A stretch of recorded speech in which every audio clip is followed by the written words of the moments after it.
Dr. Dilip Kumar sir, former Vice Chancellor, CIFE, Central Institute of Fishery and Education, Mumbai, for a keynote address on the role of fishery and aquaculture in sustaining livelihood and nutrition security for women and SHG members. So may I request Dr. Dilip Kumar sir to please come on dais.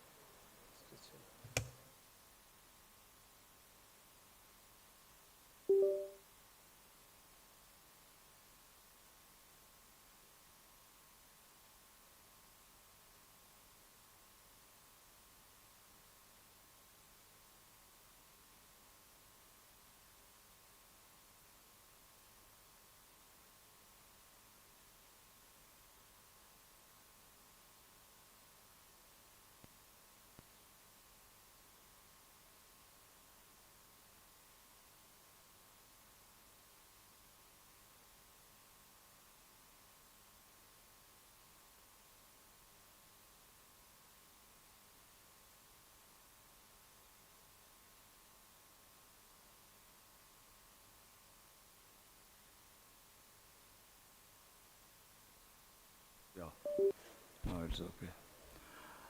Good morning, all of you. And first of all, I would like to express my thanks to all these organizing partners, those who are really supporting this workshop. And I understand that it is really a very good platform for me to learn many things. I have been given time of 15 minutes. I will try to confine my talk within that. But I'm very happy that you see most of you, the very distinguished participants, those were there in the inaugural session. They have made my duty easy. Because सब कोई जो है सो aquaculture, I am an aquaculture or fisheries professional. And then I could see that all of you, in one voice, they have all praised for aquaculture and fisheries. So I don't have really to speak again that what is aquaculture and up to what extent. This would be really useful in providing livelihood and nutrition as a food and nutrition security to our women members. So it's all done almost. But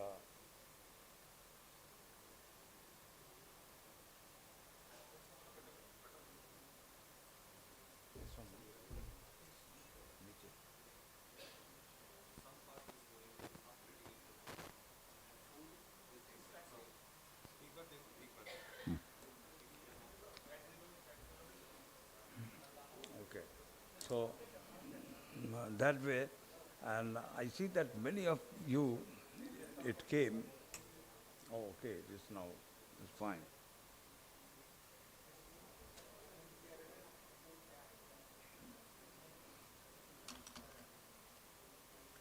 Which one?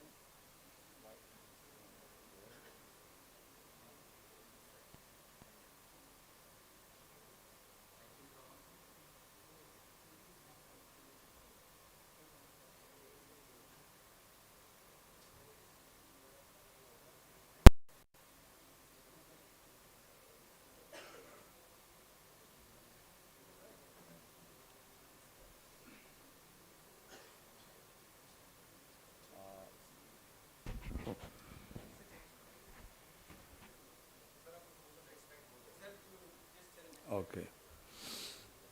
So I would like to say that this is the biggest challenge before the humanity, the coming years, is to provide that you see food and nutrition to the growing millions. We must realize, and then we must come out and discuss how just we are going to meet this challenge. And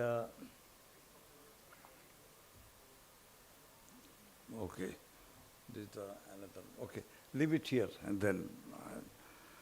So it is seen. It was expected that you see, after COVID, we will be able to really just come up. So whatever we had a loss or something, just to see we lagged behind due to COVID-19 outbreak.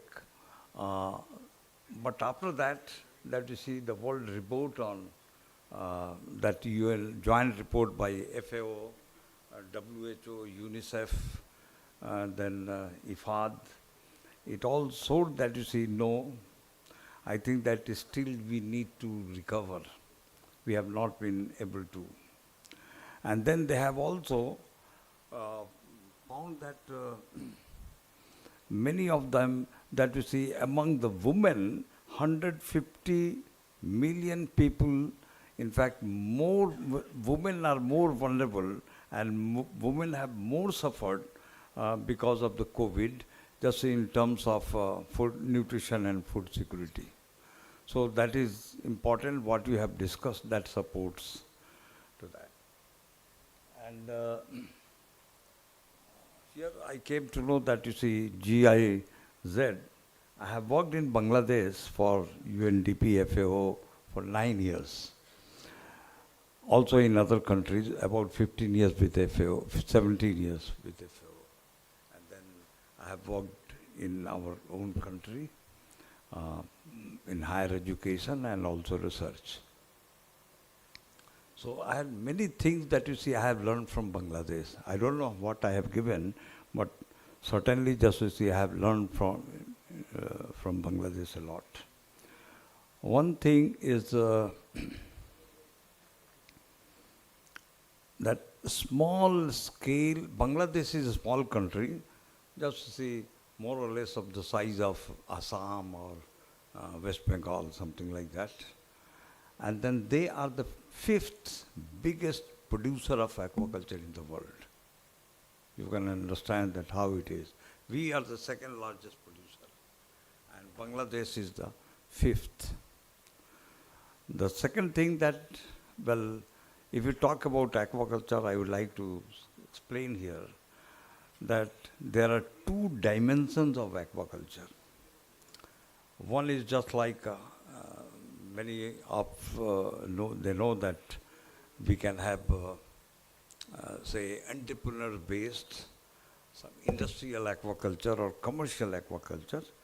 But on the other side, we have aquaculture that contributes to the livelihood security, rural development, and then food and nutrition. These are the other dimension of aquaculture.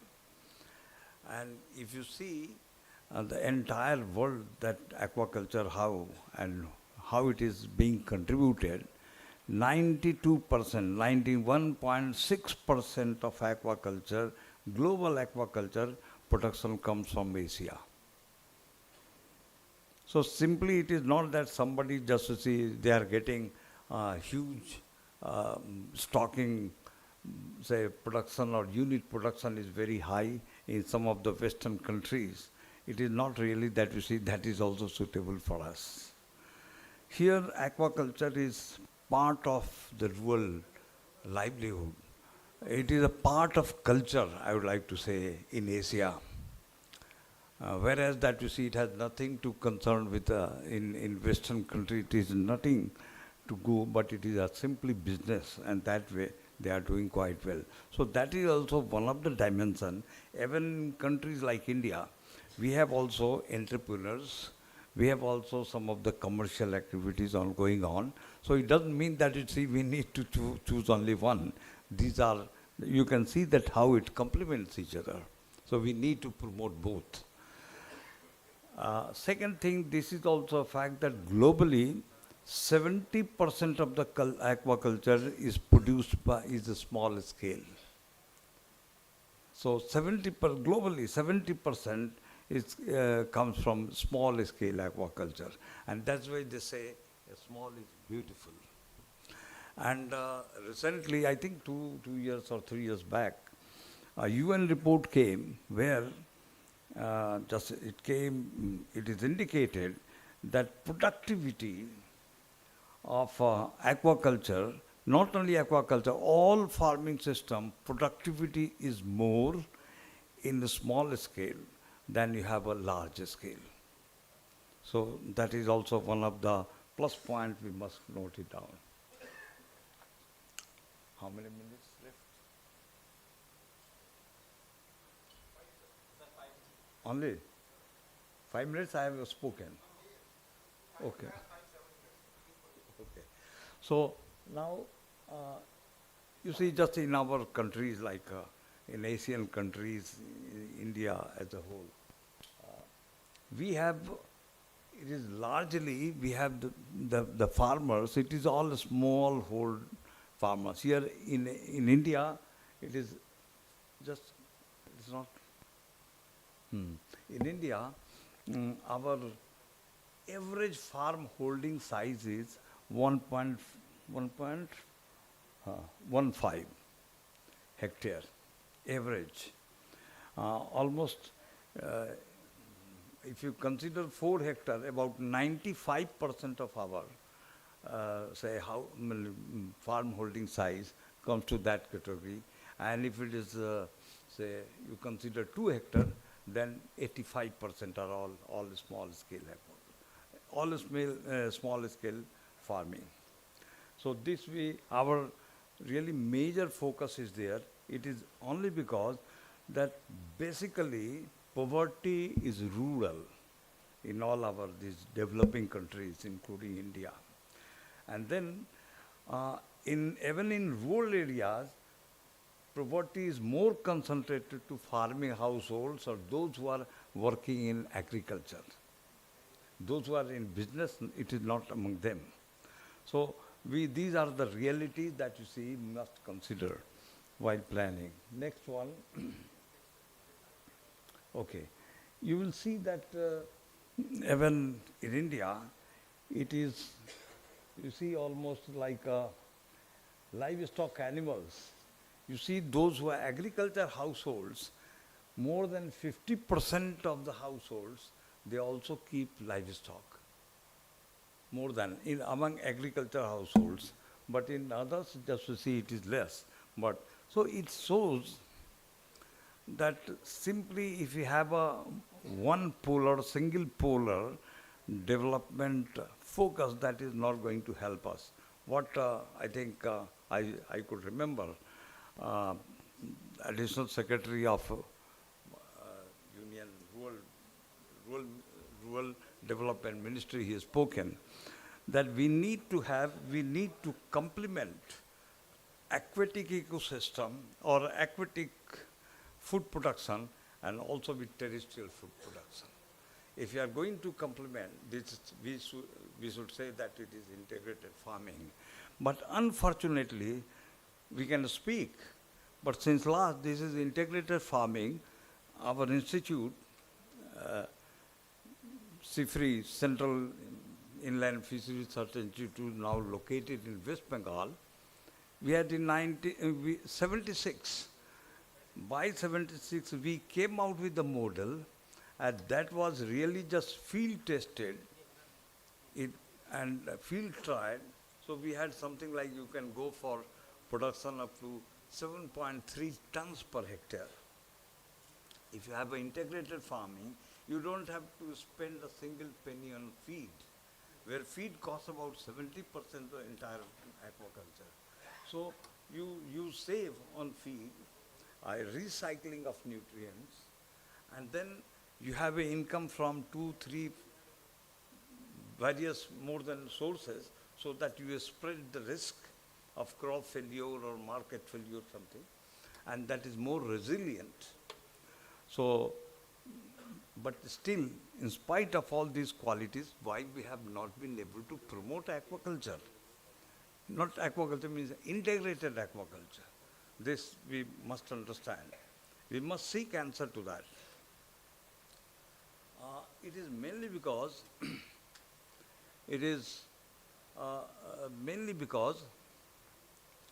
well, there are some other things that you see, some of the factors are there that is responsible for this one. But we should also see that, one I would like to say about example of Bangladesh. There perhaps just, I remember I was there between 1900, 1990 to 2005. I was there for 9 years. In the meantime, I was also elsewhere. So there, GTZ was there that time. Now you call it GIZ, that time GTZ. I remember one of the project of GTZ, one of the project of GTZ was PRISM. I think PRISM Aquaculture or something like that, where they promoted cultivation of, you see, lemna is a small aquatic species of plant, and then it floats and it grows in the pond where you have say nutrients plenty, so you grow lemna, and then after that it is also called as aquatic gold, and then you feed the fishes, some of the, say, plant-eating fishes like grass carp, and also I have seen that even rohu also consumes, rohu, Indian major carp. And then you, again, just you don't have to spend anything on, say, feed. Feed costs about 60%. So that project was there, I still remember there. But why I am talking again and again about Bangladesh, that Bangladesh, there are over 2.5 million ponds. So it is something like in Odisha also, Odisha, West Bengal, Tripura, Assam, almost each and every household you have a backyard or front yard pond. So these ponds are really, just to see, it features very high potentiality. And when it is not that, you see, something I have seen also, they want to show somewhere. Many places there are programs where they want to show that, look, women are involved in aquaculture. But women are involved in aquaculture, whenever demonstration is there, the women are forced to go to the pond and net the pond. That is not their job. It doesn't mean that, you see, you can't get help from your women or men counterpart or from the community for one day in 6 months or 1 year. They will force them to go there just to show them that women are in aquaculture. This is the other side, some of the realities, the way we implement our program. And so there are and then average production in our country, just we have number of ponds exactly, precisely we can't say, but we know that, you see, how much it is there, water areas. And in India, it is average production in 90, when I was there, 1990, average production from pond, fish yield from pond, that was 1 ton per hectare, also in Bangladesh, also in India. Now you consider their number of ponds, that time it was 1.5 million, now it is over 2.5 million gone up. And there it is, now there it is in India it is 3.3 tons per hectare, they say. But 3.3 tons per hectare, they say, in FFDA ponds. FFDA was a program earlier, now it is not running. Okay. So FFDA ponds, so now it is not running.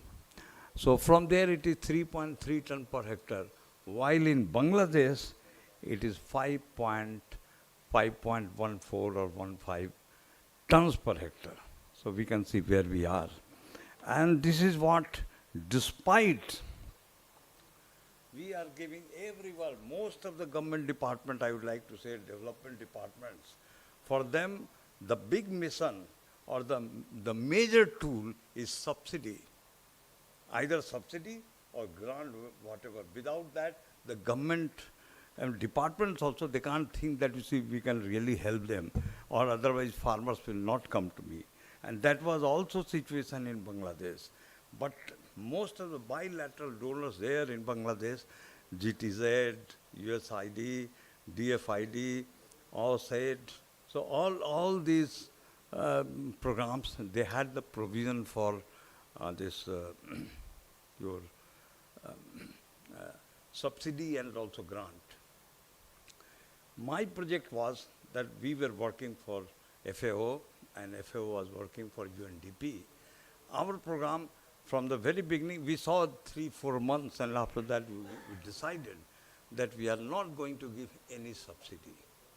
Then the officer said, those local, they said, sir, it is not going to work. Why it is not going to work? Because all the bilateral donor support programs are there where they have the provision, then how they can come to us? But we said, okay, we will see. I don't have time here, but there are mechanisms that you can really convince them. And without that, even now also in Bangladesh, there is no subsidy support. Subsidy supports are there only where bilateral donor-assisted projects are there. But government, they don't have. Our project completed after 1 year, and now, after that, it is, I think now so many years, 15, 20 years, now the government, they didn't get any support, so now the government is running with the same concept, with the same project, even now also, without any subsidy, and it works. This is the mainstream of aquaculture development in Bangladesh. So I wanted to, there are so many things, but I don't have time. I think if somebody asks, my email is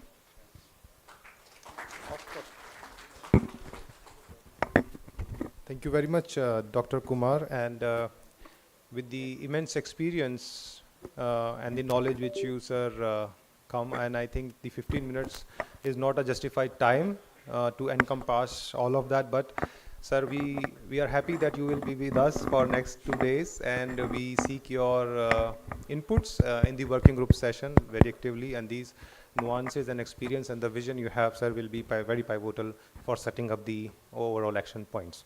Thank you very much, sir, once again. Now we are going for our first panel discussion on agroecology-based fish production system to ensure livelihood for SHG members, scope for integrated farming of fish, livestock, and crop. And I would like to invite Shri Jayaram Kili, National Mission Manager, DAY NRLM MORD. So, Jayaram ji, you will be the moderating this session, and also I would like to invite the experts who will be speaking on the technicalities on this topic. Dr. A.K. Sahu, former Principal Scientist, Central Institute of Freshwater Aquaculture. Dr. Sahu. Yes. I would also like to invite Mr. Dola Gobinda from Pradhan. Mr. Pratap Sinha, GIZ Safal Project. Dr. Pratap Kumar Mukhopadhyay, former Principal Scientist, CIFA, Central Institute of Freshwater Aquaculture. Mr. Amar Gaikwad, Aquaculture Specialist from World Fish India. So major objective of this session is to know the integrated models, the technologies which can provide a triggering thought process for the officials and the functionaries who are here from different SRLM, so that good learnings can be taken up in the respective states. Over to you, Jayaramji.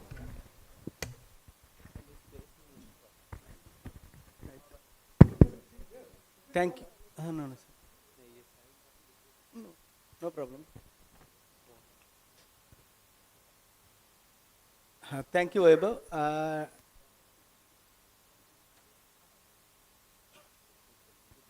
I welcome all the esteemed panelists, and this session main objective is, to create the freshwater livelihoods, because we have around 7 million hectares of freshwater and many rivers. We have a lot of canals. We have a lot of freshwater sources across India, and we are looking for certain models which can actually, already proven in the field, and which can taken up like RAS, biofloc, cage culture. These models which are actually, proven in the field that there is huge potential to create incomes and at an individual enterprise level.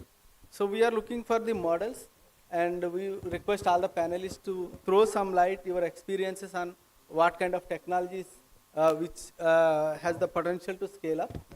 And secondly, we are also looking for the technological breakthroughs which can actually increase the freshwater value chains things. And I request each one of you to throw certain technologies because there are different experiences. So I will start with Dr. A.K. Shahu with you, sir, and I request you to throw light on the technologies like RAS, cage culture, biofloc, and how these models can create livelihoods for SAG women. Our objective is like at least each SAG member should produce 1 metric ton annually fish so that they can get at least a lakh rupee income. So these models, how they can actually help SAGs to create at least, produce at least 1 metric ton of fish. What are the challenges, what are the opportunities, how much investment they have to do, and what kind of a capacity building requirements, those things we would like to hear from you, sir.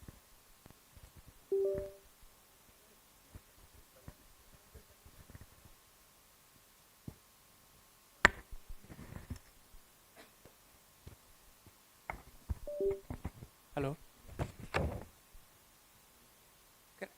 Could show the slide, please?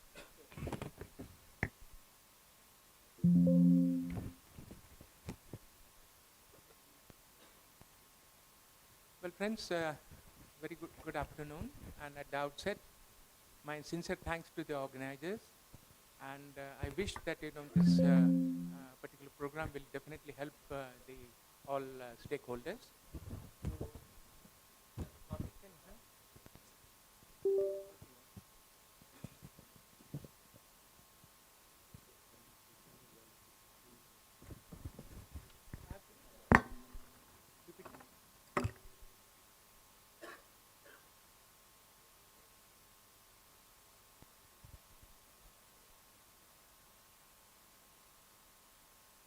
So friends, before I switch over to my topic, I think most of the forum when I go, I think the main rather the queries from the people around is sir, what actually the difference between the RAS and biofloc.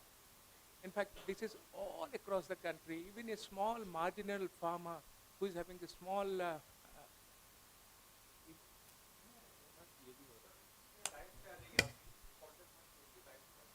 because I have to see that now. I have to speak to that. Hello? Yeah. Yeah, it is. Okay. Yeah. So, I just, yeah. Beg button? Achha, oh, yes, absolutely. Achha. Oh, yeah. Okay, fine. Yeah, that's right. Can I stand or sit or something? Okay. So, friends, before I go to the topic which is mentioned here, this is scope of integrated farming of fish, livestock, and crop for sustaining livelihood and nutrition security. Before I go to that, I just want to mention few pros and cons of biofloc and RAS. Yeah. Now it is biofloc technology versus recirculatory aquaculture system in aquaculture. This both the system, biofloc and RAS are popular methods in modern aquaculture. Both systems have their own advantages and disadvantages. They optimize water usage, improve wastewater management, enhance overall productivity.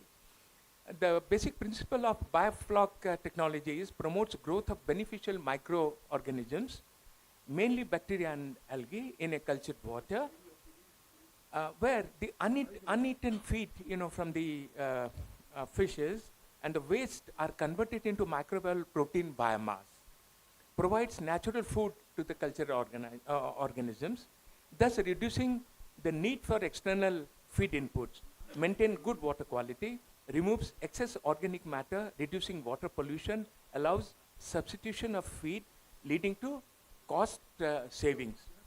Beneficial bacteria outcompete with potential pathogens because in the ecosystem here in the pond, even the beneficial is also there, and the potential pathogens are also there, so they outcompete.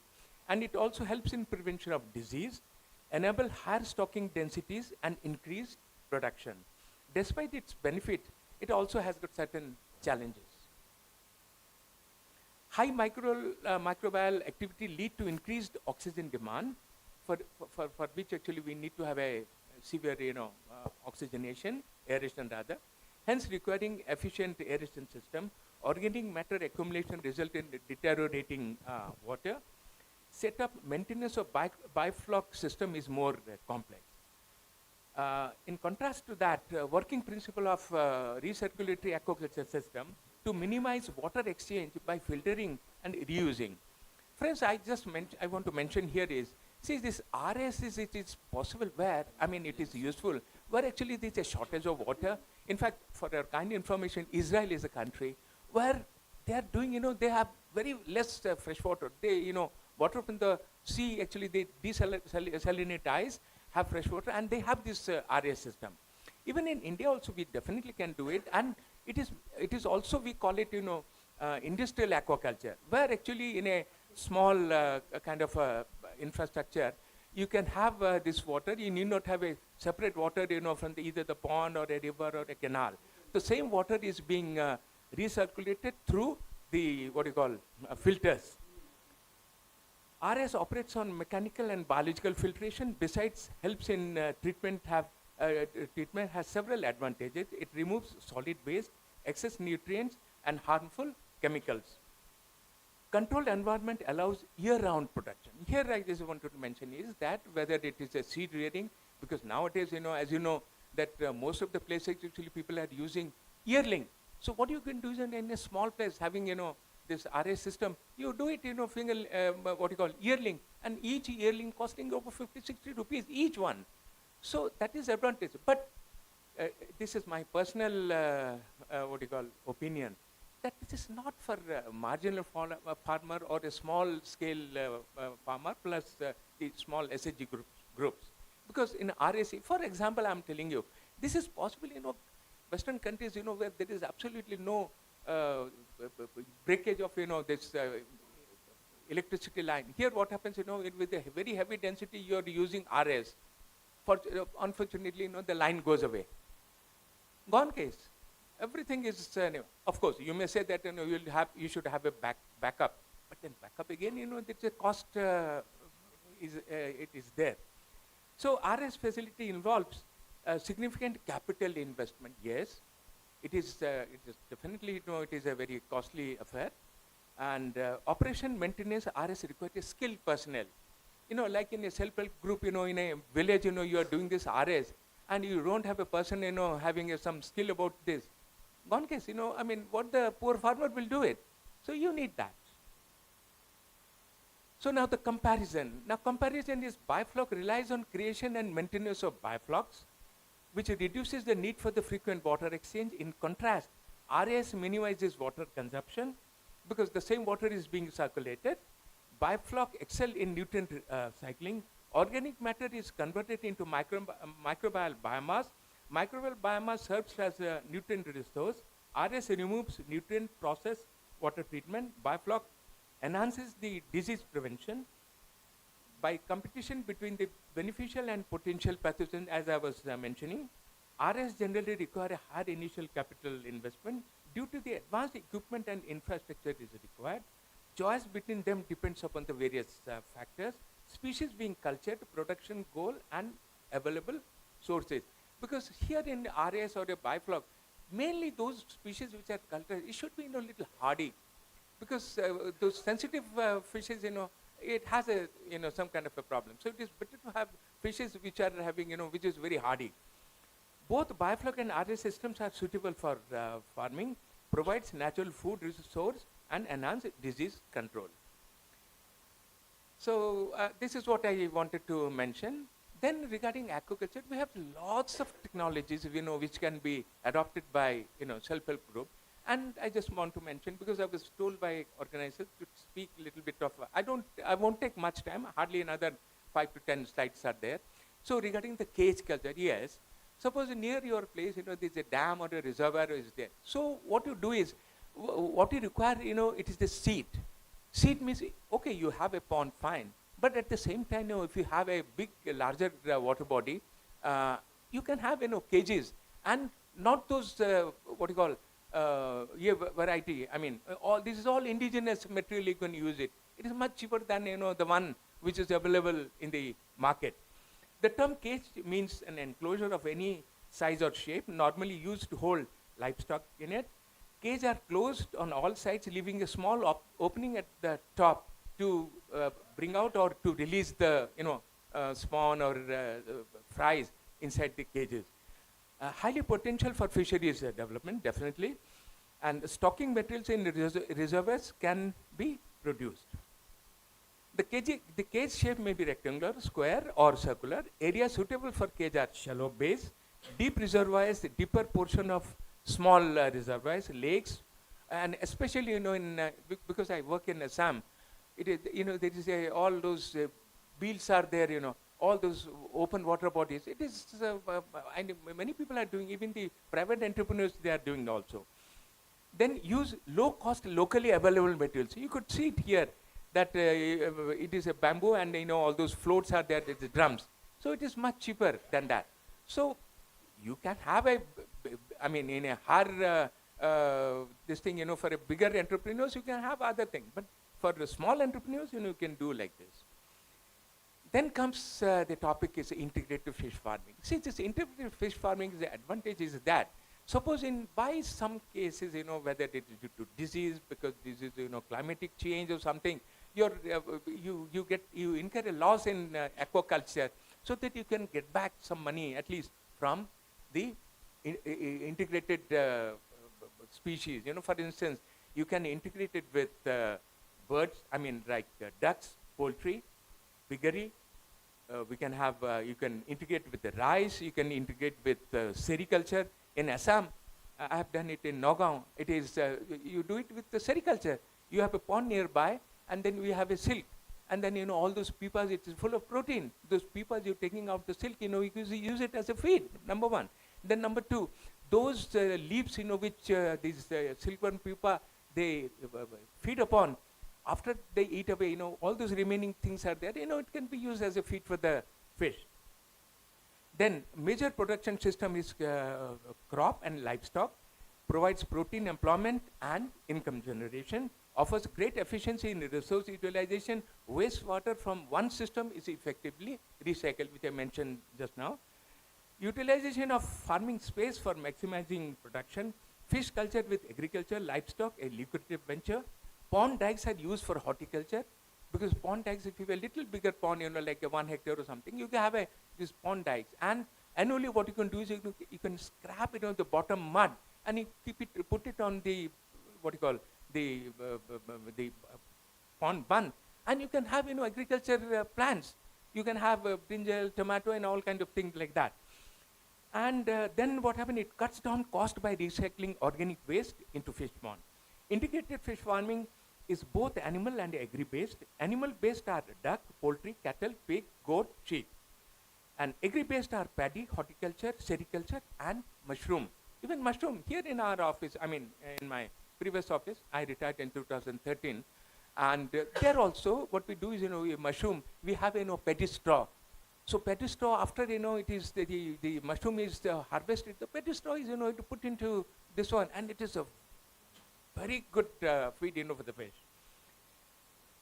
Then comes, I'll just go in for pig fish integration. This is one of the best integration. Only thing is you have to look into the your society, because this pig, that in some religion, this pig is not, but otherwise, whether it is the northeast, it is very much prevalent. North is very much prevalent. Most suitable for small and marginal farmer. And nowadays what happened, instead of all those local variety, you have Yorkshire landrace and Blackshire and Yorkshire. These are very good species. It grows within 7 months, 60-70 kgs ho jata hai. Then feed kitchen waste, aquatic plants, and crop waste. Nowadays, the Fish feed is, pig feed is also available in the market. Sale of meat covers the feed cost and labor, because the pig meat, it covers this one. Then housing the pigs erected on the pond dikes. You can have, this on the dike. Then comes the dung urine washing are channeled into the pond.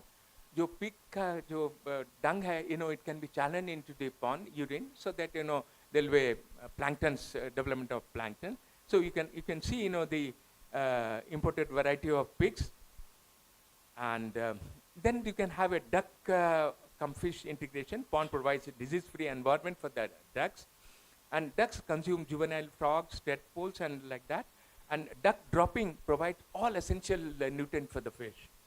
And ducks helps in aeration, yes, because what happens when they move around, they swim around, and it helps as a aeration also. And 500 ducks provide sufficient nutrition for 1 hectare pond. Similarly, in the poultry, the dropping of poultry litter is recycled into the pond. Litter may be applied in pond on a daily basis, and 1,000 birds fulfill requirement for 1 hectare area. Besides, egg and meat. Then cattle, of course, I need not mention cattle everywhere, wherever you can find it is raw cow dung is required for fertilization. So use of RCT in fish farming is the most prevalent practice. 5 to 6 cows can sustain 1 hectare water body. Then goat integration, of course, like 50 goats per hectare water body. Then comes collection of fish from the, this is a paddy cum fish. So this is the age-old practice. Here what happened, it is particularly in Arunachal Pradesh. So what we can do is, but here not the grow-out fish. It is a seed rearing. Like spawn, you can put it, on these channels in between, the paddy field. So that the cost of feed is also less, because, all those insects, what they attack, on the paddy, the fish feed on that. The next one I could see that seri, which was mentioning, the sericulture, silk, it is prevalent in Assam. Then I'll just go in 3 more slides.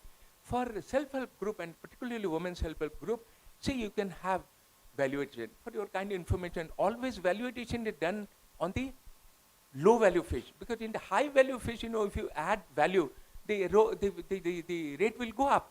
So that, if you have a low value fish, and if you add value addition, then, for instance, and it will be all the more better, the fish should not have, much more intramuscular bone. For that, this like Pangasius. The Pangasius is very nice, and it grows up to, 3 kg, 4 kg also. So you can have a self-help group of women, and they can have this thing. We have a recipe for pickle. We can have we have this thing for noodle. We can have a noodle. We can have a fish wafer and things like that. See, here we can have the first on the left-hand side is a pickle. Then we have cutlet. Then we have a noodle. Then we have a this meat, minced meat, put into the intestine here. Yeah, sausage. Yes. So this also, it is not difficult. The women self-help group can comfortably do it, and they can have a little slight program of about 7 days is good enough. And instead of that, people from our institute or other institute also, they can come down, to the, group, and they can. Then comes, of course, my friend is there, who will talk in detail about the nutrition. Here, what happened is a farm-based aqua feed. So this women, what they do is, they have mustard oil cake. Mustard oil cake is there. They have a rice brown. Everything they mix it. They have an oil and everything, and they have a small machine, and they put it, and something like this noodle. It is coming out. Dry it, keep it in tin, and daily can feed. And one SHG group can cater at least about 5 or 6 farmers, about 5 to 10 hectares of pond. So these are ladies, they are doing this one. Then comes the ladies farmers, they can go to have a slight training program of few days for pearl farming. See that pearl image, you can see Buddha, and you can implant into the muscle this lamellinens. This is a species, of course. The scientist has come. One of my junior colleagues is there. He may speak in detail. So here also, the self-help group ladies, they can come to the SIFA and they can have a training program for 7 days, and they can do it. And each, like this one, if you are a Christian, you can have a holy cross. You can have a Muslim 786 Om. Then this is Buddha. So you can, each is costing around 500 to 1,000 rupees each one. You can do that. See, then comes the dissemination of breeding technology. It is very easy. It is in Assam. See, they are injecting, the fish. Then they are reading, the seed, in that plastic tubs. Then they can have a concrete hatchery like Chinese hatchery, or they can have a FRP, fiber reinforced plastic, which is much cheaper, and it can be transported to any place. See, in the lower picture, you can see the ladies which are who are doing this lime treatment, in the ponds. Then, of course, ornamental fish farming is very good. There is a village, if I'm correct, there is a village close by about 50, 60 kilometers. The village is called as an ornamental village. So that ladies, what happened, after their household work, so the state government has, given them it is something like a buyback policy. So they give them, seed, feed, and everything, so that, when this, and they have, small cisterns, they do it and then give back to the people. These are the fish, you can do it. So friends, this is a thing which I wanted to mention, and I hope that in the later discussion, any question will be there. I'm happy to answer that. Thank you very much. Thank you, Dr. Sahu. I think Sorry, I've taken a lot of time. there are models which actually we can take up, like integrated fish farming model, which is very, very important for us. We are already implementing a large scheme called integrated farming clusters, where we can think through it. Particularly Northeast state can look for pig fish farming integration, duck fish farming integration, and also fish feed, which is very, very important, and 70% of the investment goes there. So fish feed as an enterprise, our SHG members can take up, and low value fish addition, which is very, very important. I think there is a large scope for our SHG members. Thank you, Dr. Sahu. Now I will go to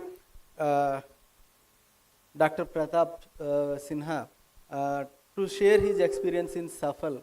How you are already working with Assam and Odisha SRLMs, and how these project and what kind of interventions you are promoting, and how that can be scale up across India. What kind of capacity building you are doing, and what are the models and technologies you are promoting under Safal. Thank you. Thank you for an excellent integrated project as well. I would like to start with a little bit of global perspective. First, thank a lot to Dr. Dilip Kumar for his very detailed and the true factual situation on the ground, which he touched upon. And a little bit of history that this, the government of Germany is supporting 7 countries for sustainable aquaculture and fisheries around the world, and one of them is India. And within India, this is sustainable aquaculture for food and livelihood. This is operational in Assam and Odisha, with the Ministry of Fishery as a cooperating partner, implementing partner. And the core idea when the project was conceived was that already there is quite a lot going on in India. How do we reach out to what Dr. Dilip Kumar said, to this marginal farmer, small scale and marginal farmer, who are mainly involved in IMC, Indian Major Carp, around 70%. And the issue was that there is a lot of fund with the government, but reaching out and how do you reach to the last mile is becoming a huge issue, which was raised by different stakeholders, from national government to the block level officer of district fishery officer, or a district officer or a block officer. Even other government schemes, NRLM, like state rural livelihood missions in both the states, along with NGOs and others. So these were the issues which was raised at that time, and with that idea, it was conceived that whatever learnings has been evolved in India and outside India can be customized, and a scalable model can be evidently proven in these two states. So this scalable model, what are these scalable models? For the last 2 years, what we have looked at is collecting more than 37 training modules in aquaculture across the country. We analyzed each chapter. We looked into details of what is missing there and what needs to be added in each chapter. What is required for a trainer to make an adult learning to another adult person? What is that core thing? And I think samples you might have seen outside, they are kept there.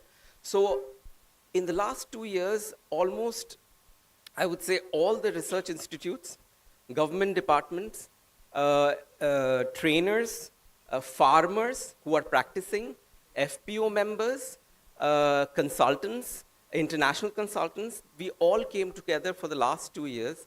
And what you see on that table outside, that's the result of last 2 years of this collective knowledge.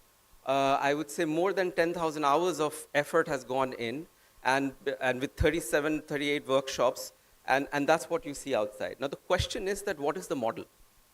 The model is based on the last mile.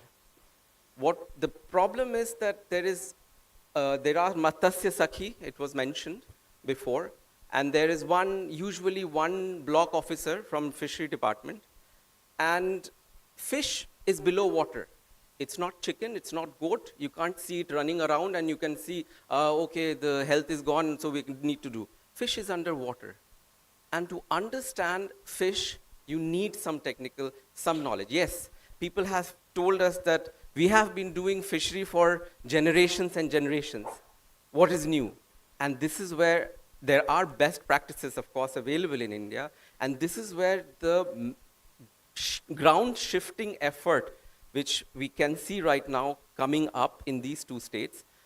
We are working with 17 FPOs who are having approximately 6,000 plus farmer members. And we are also working with Livelihood Mission of Assam, who are having more than 2,000 women members from PG producer groups and all.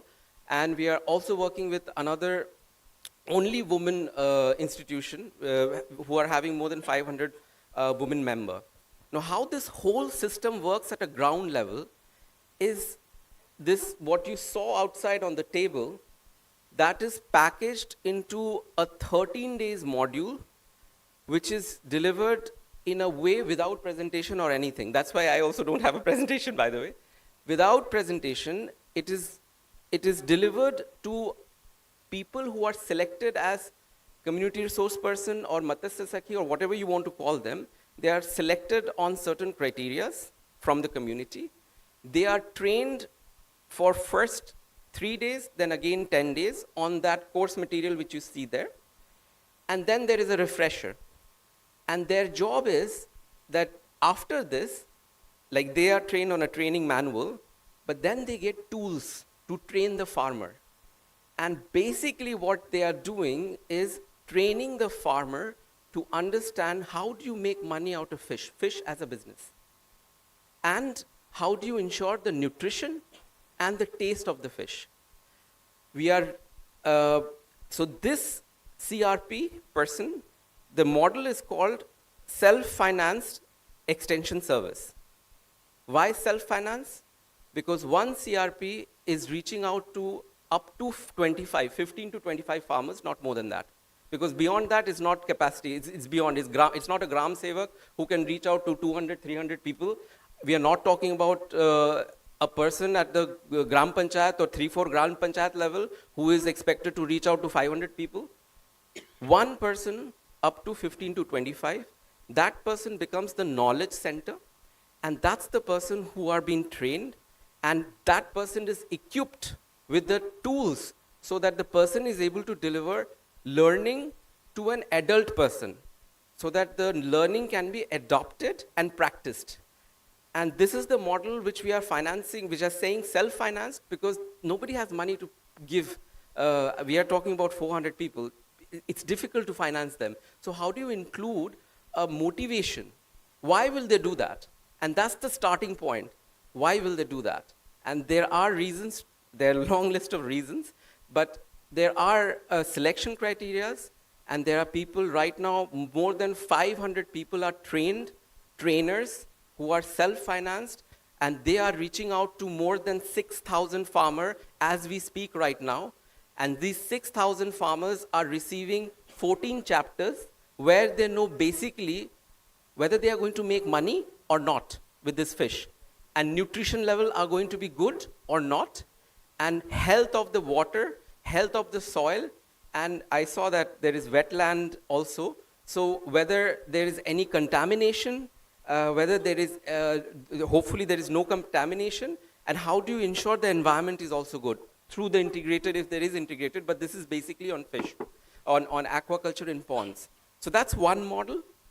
The second model which we are working on is this EM-based feed. We have seen the feed which you have said, like the rice, the oil cake and all mixing together. So that exists, but how do you increase the flesh weight of the fish with using natural ingredients and reducing the input cost? So that is being tested with Raha University in Assam. The paper, the results are almost out, and the results are being right now shared in international symposium in Bangkok.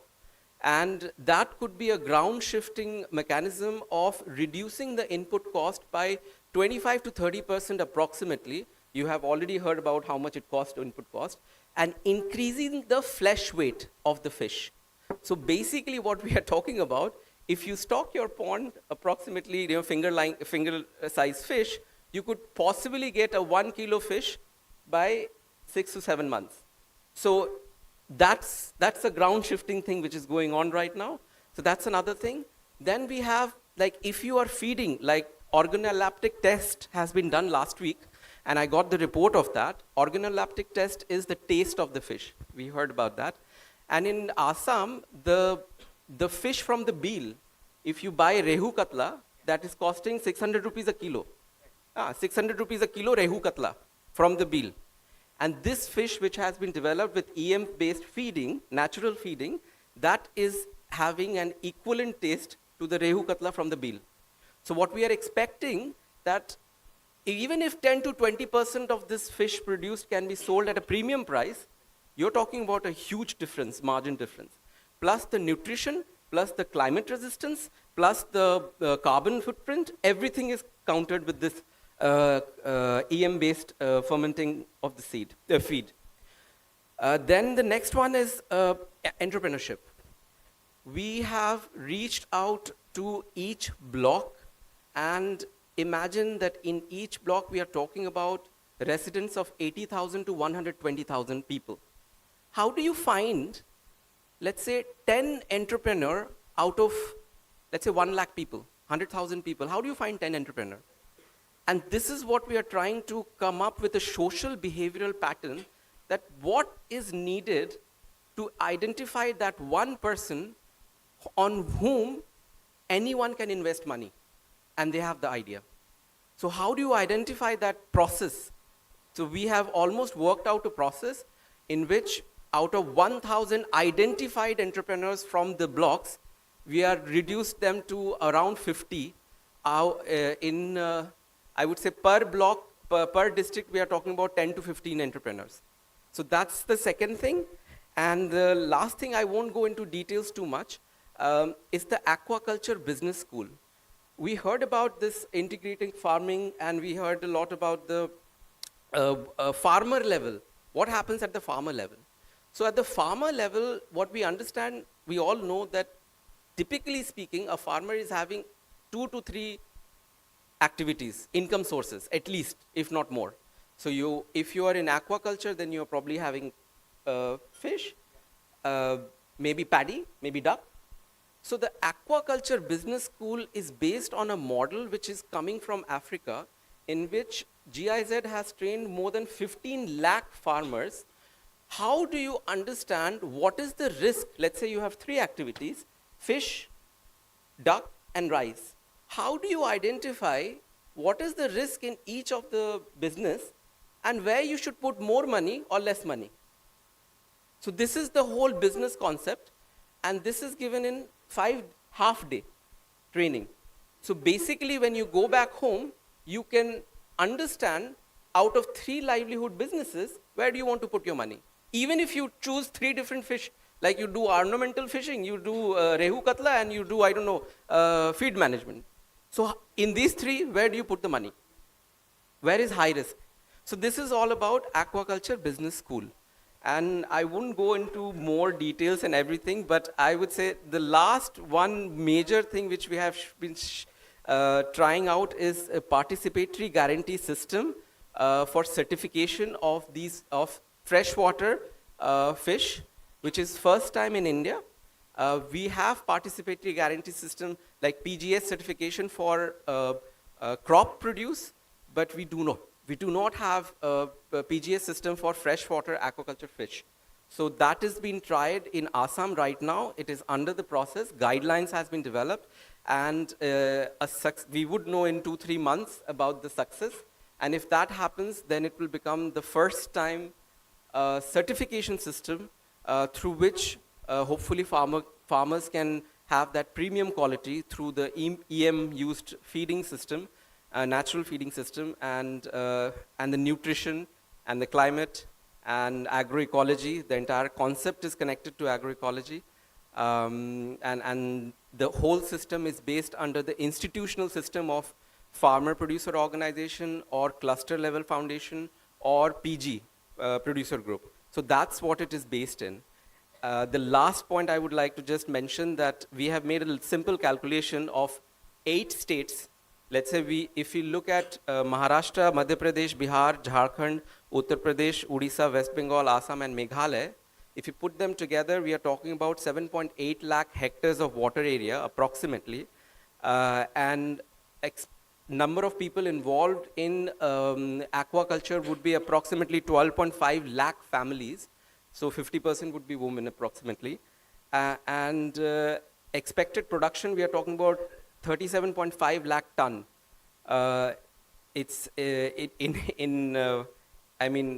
In terms of what is the total value of 37.5 lakh ton, with a lower estimate, it's approximately 37,000 crores. That's what we are talking about. If this mechanism can be mass scaled just in 8 states, not going to whole India. If we can go to whole India, that's great. But this is what we could more or less expect in terms of scaling out. Thank you. Thank you, Pratap. It was very nice presentation, and I think what we can do in the SAFAL is the capacity building material, which is really fantastic material, with very simple tools. And we are happy to inform you all that tomorrow we are going to launch one knowledge portal, DG Gyansala, where exclusively it is for fishery, aquaculture livelihoods. So we can definitely collaborate there with SAFAL, and SAFAL can contribute to this DG portal, where our even Matsyasakis can learn from there. And we can actually think of certifying our Matsyasakis as a para-extension worker. So that will be one important collaboration we can see. And second, as that feed, which is very, very important, increasing the weight, flesh weight.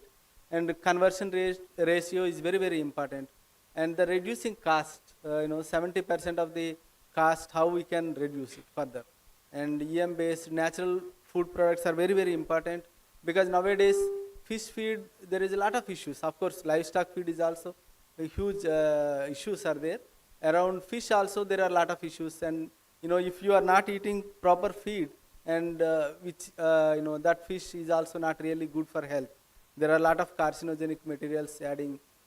Those challenges. I think EM-based fish feed is very, very interesting thing, where we can actually scale up. Of course, the Aquaculture Business School in fact, is very, very important part, because ultimately what we are looking is creating lakpatis. So aspirational incomes, sustaining incomes are very, very important. So these 2, 3 things, I think SAFAL and Day and NRLM can collaborate and take it forward. Now I go to Dr. Pratap Kumar Mukhopadhyay, and I request him to, throw some light. And we are discussing now on feed. What are the different sources of feed? How we can actually, create a good ecosystem for feed, fish feed.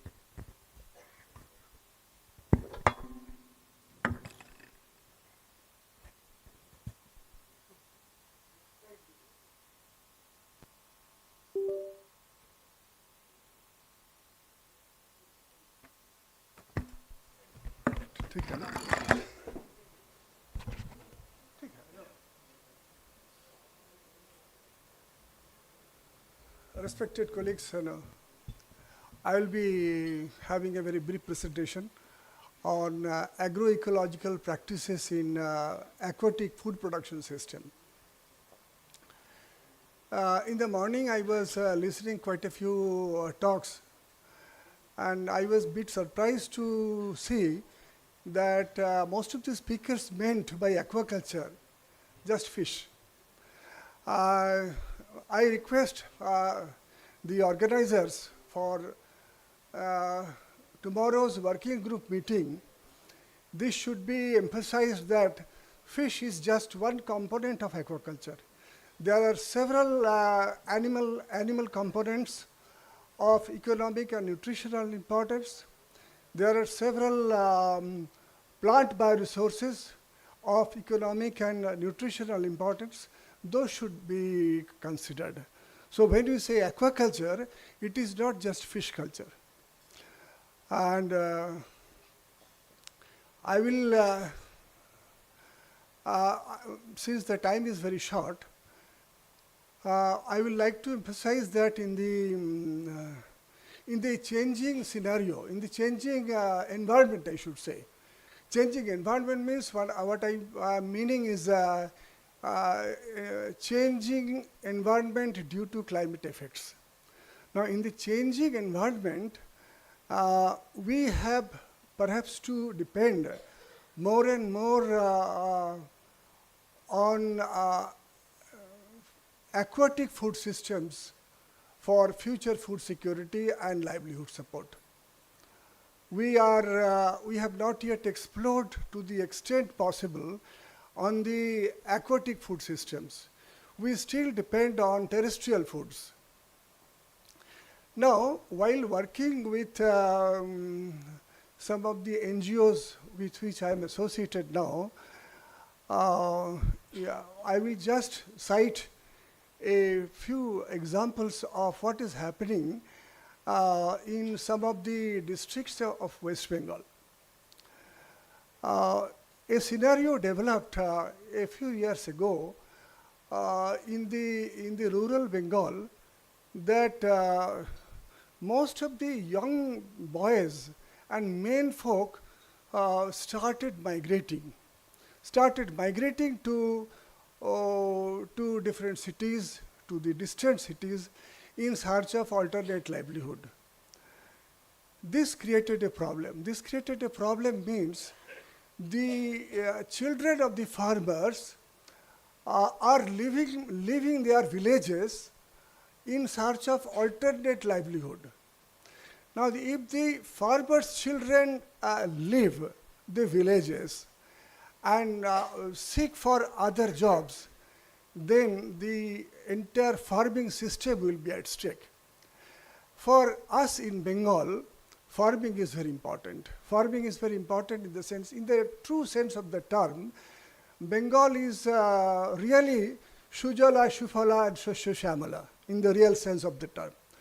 We live in the Gangetic basin of the country. Soil is extremely fertile. We have plenty of freshwater resources in the form of tanks, ponds, rivers, streams, lakes, reservoirs, even deep water rice environments, and canals. all these are freshwater resources which many of our states are lacking. So that way we are fortunate. Now, being fortunate in one side, and the transformers started leaving the villages, created a serious problem. Now, these problems incidentally were converted into conveniences by the action of certain women who in fact weaved magic. I will show you some slides how, with the support of National Fisheries Development Board located in Hyderabad, with the KVKs, there are 2 KVKs at least in most of our districts in West Bengal. That's a great advantage. We have our state fisheries department as other states, plus Department of Rural Development and Panchayats. They call it CADC, Comprehensive Area Development Corporation, under the government of West Bengal. They started joining hands, and due to the living of these men folk, the women, the housewives, they were provided hands-on training, and I will show you some slides. You will see how these culture systems, which were left unattended by these young boys, became an opportunity to develop. And so far, unlike I should say in traditional agriculture, where women folk contributes right from the transplanting to the harvesting stage, in fisheries or in aquaculture, at least in West Bengal, women folk were never seen in aquaculture activities. Now, the situation compelled, the changed situation, I should say, compelled them to take up aquaculture. And they took it so well, and to our utter surprise, it became an ecological aquaculture. When we started working with them,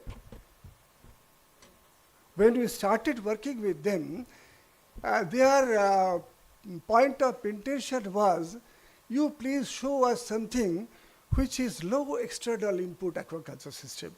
We are poor, we cannot afford to buy expensive industrially manufactured feed. So if you can show some inexpensive means to develop aquaculture, please join us, or else thank you very much. So we had to be very thoughtful. The only condition they gave us, low external input aquaculture system has to be developed, or else tata bye-bye. So we had to prove our worth to them and see through the slides, how these women really started showing magic to us. You can see in brief, these are some of the slides. In subsequent slides, you can see the other things also. Show the link. Please keep on. This is the typical wetland area, I should say. And the woman you see really belongs to a marginal family, very poor family. They are surviving to a great extent on aquatic food crops, mostly uncultivated crops. So here again there are 2 classifications. When you say aquatic foods, this can be classified distinctly into 2 categories: aquatic foods which are cultured, and aquatic foods which are not cultured or not cultivated. So there are plenty of food items which are naturally grown in such aquatic environments, which provide nourishment to hundreds of families on a daily basis. These provide family nutrition on a daily basis. These provide livelihood support to them also. Next one. See, this is again a very simple means how they started developing aquaculture. Yes, here again I have to say something. They gave us another condition. These women, the condition is we don't want to grow larger fish. So we want our investment to be back to us in a very short span of time. So you suggest something like that. So we asked them to do spawn to fry rearing. The spawn to fry rearing can be done in small ponds, and the culture period is only 15 days duration. So those who have little money, they can buy spawn, rear them in the small ponds, grow to the fry size and sell it out. This way, in a time of 15 days, they can get back their investment and can also get some dividend. Once this system of spawn to fry rearing became successful, they started. You want me to stop?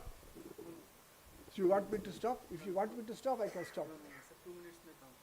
No, please tell me, should I stop now or I should continue for another 5 minutes? If you allow 5 minutes, I can speak, or else I can stop. No problem for me. Yeah, I will be very happy. See, you should give me a reasonable time at least. I am not, gossiping. See, then they became little more interested. They said, okay, sir, we will do little more work. So we asked them to do from fry to fingerling rearing. This fry to fingerling raising is a 3-month culture period. So for these two work, spawn to fry rearing and fry to fingerling raising, where investment is less, risk is less, investment money can come back in a short span of time, latest by 3 months, so they became interested. Please go on quickly. This is in fact a scenario of agroecological farming of fish. Next one. Next one. See, this is, I should say, the beginning of agroecological farming of aquaculture. You can see the pond preparation is being done using a straw belt prepared by them. This is how nicely they are cleaning the pond for making the pond ready for fish culture. Without applying any chemical, without applying anything, simple and novel indigenous method of cleaning the pond. And this, duckweeds, of which Professor Dilip Kumar indicated, these duckweeds can act as a wonderful biofertilizer. So that's not a waste, that's a wealth. So pond is cleaned and a biofertilizer is available easily. Next one. Now the pond dikes generally remain unutilized. You can see the pond dikes, with the help of irrigation from the pond itself, can be converted into a vegetable farming stage. Next one. Go on, No, please proceed. See, how do we know that a pond is agroecologically stable? There may be many parameters. One of the most important parameters is the phytoplankton and zooplankton. Come to the previous slide. This phytoplankton and zooplankton must follow this pattern. If the pond water, you just examine 100 ml of pond water and see the phytoplankton and zooplankton density. If this pattern follows this trend everywhere in the world, nowhere it will change. If this is so, then this is the confirmatory test that the pond is ecologically very stable. Next one. Please go on very fast. See, biofertilizer or vermicompost preparation is again a very important component in which women take a very crucial role. You can see. They belong to very poor families. They have virtually no college or university education, but with hands-on training provided to them, they are doing magic. That's what I said. Please go on very fast. These are some of the biofertilizers like azolla, like cow dung compost, vermicompost. These are the major inputs for raising the pond productivity. Again, a symbol of agroecological farming. Next one. See, I told you in the beginning that fish is just one component. You can see this one. This is a gastropod, Bellamia bengalensis. This is an edible, highly edible, nutritious, and this can be easily produced without virtually any cost. So remember, aquaculture means this also. Next one. Something is written in Bangla, but the main subject is, you see, the azolla is very important. Azolla is very important. You can see the oven. He is raising azolla in a small enclosure in a pond. Now, they have been able to utilize this.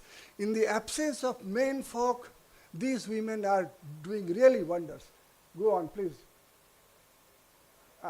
See how azolla is being utilized for rice cultivation also. Please, go on.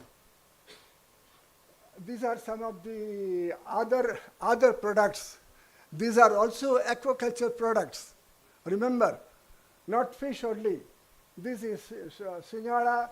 This is, several important aquatic plants having very, these are delicacies, I should say, in some parts of Bengal. Next one. See how happy he is to collect this. Next one. See, women are trained to breed the fishes. So they are now working in the hatcheries also. And you can see them, they are not very fashionable women. They are simple rural women doing wonders. Next.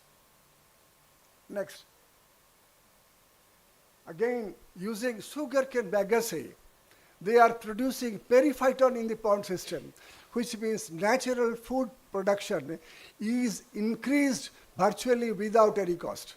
Next one. A bamboo pole with some slices made in between and some biofertilizer put in. These are slowly raising the nitrogen and phosphorus content of water. And since we again have an advantage that we get plenty of sunlight, so the photosynthesis rate is very high there. So with water, plenty of fresh water availability, plenty of sunlight with huge photosynthesis, and with such manpower resources, these women are really doing wonders. Next. Sometimes homemade or farm-made feed is required. That also they know how to prepare now. Next. These are some of the outlines, how they have to prepare fish feed utilizing local resources. Next. I never saw in my life that women in our villages can do netting in this way and do fish farming. After attaining age of 70, I could see that they have become very capable. Next. You can see these women are growing fish, they are growing fingerlings, selling it, and each of them has an earning. So not only the SHGs are formed, these SHGs have started working. Now, even though our boys have migrated to different places, some went to south, some went to west, but these women are retaining the fish culture activities in a very novel way. Next one. See how indigenously fish feeding is being done in a pond. Ekdam desi technique hai. Next one. Next. Over and above, there are diversification is very important. That also they have understood. It is not that only carp culture. This catfish farming is also very important for them, because they know a 50-gram catfish can fetch 500 rupees per kg in any market in West Bengal, whereas a 50-gram carp will not even get 80 rupees per kg. So this is the difference. Next. When they do the catfish culture, simultaneously they do the food also. This is the natural food. Next. These are the catfishes I was talking about. Again, this is a very important crop, makhana, Ural ferox, very expensive, very delicacy. It used to be in Bihar and UP, but in some parts of West Bengal now, they have mastered the culture of Ural ferox. This is again a very important aquaculture crop. Next. Again, these are some of the wild edible aquatic plants. Go on very fast. Medicinally important aquatic plants. Then, please go on very fast. Okay. Okay. Okay. Okay. Okay. See, they have, this is, in Bangla it is written Abhay Pukur. It means a sanctuary pond. Now, in almost all the panchayats, one pond has been identified where they are just putting in small fishes, and they call it a sanctuary pond, which means probably in another 2 years' time, those small fishes can again come back to our plate, and they will no longer remain endangered. Next one. I am talking of such small fishes. Next one. Yeah, again something is written. These are some nutritional importance is given. Forget about this. Next. These are nutritive value of some aquatic plant bioresources. I like to emphasize that you please include aquatic plants. Please. Next one. Okay. What I mean to say, this sector provides livelihood support for millions of people through the chain of seed production, fish culture, harvesting, input supply, trading, marketing, as well as processing, besides providing affordable, wholesome food to the people. Freshwater aquaculture, this includes everything, should be done. Now, this management of bioresources in a considerate manner is vital for our well-being and prosperity in the changing environment. There is still lack of information in this. Thank you. Thank you very much. Thank you very much. Thank you, sir. I think you brought a new perspective of aquatic plants which are largely ignored. And there are a lot of huge value without any investment. We can explore that, sir. And how to integrate these agroecological practices, which is the core.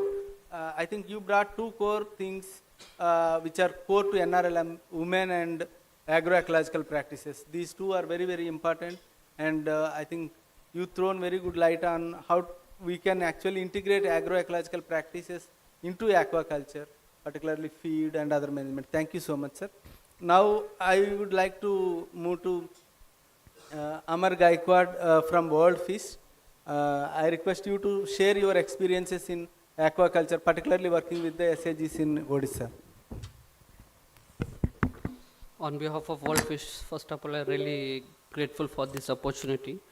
Today I'm going to talk about specially giving emphasis on SSG involvement in fishery activity, and that too in Odisha. We have, last couple of years, 5 years, we are working with the in Odisha, and we have done some of the activity related to fishery activity. Can you just present?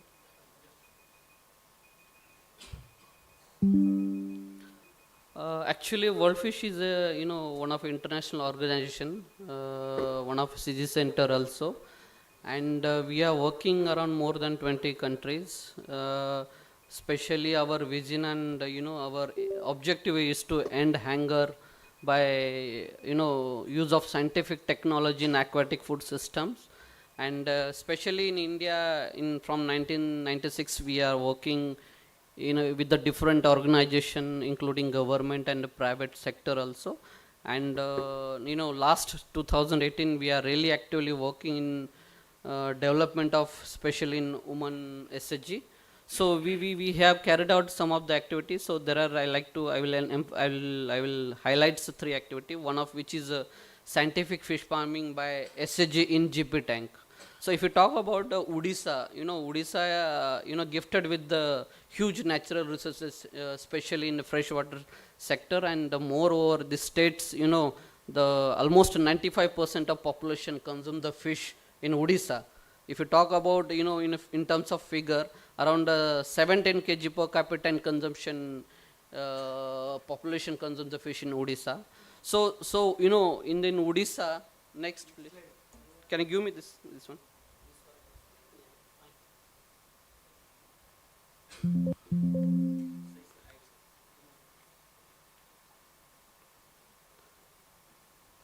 So if you talk about number of GP tank in Odisha, around 64,000 gram panchayat tanks are in Odisha, which covers around 51,000 hectares of water spread area, which is really underutilized. So by including this SCG, scientific fish farming, we brought into the pisciculture.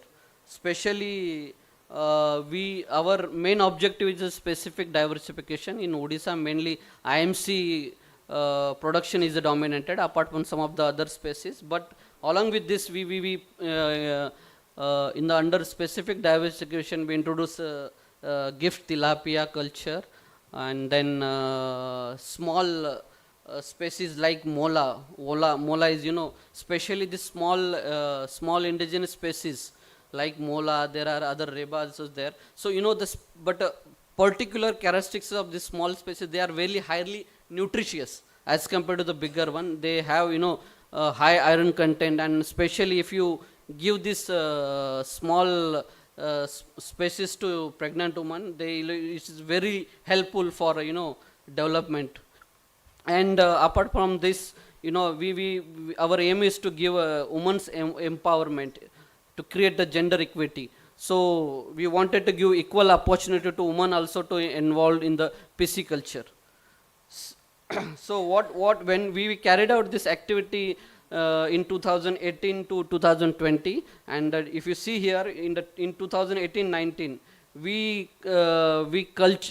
brought into culture around 1,681 GP tank, which covers around 1,400 hectares of water spread area. And in 2019, again we brought some of the tanks in pisciculture, 2,469 GP tanks.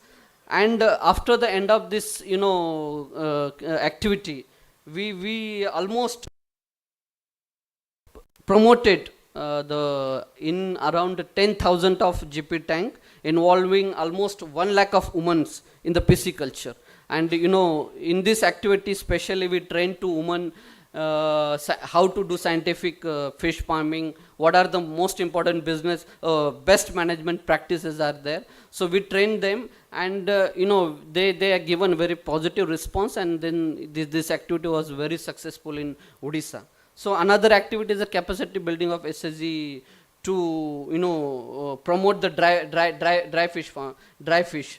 So normally, what are the traditional way of drying the fish is only, if you can see in a coastal area, they will just put the fish on the some platform or either sand.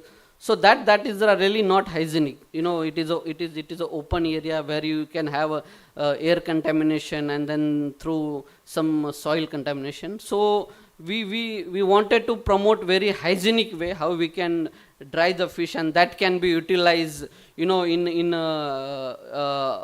a very hygienic food diet for in a different purpose. And we collaborated with a different agency like some of the government agency also like SwiftNet, and even we had some support from Swaminathan Foundation also. So and we are planning to almost to train around 10,000 women, 30,000 of women under 3,000 of SHG's group, and this activities is under process. So another activity which we promoted a school feeding program, where what we have done on a trial basis, we use fish powder into the diet of in school diet, and this activity it is very we found that very positive response. So what is our plan? To first of all produce the very hygiene dry fish and convert into the powder, and that powder can be utilized in the school feeding program. And the next activity, we are at some extent we supported to the SHG group to promote to do the cage culture, and in some of the district we had a good successful this program. Especially you can see the reservoirs, really they have very huge water resource, but it has not utilized in a proper way. So by the cage culture is one of aquaculture technology where we can in a small confined area we can get a good profit as well as the fish production. So these are the some of the activity we have supported in the pisciculture with the help of SHGs. Thank you. Thank you. Thank you. Thank you, Gaikwad. I think there is species diversification which is very, very important. You can't depend only one or few species, which is, and then cage culture, nutritional integration is again very, very important part. The premises of poverty elimination is, first thing is to have nutritional security. So the fish is very, very important in for nutritional angle also. Thank you so much. And now I request Dwala Govinda from Pradhan to share what kind of interventions you are promoting for tribal farmers.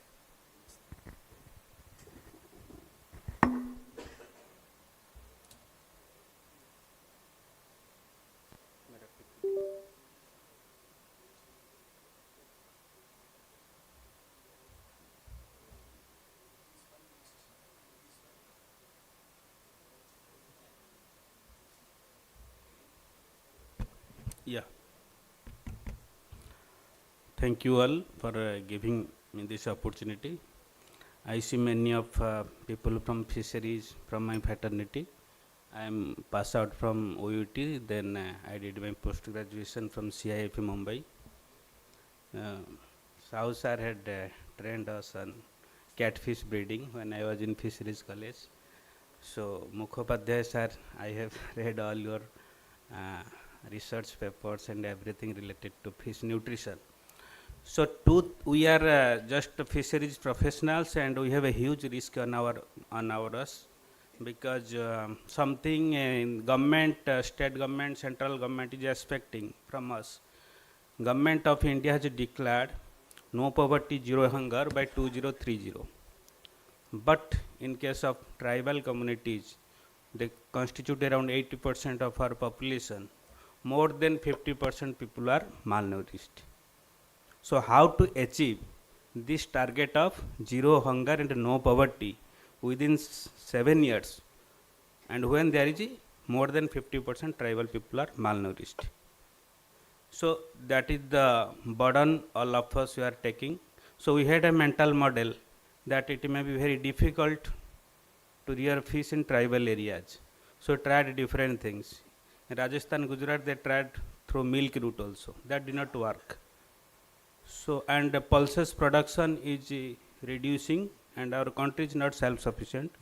Buying pulses is also very costly, and consumption also. So, with the given situation, we don't have any alternative except growing fish by the tribals and consuming that. That is the given condition, and we all have to work that. Our organization had also that type mental setup. I worked in the organization for 19 years. I was also groomed in such a manner, it may be very difficult. It is not a coastal plain area. You can rear fish and see a future within organization, and also create a lot of opportunity for the community. But we have to take a shift.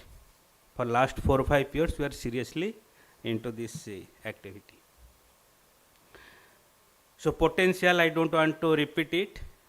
The main potential, it is we as an organization thinking to work with 50 million or some people through different means, collaborating, taking support, getting associated. When we are talking, if government will ask us, are you really working on malnutrition? What will be our explanation? Simply increasing income is not possible to convert into reduction in malnutrition. That is already proven. So other things already discussed, I am not repeating those things. So whenever we are doing certain thing planning in a watershed approach, we have to give a comparative analysis that whether it will be profitable to convert your land into fish ponds, because there is always a reluctance, people don't want to convert that.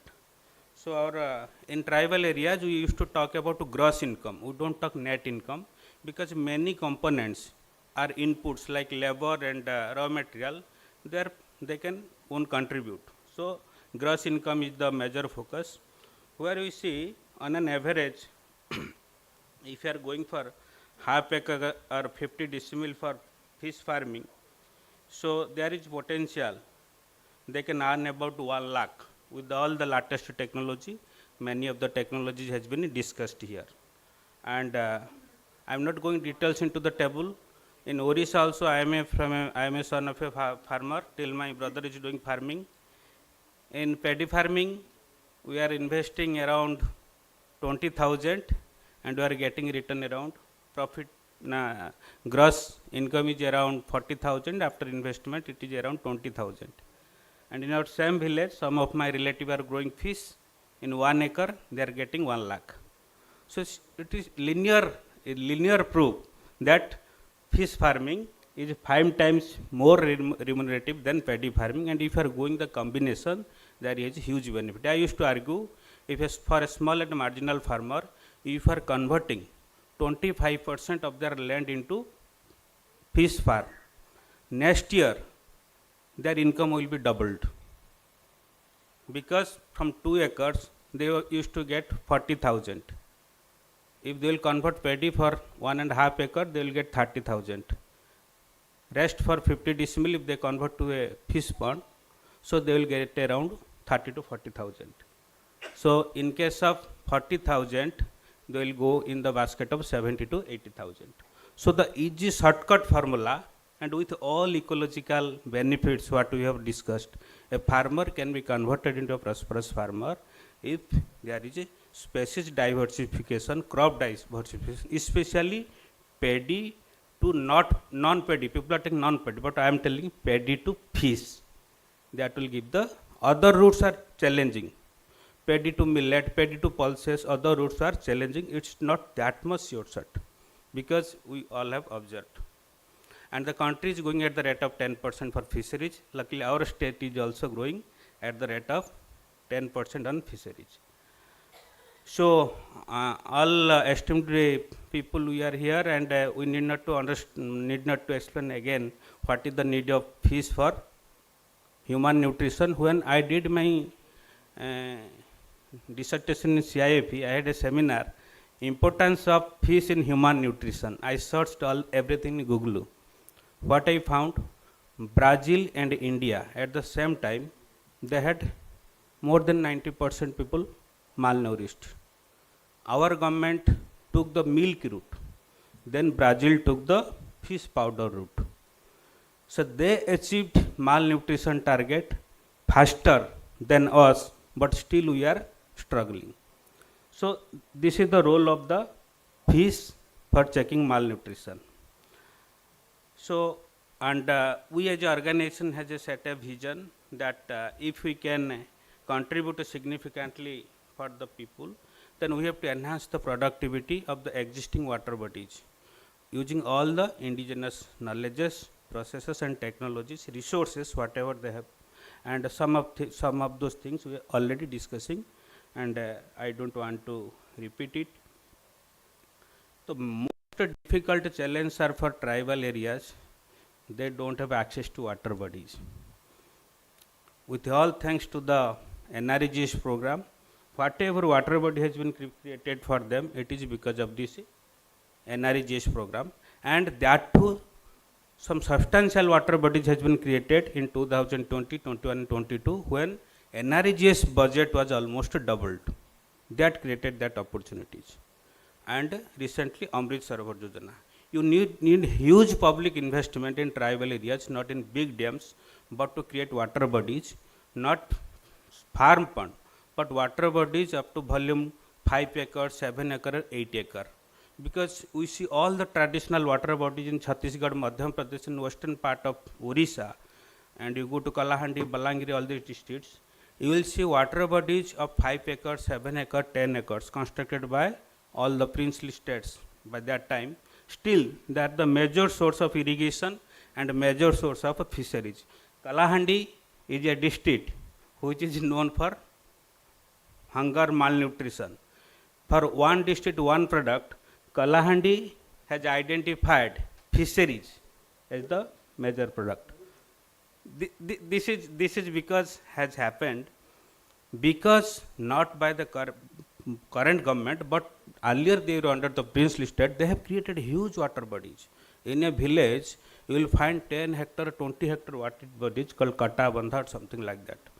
So our experience by 3 years, we have working around 17,000 farmers, and that is correspond to 10,629 water bodies, and all total 2,004 hectare. And 28 direct action teams who have do some action research and do implement, and also in partnership. We associated with the OLM, Mission Shakti, NRLM, ITDH, wherever possible. So many of the things also here discussed, like collectivization of this SAG, and we are just contributing there. NRLM is everywhere. Everywhere you go, will file the SAGs, and every actor has to, maybe World Fish, Pradhan, or TSP program by SIFA, anyone has to only collaborate there.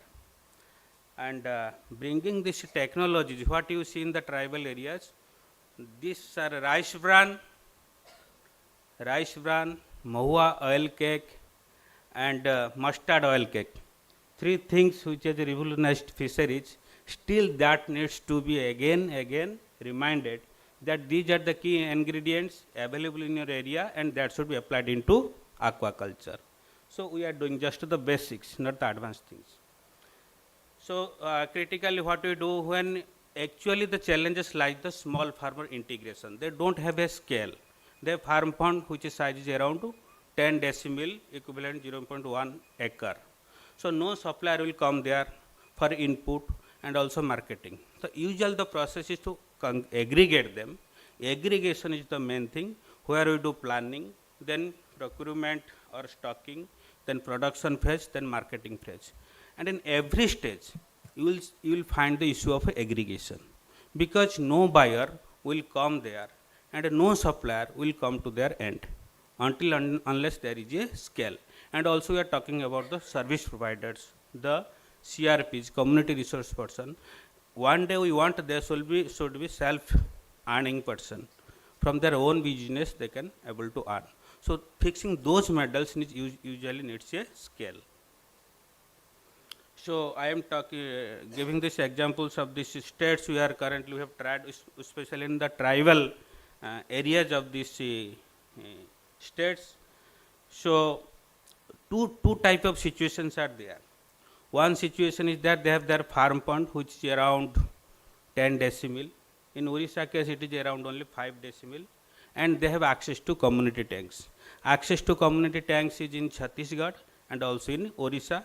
Those two states have come up over policies which has given a major breakthrough to the SCGs, so that they are able to access the water bodies. It has fulfilled two things. They have come over a power equation in the village, which usually they used to struggle. Even if there are difficulties to use for this water for other cultural purposes also. Now they are empowered, they have got access. Once they have got the access, then they are doing this practice. But when they are doing practice, they are not allowed to adopt all the practices. So many restrictions are there. Yeah. So these things, I think if your scientific things, looking the time constraints, you are just missing it. Some of the basic things, we think it's the ABC of the fisheries, need not be told again, but these things has to be emphasized. What is the importance of acidity? What is the alkalinity? Why you need a treatment and how it has to be done. Then this pre-stocking management. Earlier we have taught that you have to apply this urea, then nitrogenous, phosphorus fertilizers. We have all stopped all these things by principles also, and also the tribal communities don't appreciate application of these chemical fertilizers. This can give a major breakthrough for fisheries in tribal areas. We used to call it a pesticide to kill the unwanted fishes. But this is a major breakthrough. This can be used for manuring. After 21 days, when its toxicity is finished, it contributes to be a major source of manure, and all our tribal areas have enough quantities of this mawa oil cake. We have tried in nursery and also in fish rearing also.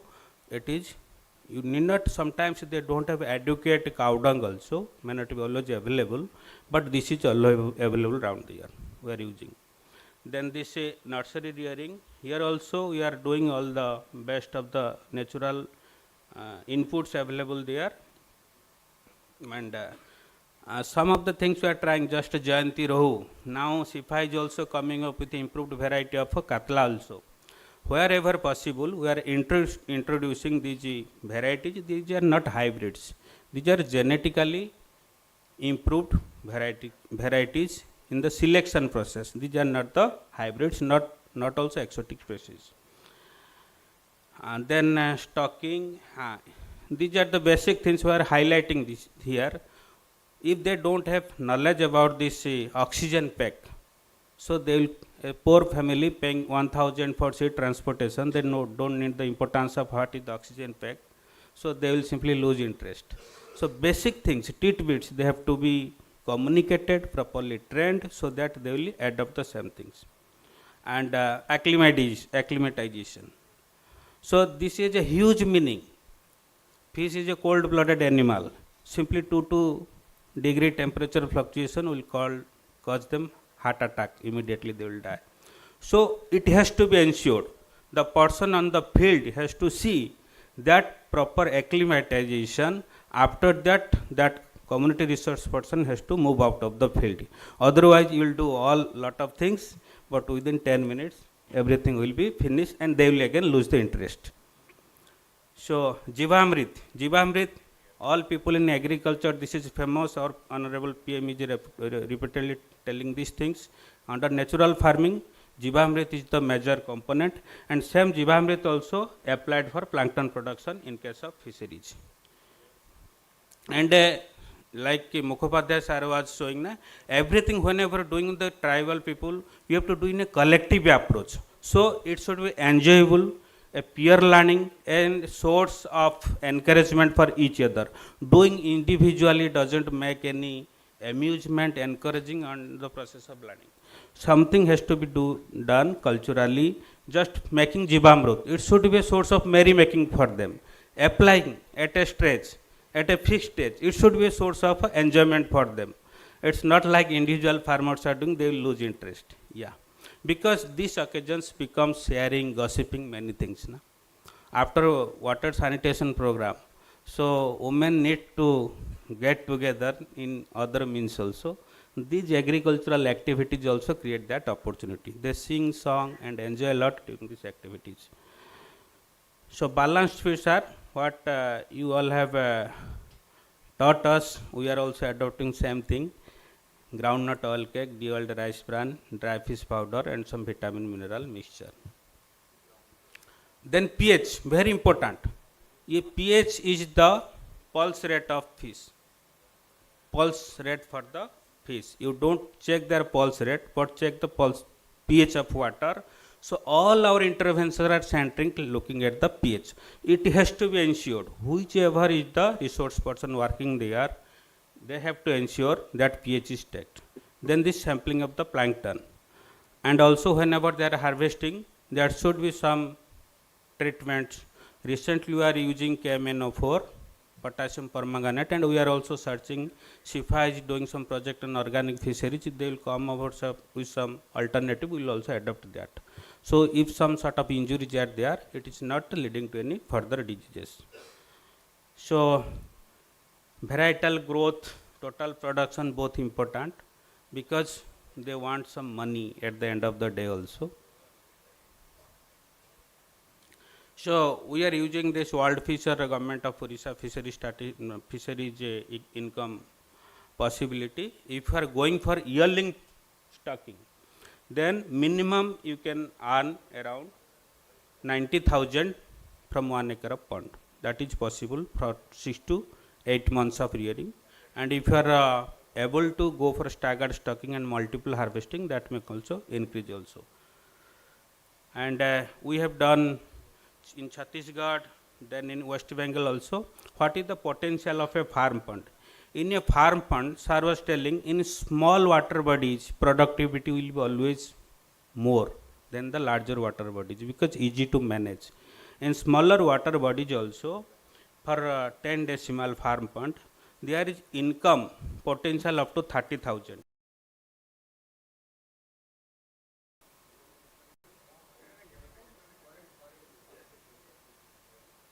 Yeah, just I am saying. So there is income potential about to 30,000. So we are thinking, if to sustain a fisheries intervention in a block or something, you need 100 hectares of water bodies. Because from the sustainability framework, you have to go for a FPO or something. So what should be the minimum business for them, so that, yeah, what should be the minimum business for them, so that they can sustain on the long run? It should be around 100 hectare, because 100 hectare per hectare, if they are earning on the round of 2 to 5 lakhs or something. So 100 acre, that means they will be able to earn around 2 crore or 2.5 crore or something. And for running any sort of enterprise like a FPO or something, at least 25 to 30 lakh is now the running cost. So if you are doing some intervention in a potential block, our target should not be whatever is possible, we are adopting some technology, it is not going to sustain. Same thing we are observing in agriculture, vegetables, goat rearing, everything. Everywhere you should have a scale. Without scales, intervention doesn't happen. So my request to Secretary sir and all, so our single mottos are, without water we cannot check hunger or malnutrition. We also work in wholeheartedly, convert all the schemes of the water resource department, ST department, NRLM, fisheries department, and government people can say, DBT scheme, tribal people are not able to take benefit from the DBT scheme, because they cannot afford that. So if wholehearted effort will be there to create around 100 hectare or something water bodies in the tribal areas, we can achieve the malnutrition target by 2030. Thank you. Yeah. Thank you.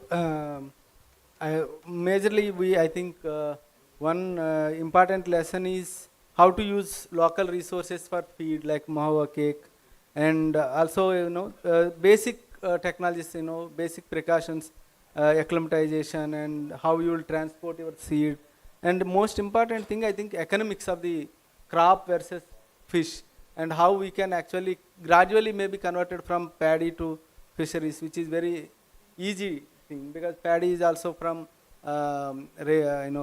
irrigated areas, and fish also need irrigation. So this is very important, and I think I thank all the panelists for giving your insights, and I thank the participants also to waiting patiently for before lunch. Thank you so much, and I request Vaibhav. Any questions to the panelists? We can have it in 2-3 minutes. We can take 1 or 2 questions from the participants.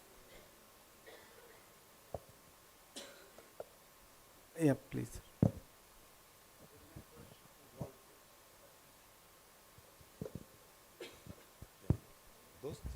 You are working in Odisha under World Bank project, and especially that you see. Okay, so I would like to know that here also we have a very technically very sound resource institute is CIFA for freshwater aquaculture. What type of technology you are taking, or you are taking assistance from CIFA for the promotion of aquaculture in Odisha state? Yeah. Sir, actually, in each and every activity, we are really close associated with the CIFA scientists, especially like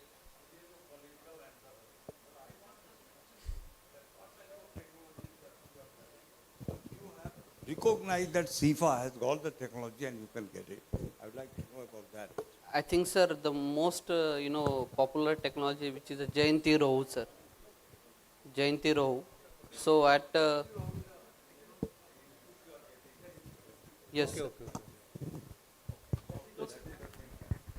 Fine.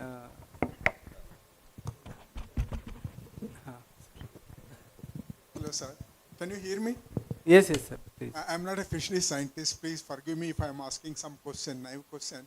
So I know that I'm really very impressed with the efforts being made to improve the livelihoods of the inland fisheries team. And I see that variety of input materials are given or for growing the fish. I'm just concerning about the quality of the fish, what you are raising using that kind of practices, because I saw people using some urine, cow dung, and pig waste, something like that. How they ensure the fish which is being given or sold in the market that we are selling a quality fish. And second thing is, now you know that very compelling reason for all of us, how do we reduce the carbon emission? There is no choice here. So now we need to gear up ourselves to see that what are the practices that we have today, trying to have alternative interventions where the carbon emissions of making our food also is reduced, so that we are helping the government and we are helping ourselves, not the government, the planet. So with these few things I just wanted to stop. Sir, Sorry, if something is not pertinent to it, please forgive me for that. Sir, if you could introduce yourself as well, that would be helpful, sir. Yeah, I'm Dr. C.R.K. Reddy, and retired as a chief scientist from Central Salt and Marine Chemical Research Institute. Is a constituent lab of CSIR, and now I'm working for a company called UPL, United Phosphorus Limited, which is well known for pesticides, and now they're transiting from chemicals to biologicals and biosolutions. So the company is more concerning about how we empower the farmer, food security. Okay, so this is what my background, and we are working on developing a kind of a low carbon footprint agriculture inputs. Is the mandate of our organization. We are helping the company to develop and transit to that kind of in agriculture inputs. Pratap sir, you want to answer that regarding the feed? He is asking whether if you are feeding the fish with cow dung, pig dung, is it really safe to consume, and how your quality of fish will be?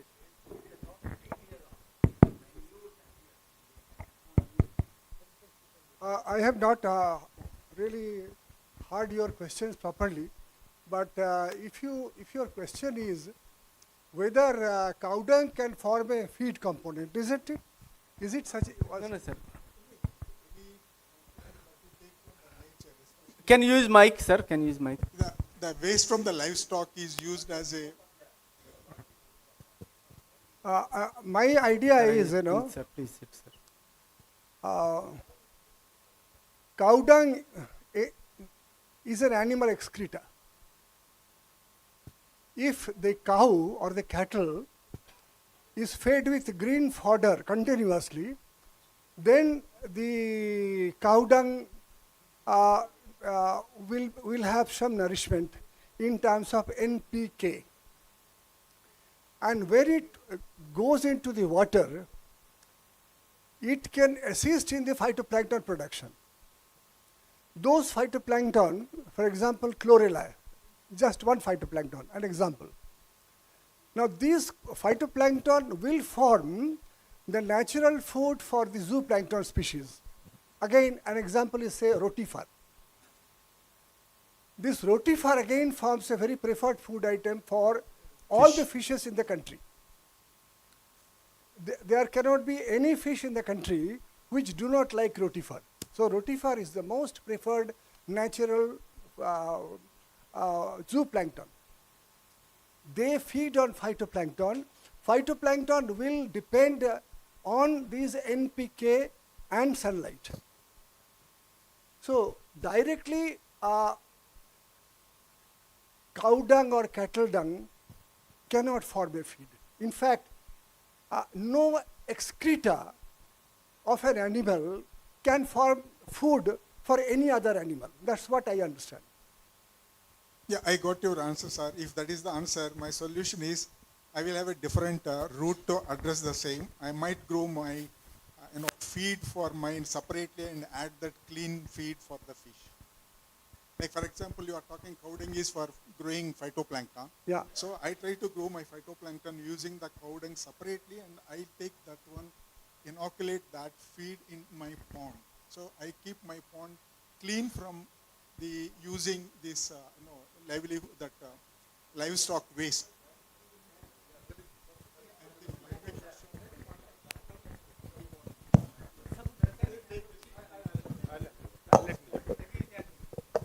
Yeah.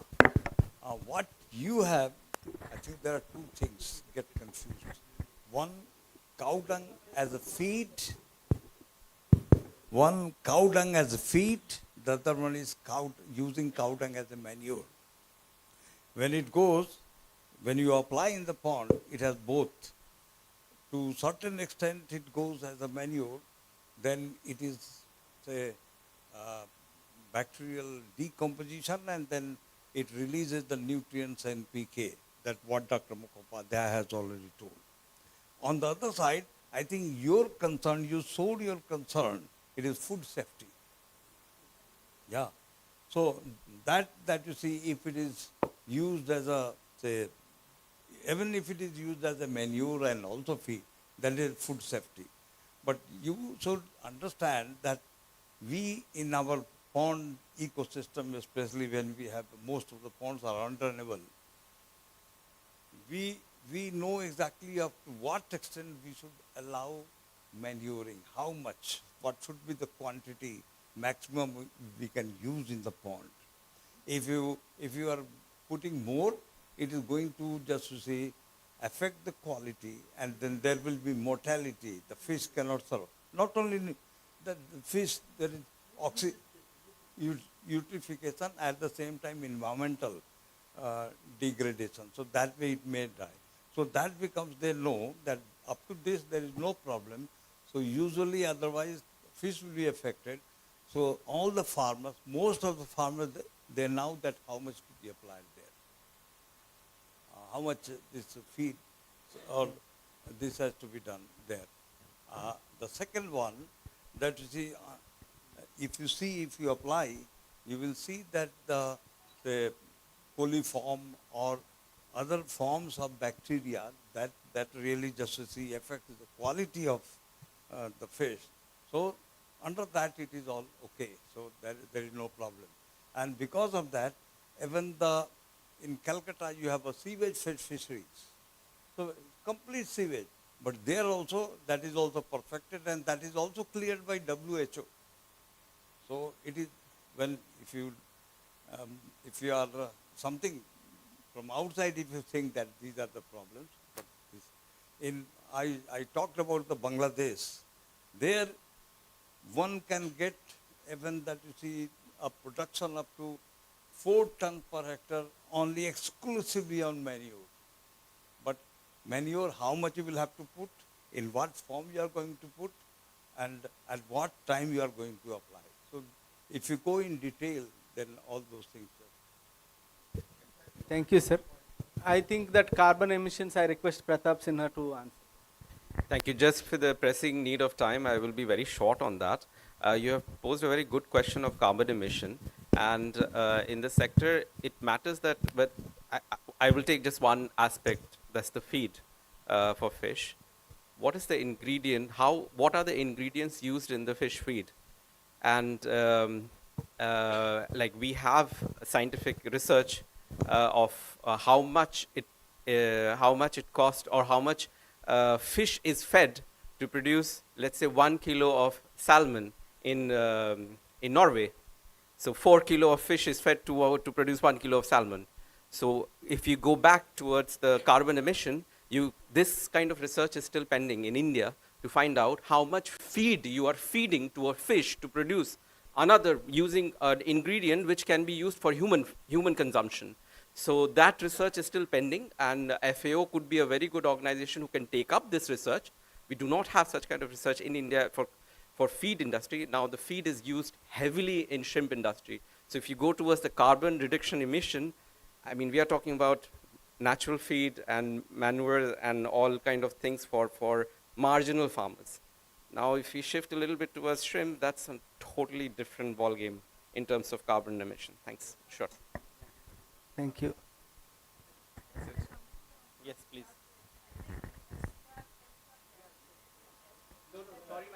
I'm just saying that study of how much fish is taken to produce a kilo of. No, that is just a matter of conversion. Yes. FCR studies are very Within much the there in India, ingredient. and I think the institutions in India for all fish it is available. So that will hint towards the carbon emission, sir.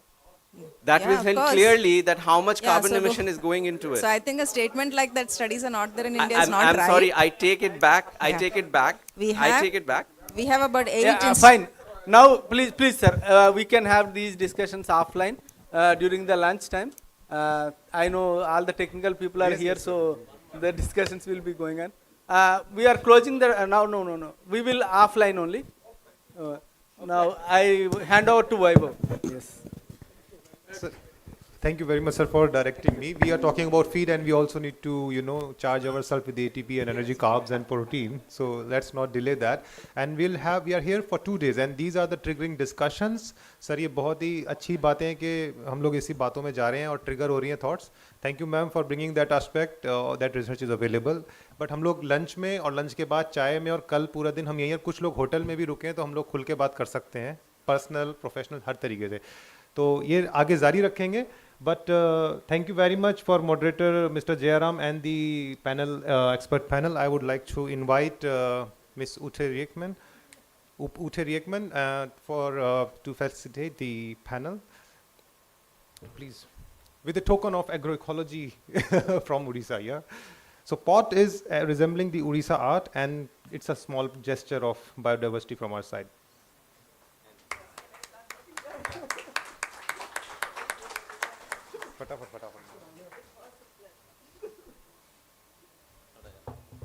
एक एक करके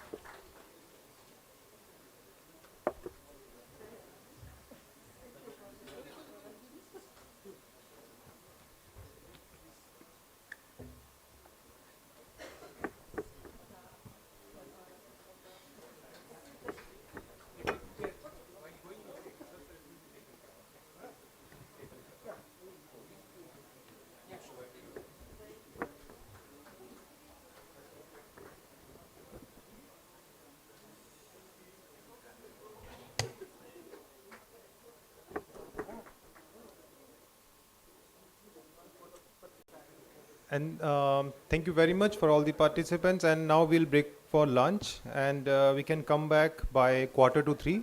2:45 तक सभी मित्रगणों से निवेदन है कि वापस आएं और हम लोग पैनल डिस्कशन शुरू करेंगे, technical panel discussion.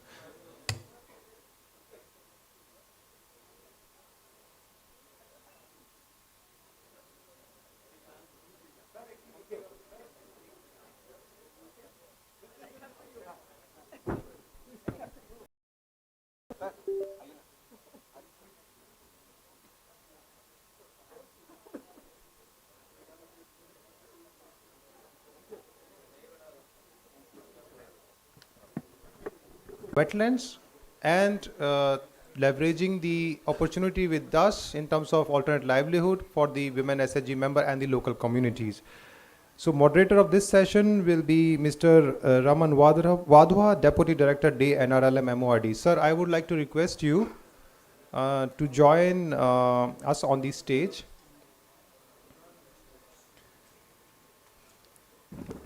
The panelist will be Mr. Ritesh Kumar from Wetland International South Asia. He will be joining online. So may I request the IT team to check whether Mr. Ritesh Kumar is online or not. Arundhati, can you please check? Okay. So we'll wait. And then we have Dr. R.N. Samal, Senior Scientist, Chilika Development Authority, Department of Forest and Environment, Government of Odisha. Dr. R.N. Samal, sir. I would also like to invite Mr. Kirtiman Avasthi, Wetland Management for Biodiversity and Climate Protection Project, GIZ India. Sir, we are expecting one panelist to be joined online from Wetland International South Asia. However, we can start the deliberation with the dignitaries on stage. So, Wadhwa sir, over to you, sir, please.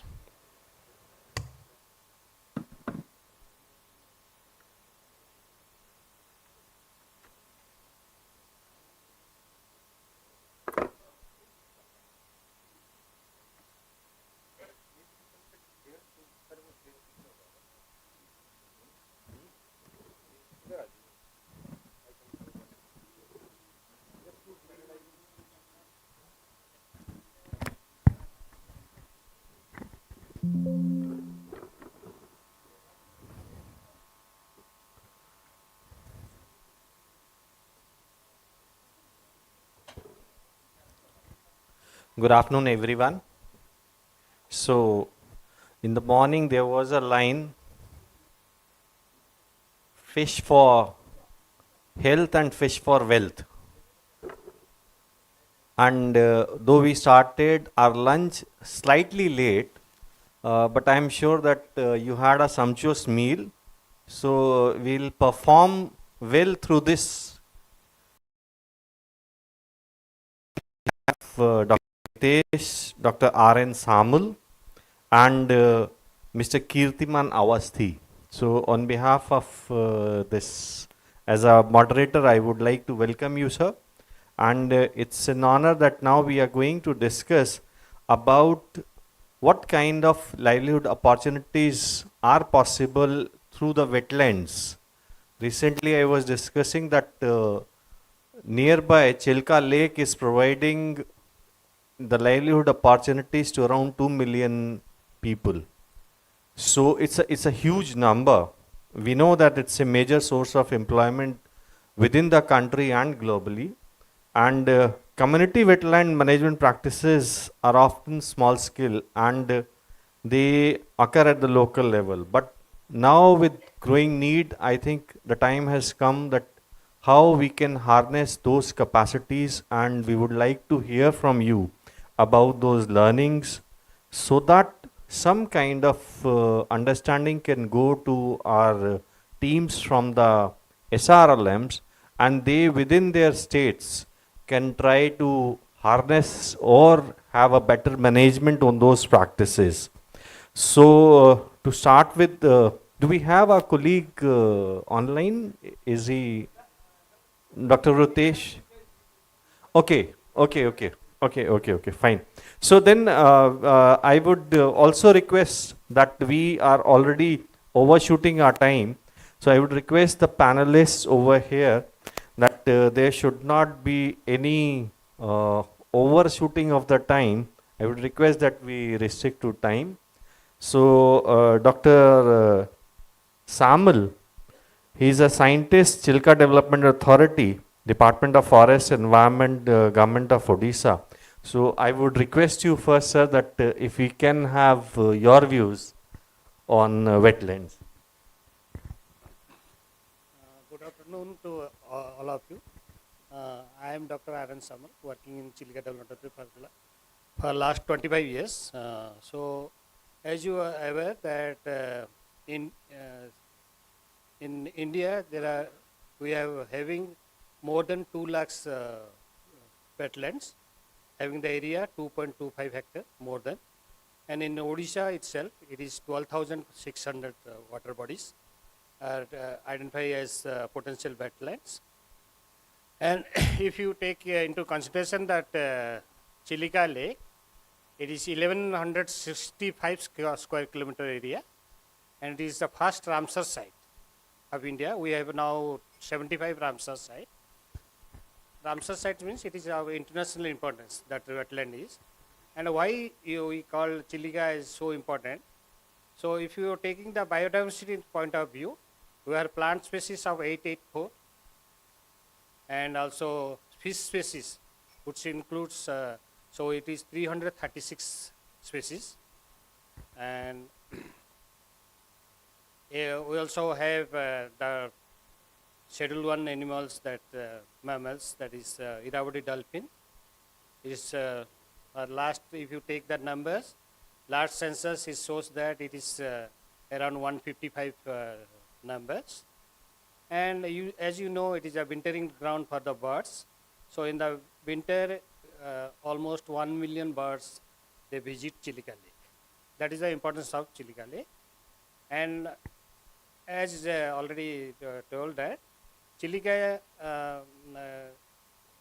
the dependence on Chilika is that it is almost 2 lakhs fishermen directly for their daily livelihood. They depend on Chilika. So it is spread over 132 villages. It's mostly in the coast of the lake. And that potential is that Chilika, if you take into consideration that it is 19,000 metric ton of fish production every year. It is an average, if you take that 14,000 metric ton. So it is that potential is that it can go up to 27,000 metric ton. So if you take into the consideration of that into monetarily output, it is 380 crores of rupees from the fish production. And other aspect is that it is the most potential tourist spot. So it covers that mostly people in the winter season they visit the lake. And also, if you take into consideration the biodiversity, that is having that 6 species of seagrass species, and it spreads over around 136 square kilometer. And as you know that seagrass is most potential. It's that carbon sequestration, if you take into consideration, is if you take the tropical climate forest, and if you compare the seagrass bed, it's mostly 70% more it capture the carbon, and which helps in the climate change adaptation measures, if you take that control there. And another thing is that, and also the seagrass bed is like it acts as a breeding ground for the fishes. Most of the fishes, if you take the fish into consideration, most of the fish, they for their breeding purpose, they prefer that seagrass bed. And also another thing is that Chilika is a lagoon, is not a lake, as it connects to the Bay of Bengal by a narrow inlets in the. So if you take that 336 species of the fish species, so 87% are in migratory in nature. So migratory in the sense, the part of their life, they will live in the ocean, and then they will come to the part of their life. They will or if you take only one species, if you take the mullets, we call it as a Khoinga in Odia. If you they take that one species, it lay eggs around 20 lakhs. One fish will lay eggs around 20 lakhs. So conservation measures you have to take into consideration when you are taking the livelihood into consideration. And there are natural channel, we call it feeder channel. So it is around 11 feeder channels are there. So we experience the diurnal tide case, tidal variation is semi-diurnal tidal variation. So every day we have 2 high tide, 2 low tide. So during low tide and so that will triggers the migration of the fish juveniles from the open ocean, and which gives the production. So around registered people on a daily basis, they registered around 7,000 boats for fishing. So, but another thing is that people are also to do the aquaculture. As per the Supreme Court direction, it is a illegal activity in Chile. As is a Ramsar site, and also so there is a direction from the Supreme Court, and Honorable High Court also gave the direction to the pre-district collector. If any illegal activities is going on, if they violate that CRZ rules or Coastal Aquaculture Authority Act, then they will demolish that aquaculture activity. So that is one thing. Another is that under the OMFRA Act, we also, there is a culture fishery is illegal in Chilica Lake. Only you can go for the capture fishery. So in the sense, we have a system. So there is a central cooperative society of the fishermen community. So the revenue department give the lease for fishing to the fishermen community, and through that cooperative that fishermen cooperative society, and that is called, that is imaginary. They have divided that whole lake into small soirat. That is like our paddy field. They have also identified that they demarcated the field, that whole lake into small fishing activity ponds. That is called soirat. So they go for the leasing policy. Then after that, every year they have to do the. So now, as per the direction of the High Court, we are going for the Chilica fishing policy. It's under active consideration of the state government. Once it's formulated or it is approved by the state government, it will become a law. That much I want to say. If anyone that's the brief introduction about the Chilica Lake.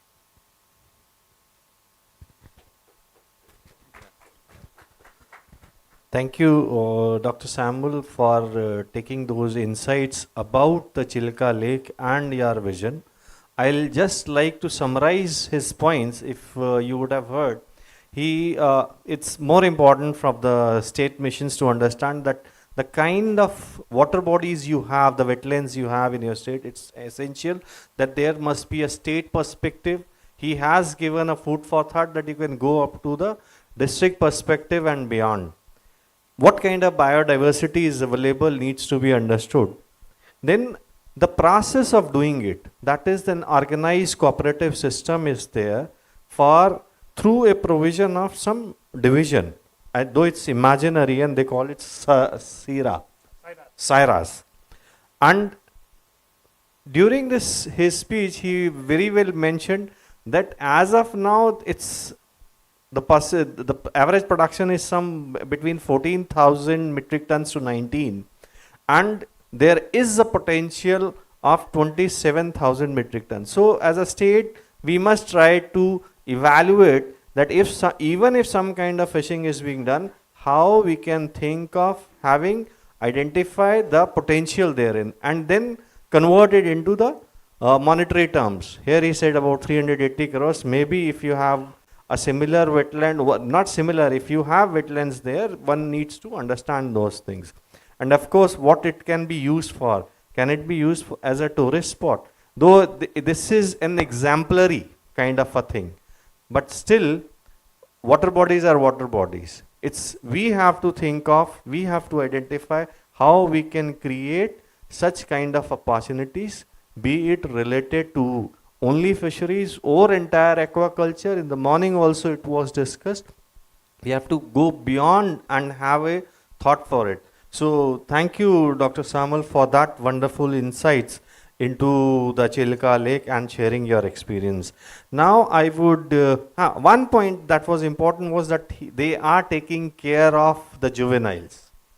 Means that is important, though it is said in the garb of the court orders, but essentially it is for everyone. And as a social responsibility, we must also take this with us. So thank you, sir, for those thoughts on Chilka Lake. Now I would request Mr. Kirtiman Awasthi, who is from Wetlands Management for Biodiversity and Climate Protection project from GIZ. So, Mr. Awasthi, over to you for giving your thoughts, your experiences on wetlands. Thank you so much. Thank you, everyone, for having me here. As mentioned in the introduction, I am part of a project which is called Wetlands for Biodiversity and Climate Protection. And as part of the project, I was recently on a visit to Jammu and Kashmir, to Wooler Lake. And one thing which was very much prominent in the Wooler Lake was to improve the water holding capacity of the entire lake system, which is fed by the Jhelum River, so that it can hold more water, especially during the flood seasons, to reduce the flood impact downstream. And at a large scale, this dredging activity was going on. But on the sidelines also, you can see in the photo, a person harvesting water chestnut. And this is one of the important livelihood source for the communities living around in some part of the Wooler Lake. But the problem with this harvest is that this has to be sold fresh, because this is how this is eaten there, and doesn't carry it doesn't have much of a price relation, so it's sold very cheap. Compared to what we see in other parts of India, it's dried and then sold as atta as well. So can there be a livelihood opportunity around this particular wetland commodity in that part of India, in Jammu and Kashmir? And there can be other such commodities around which livelihood strategies can be developed. How to do is, I think a lot of solutions have been already demonstrated since morning. So solutions we know, but how do we integrate into and then bring convergence of different schemes, as Additional Secretary Sir said in the morning, is I think going to be important moving forward. For us, the project, when we look at project, the focus has been on the integrated management planning of the wetlands.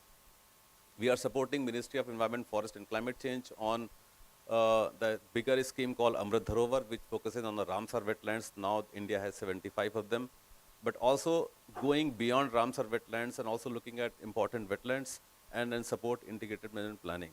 And when we say integrated management planning, it looks at biodiversity, now looking at impact of climate change and also increased frequency of different disasters. How do we look at wetlands also for reducing disaster risk and then also provide adaptation benefits as well. But if we look the integrated management plans which have come for different wetlands across India, the livelihood opportunity is an also important focus area for the IMPs. But how do we integrate that into overall implementation mechanism is still, I think, to be demonstrated, even though it's part of the planning process. Similarly, these are the wetland harvest from the Loktak Lake in Manipur. I'm just trying to show these pictures because of the different commodities that can be thought of when it comes to livelihood from the wetlands, also going beyond fishery and aquaculture as well. These are also some photos about, of course, fishery and paddy cultivation, I think, in some part of India. And this is how we started looking at integration of livelihood into the integrated management planning. So when we started this exercise, the first thing was to make it more participatory and engage with the communities living in the periphery of the wetlands, who also dependent on the wetland ecosystem services in those regions. So these are the photos which are part of the multi-stakeholder consultation in order to develop IMPs which are more holistic and comprehensive. These are again the farmers and fisher groups. This is actually from Odisha, looking at how can we develop an integrated management plan which also includes community livelihood concerns as well, who are dependent on the wetland communities and services that are coming from there. While we were designing the integrated management plans, we were also struck by the COVID-19 pandemic. And this whole concept of the green recovery was gaining traction, and picking those ideas from the planning process, we looked at how the community livelihood can be supported, who are dependent on the wetlands in the catchments. So this is one of the example of the backyard vegetable cultivation. This was demonstrated, supported under the project. And while the activities were going on already there, the project supported how we go about the organic cultivation so that it also reduces the runoff impact to the wetlands because of the pesticide use or fertilizer use in the vegetable cultivation. Similarly, this is another commodity which we looked at in terms of supporting livelihood. The activities were already going on. It was the project supported in further organizing and also creating more products out of the wetland weeds, nalia grass, and create products which can be sold in the market.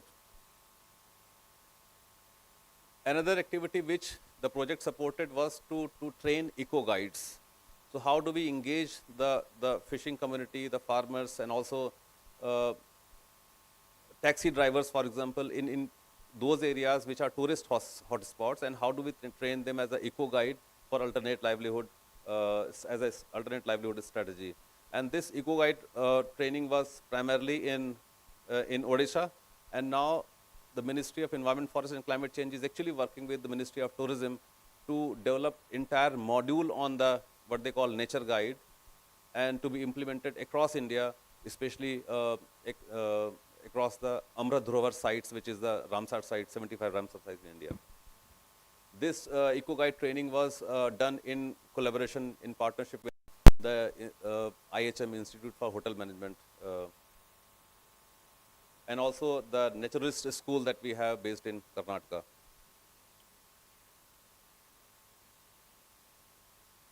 Looking at the benefit, the impact of such interventions that we had on isolated cases was also the women groups from or the beneficiary also shared their thoughts with the Parliament Committee, German Parliamentary Committee, which visited also in India, and they were sharing their thoughts. This is a photo from there. So the idea of showing this photo was to look at how do we create integrated solutions based on different individual isolated solutions that we have to support community livelihood coming from the wetlands. As Additional Secretary said in the morning about the soil health is how important for the agriculture productivity, the water health is also important for the aquatic systems.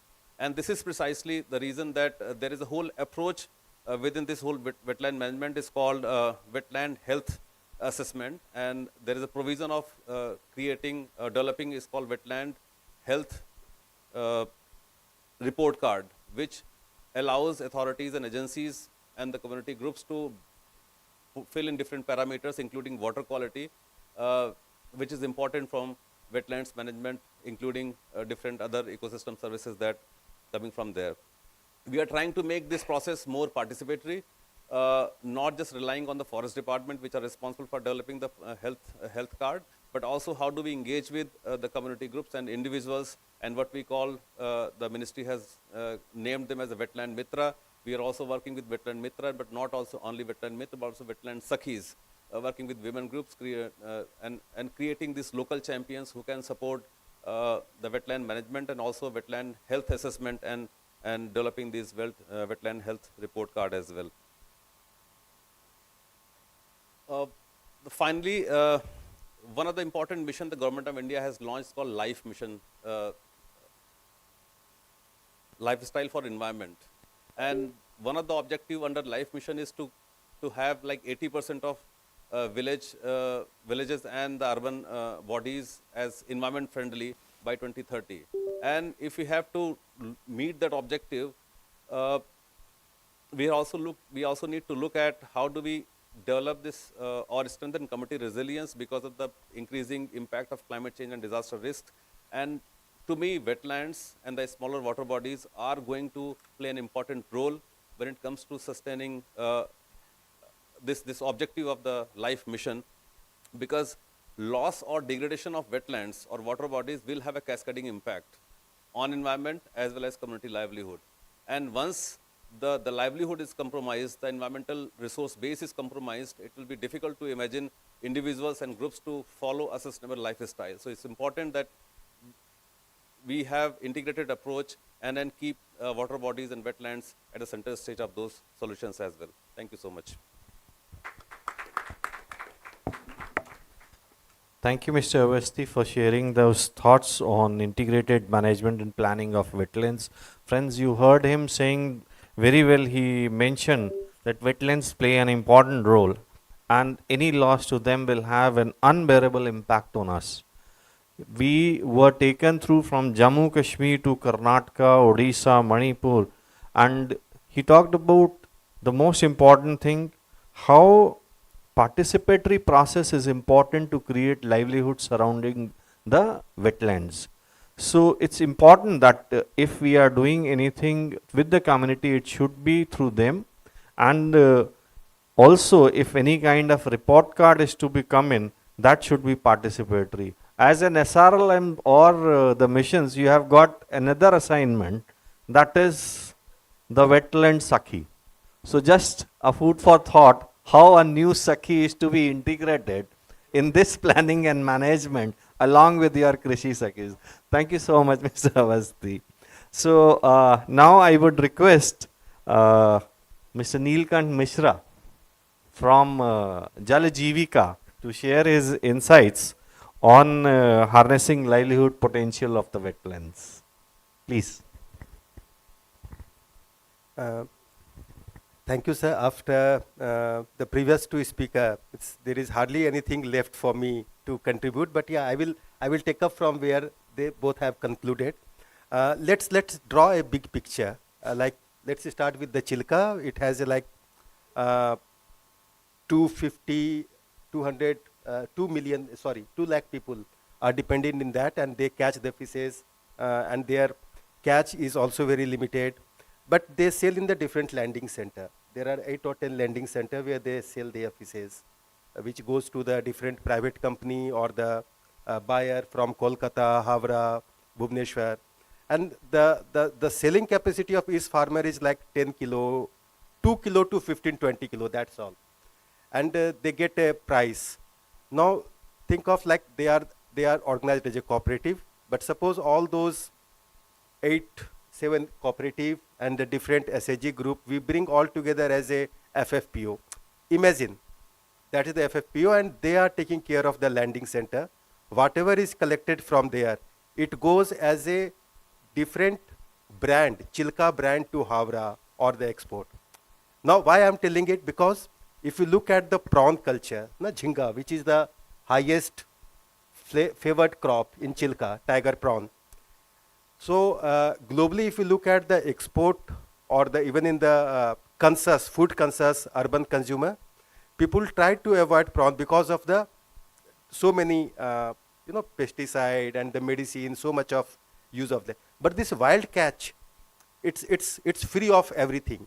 And even in this hall, if we serve this is the wild catch Chilka Lake, so people would love to have it, at least one bite. So can we make each and every wetland as a brand for some product, and which is done by the FFPO? So in one way, we are going towards the inclusive market as a overall concept. Then we are also allowing it to the existing conservation aspect of government. We are not touching that conservation aspect. But the market, now that this fragmented market, we are just collating in one place. And I saw in that board, it was written like per year, the marketable thing is 250 crore in Chilka. So one FFPO can handle 250 crore. And then what is needed? We needed there one processing plant. An RLM can do it. We needed some vehicle, refer when, PMSY can do it. So instead of making it a fragmented and where they are dependent on the third party, it's the credit.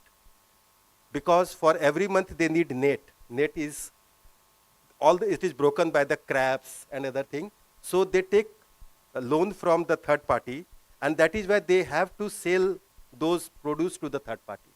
So if we have a kind of corpus or something with those FFPO to provide loan, even the input, the net, everything, and 10,000 boats, imagine in one place 10,000 boats. So can we have a workshop for boat repairing? All those things, in that ecosystem if we create, I think no other women will go for selling just the plastic doll which come from China. They will do everything there. So that kind of, all those 16 principles of agroecology, if we have another one-day session sometime, Kirtiman, and sit together how all those agroecology concept of 16 principle, we convert it towards the wetland, towards the aquaculture system or pond ecosystem. That would be really good contribution to the entire sector. So one thing is that, let's make like Buller Lake, another great example, sir. It is famous for the water chestnut. And the water chestnut, they just sell as a raw. And then the only one product in India is the water chestnut atta, Singhara atta, which is consumed by women during the Dashara and fast and festival. I took some of the thing and went to a food institute. They said this is wonderful material to develop just like peanut masala, peanut butter, because immediately it paste is very easier. And then converting it to bakery product. It's a gluten-free. So now think of the health issue in the India and the hospital. Gluten-free bread, butter, biscuit for the patient, for those who can pay it. So we can create a different value chain where during lunchtime we were having discussion with the sir. Why can't we also add the benefit of PMFEM? Because in PMFEM we can have all those processing units. So Singhara processing unit, Singhara value chain could be a totally different. And Srinagar, Kashmir, where people come there, go to a coffee shop and have a bread, biscuit, something. That time, something cake made of Singhara, that will be something every tourist would love to taste. So how we convert every product as let's think of like we are from the Israel kind of thing, where every commodity is an opportunity. So, and without thinking, we are in the fishery sector, only think of PM, SY scheme or FIDF. Why not integrate with the other different PMFEM or any other scheme? So branding, using the marketability thing. And the third thing which I would love to add on here in this forum is the carbon sequestration, which is another great benefit of the wetland. I have read some of the study which was done by some, maybe from this Mangrove International, Kanan will also press on that. They have done some study on the carbon sequestration of forest, wetland, pond, everything. And in the study, it was a study done by Wetland International. And they have given it like the forest sequestration capacity of wetland is much higher than the forest. Much higher than. And then there is mangrove, seagrass, everything comes under the carbon credit system nowadays. Can we bring that ecosystem also and bring that FFPO or the cooperative as a trustee of that entire lake to conserve, which will be part of the health card, which will be monitored through the health card, and then whatever is the carbon credit. But that consciousness will start coming. We are basically the trustee of this entire wetland ecosystem. So, and the fourth point is, of course, in this entire process, women makes a and gender aspect that comes as one of the thing, like artisan. There are so many things, like in Bihar, if you go and any places, people from the SC community, ST community, they have that artisan capacity. They produce so many fiber-based commodity. So industry based on the fiber and extract, that could be another industry near the wetland. If you go to Bihar and Bengal, like it is full of water hyacinth. But nowadays, there are so many water hyacinth product is possible. It could be converted as a vermicompost.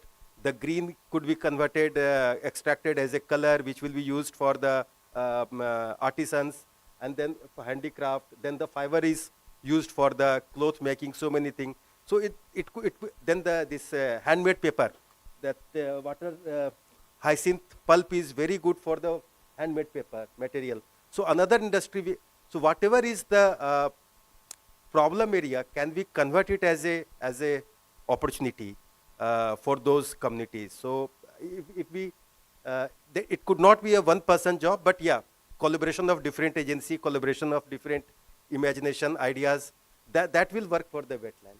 Thank you, sir. I will clarify 4 points is raised. So what CDA having what we do to address that problems he narrated. One is that giving the soft loan to the fishermen community through the cooperative society. CDA in association with Fishery Department and MPEDA from the central government, we provide the soft loan of 10 lakhs to each cooperative society at a rate of 4%. So it is repayable. They have to repay the amount. So they will get rid of from the that money lenders. That's the one we do. And for the value addition, we provide the ice box to the fishermen who do go for the fishing. So they have to pay 10% of that cost, and 90% we will bear. That is the one thing. Another thing is that CDA is initiating the certification of the fish, that branding. So we are now in a process for giving the branding for the 1313. Mostly that more important commercial important fishes, 13 numbers. We have 336 number of fish species, but out of that we selected 13 commercial important fishes. And regarding that carbon credit project, under the Amrita Dharadhar project, Government of India already initiated the process. We already submitted the proposal. We have in Odisha, we have 6 Ramsar sites. So for 6 Ramsar sites, already we gave the proposal for under the carbon credit to initiate the carbon sequestration project. That is much.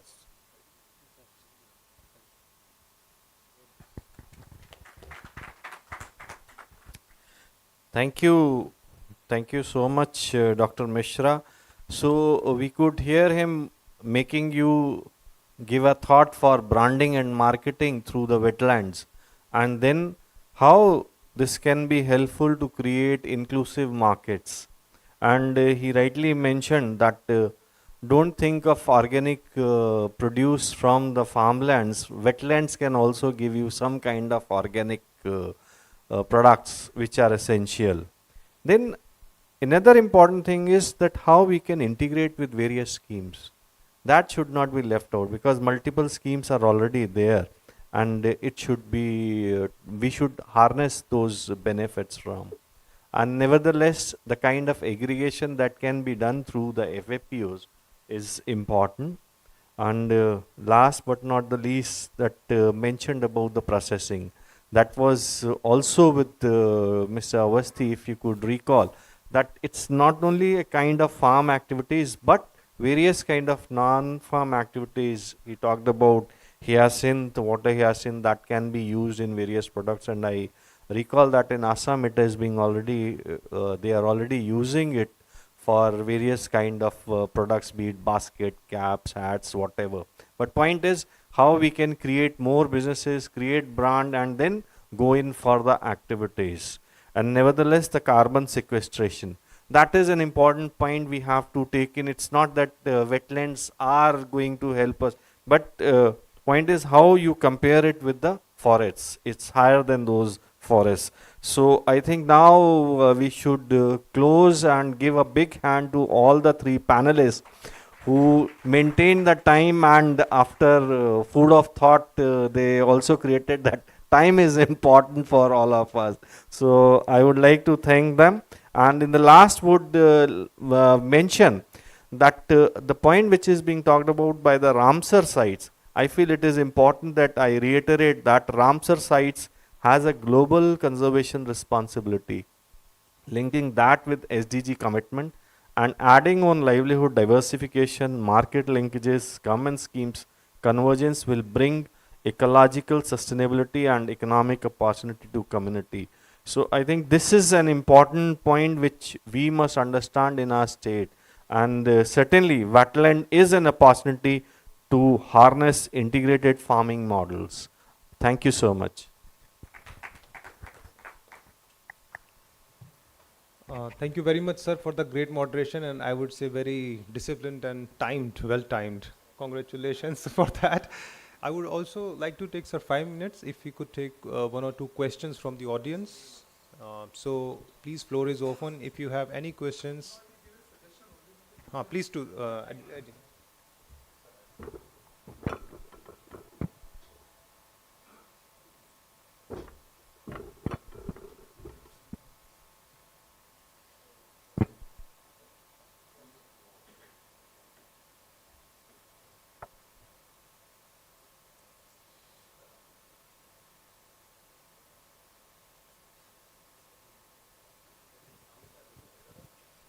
think sound is okay. Sir, it's okay. Okay, thank you. So I will just take the discussion forward from where Mr. Nilkant Mishra left.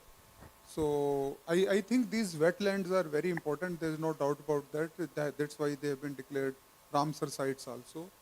But if the community knows that they will get some benefits out of it, and if the benefit goes higher, then you don't need to do anything more. The community itself will take care. So his suggestion is really good, that how we can increase the benefit to the community from that wetland. So whether we make a collective of them, how to make a branding, how to ensure better marketing. So I think it will be a win-win situation for all the stakeholders. So I think this aspect also needs to be brought to the notice of the concerned stakeholders who are handling the Chilka. Thank you.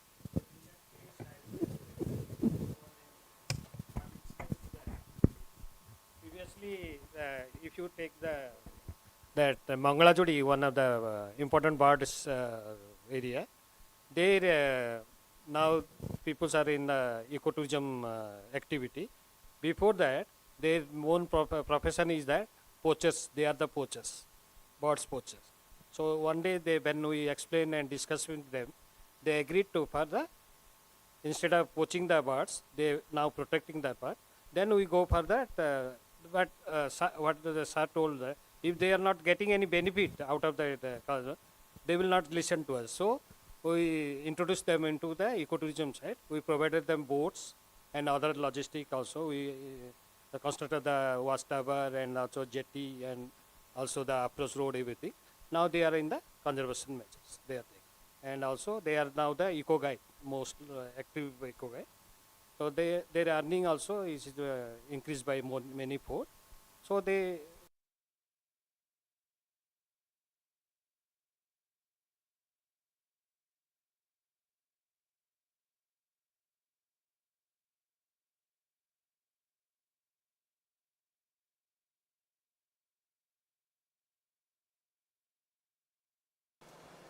When we think of benefit, we have to think of benefit not only from economic point of view.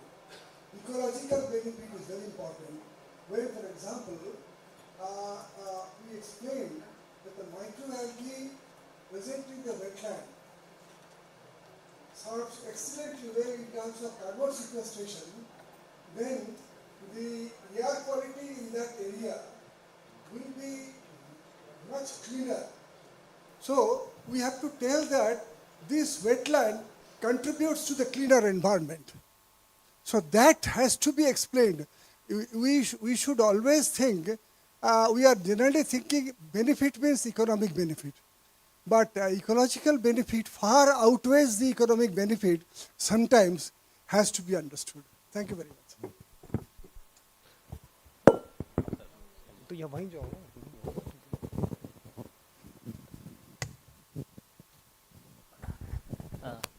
Good afternoon, sir.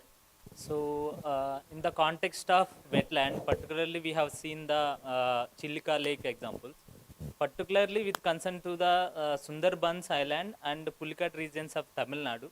So, the farmers as well as the fishermen having a traditional knowledge systems about the certain livelihood practices. So, apart from this, what kind of sustainable livelihood can we as a SRLM can promote in the particular regions, especially Sundarbans as well as the Pulicat region, particularly Tamil Nadu? Thank you.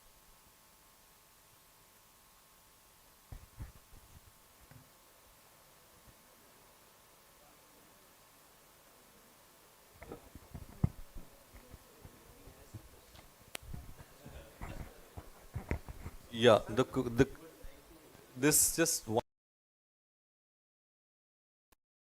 No, please you guys. Okay. No, I didn't see that.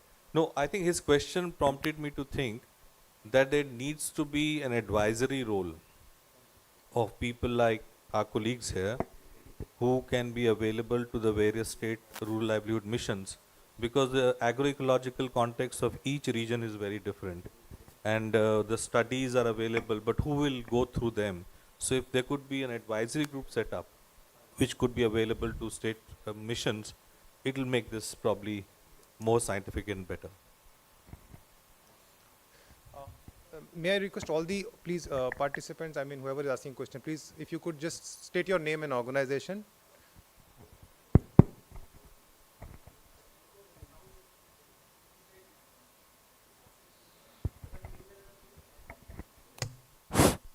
Hello, my name is Rashidhan Das. My question is from conservation point of view. Is there any report in the wetland that is the introduction of any exotic species? Like you can see now the Mahanadi river, crocodile fish, and this paku also now culturing, people are culturing more paku. And some other species also is there, exotic species like tilapia. Any introduction is there, any report, or what is the measures we can stop it, and how we can protect wetlands from the exotic species? Please. Exotic species. Who would like to answer? So any report is there in Chilka and Pulicat Lake or somewhere? River also we have seen.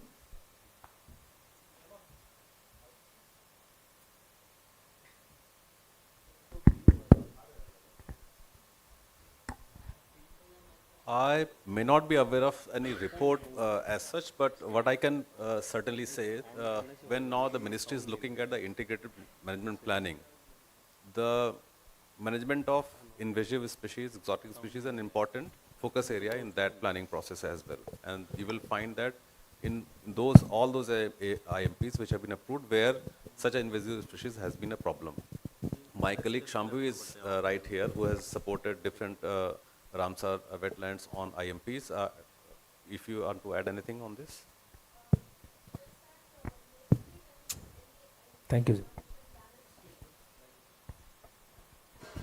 Sir, there do exist scattered reports about invasive species, not only fish but also macrophytes. They are scattered all over. There is not one consensus report on invasive species in wetlands in India. But whenever we go for a a detailed planning process for any wetland, any organization. One of the tasks that they have to do is biodiversity assessment. And as part of that, one of the things that has to be measured is the invasive species. It is also part of an official document called the brief document, which has to be made for each wetland which is notified or for which a plan is being made. So these preliminary studies do exist. I am not aware of one like common paper for invasive species, but different family groups and such instance reports are available. In fact, there are a lot of news reports nowadays about invasive fish species in wetlands as well. So it's a thing which is being considered and worked on, but I'll be happy to help find out for one particular wetland if something exists. But in case of Chilica, they do the culture that in the periphery of the lake, that in the Bhushanpur area, Thai magro we call it. Yes. So, sir, I just would like to, two things interesting. I would like to report here to note that we need to have an advisory group on this particular subject, because this is very novel and I would say nascent stage. So there could be an expert group at the NRLM level which can look into it, converging with wetland team, other experts, and maybe GIs that can facilitate that. So I hope it has been documented. The point of advisory group is documented in the proceedings, right? Second point, sir, I would like to, coin two ja, because sir, generally we talk about jungle, jameen, जानवर, जल से ज़्यादा sir बात आ गई अब जलाशय को भी जोड़ दिया जाए और जीविका को भी जोड़ दिया जाए.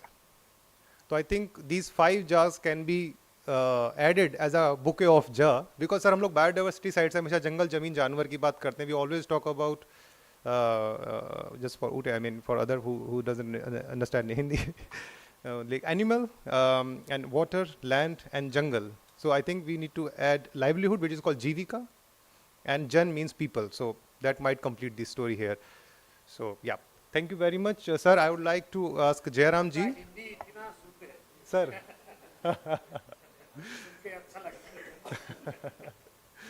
Jairam ji, please, if you could come and felicitate the dignitary panels.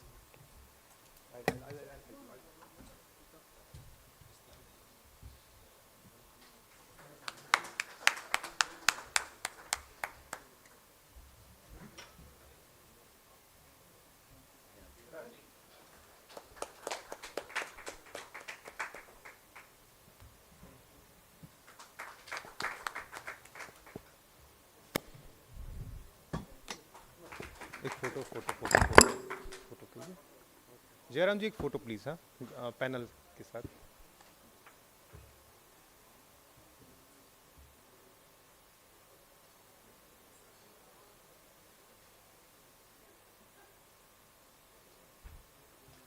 Thank you very much, Wadhwa sir, Kirtiman ji, Dr. Mishra, Dr. Samuel. Now I would like to request the next moderator and the panelists to be ready, because we are going for the next panel discussion entitled Scope for Mariculture and Coastal Aquaculture through Agroecological Transformation. Livelihood models. The focus will be the livelihood models on the mariculture and the coastal aquaculture. The session will be moderated by Dr. Neelkant Mishra, CEO and founder Jal Jeevika. Sir, may I request you to please come on dais once again.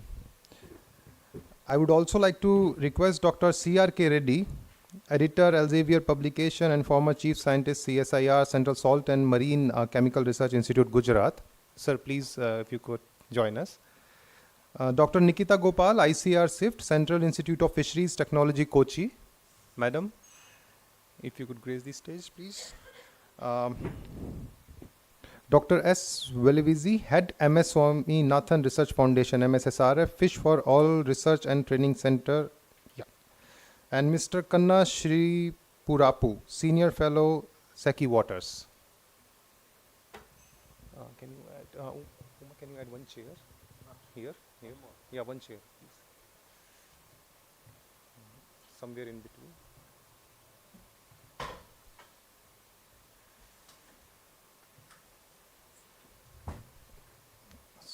So, Mr. Sir, over to you, and the session time would be 60 to 75 minutes. Thank you very much. Please, sir.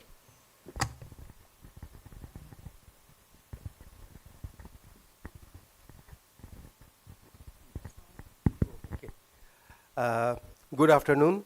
So now we are into a very interesting session. It is on the scope of mariculture and coastal aquaculture. So if we look at in the Indian context, the data related to fishery, data related to aquaculture production is very limited. It was limited, but now there are so many sensors, so many agencies here, they are collecting the data. So it has become very mainstream. But the initial figure that says now there are like nearly 6 to 7 million metric ton. That is the production of marine aquaculture and total in the marine, yeah, 6 million metric ton. And the export of this marine aquaculture produce, now it has crossed 50,000 crore. So it's a huge income for the Indian government as well as the community. Basically, the community, they also contribute to in this process. But this artisanal fishery thing, if we look at that they contribute to more than 60% of the entire marine aquaculture system. And it has its own issue, its own, like there are so many socio-economic research status that has published on this sector. But let's focus to, in this session, let's discuss more about the agroecological point of, from that perspective.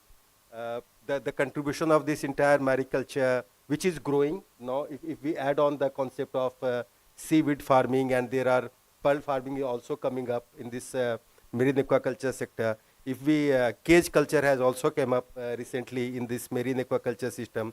If we think of this entire gamut of mariculture, which is really growing, means we are doing a lot of things, CMFRI, CIFT, they have done a lot of legacy of study, pilot with the group, with the tribal community, with women's group, and there is a huge learning that can be scaled up to the various east coast area, or this our Kerala to Puri, and even this Gujarat coastal area. Now they are doing a lot of new intervention where the CIFT, CFRI, they are all contributing to growth of those community related intervention. What I feel very interesting is a lot of thing is done in mariculture and marine aquaculture is related to the post-harvest processing.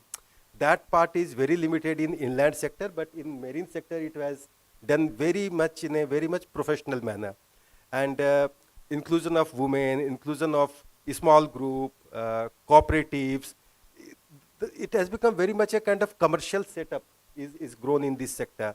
So taking it further from that, I would request Dr. C.R.K. Reddy first to start with the idea of how this seaweed sector, globally it has done a lot, contributing a lot, and it has a huge potential to grow as a, change this entire feed sector, algae sector. And but what are the limitations in Indian context, and what are the potential which we can leverage from the existing technology through NRLM to bring like thousands of women through this kind of seaweed related production system. C.R.K. Reddy, sir.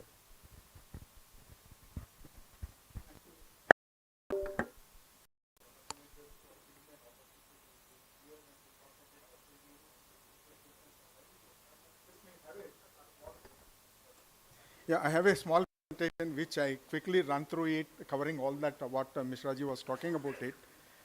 And no, we have been since morning talking about the inland fisheries and aquatic foods and aquatic ecosystems.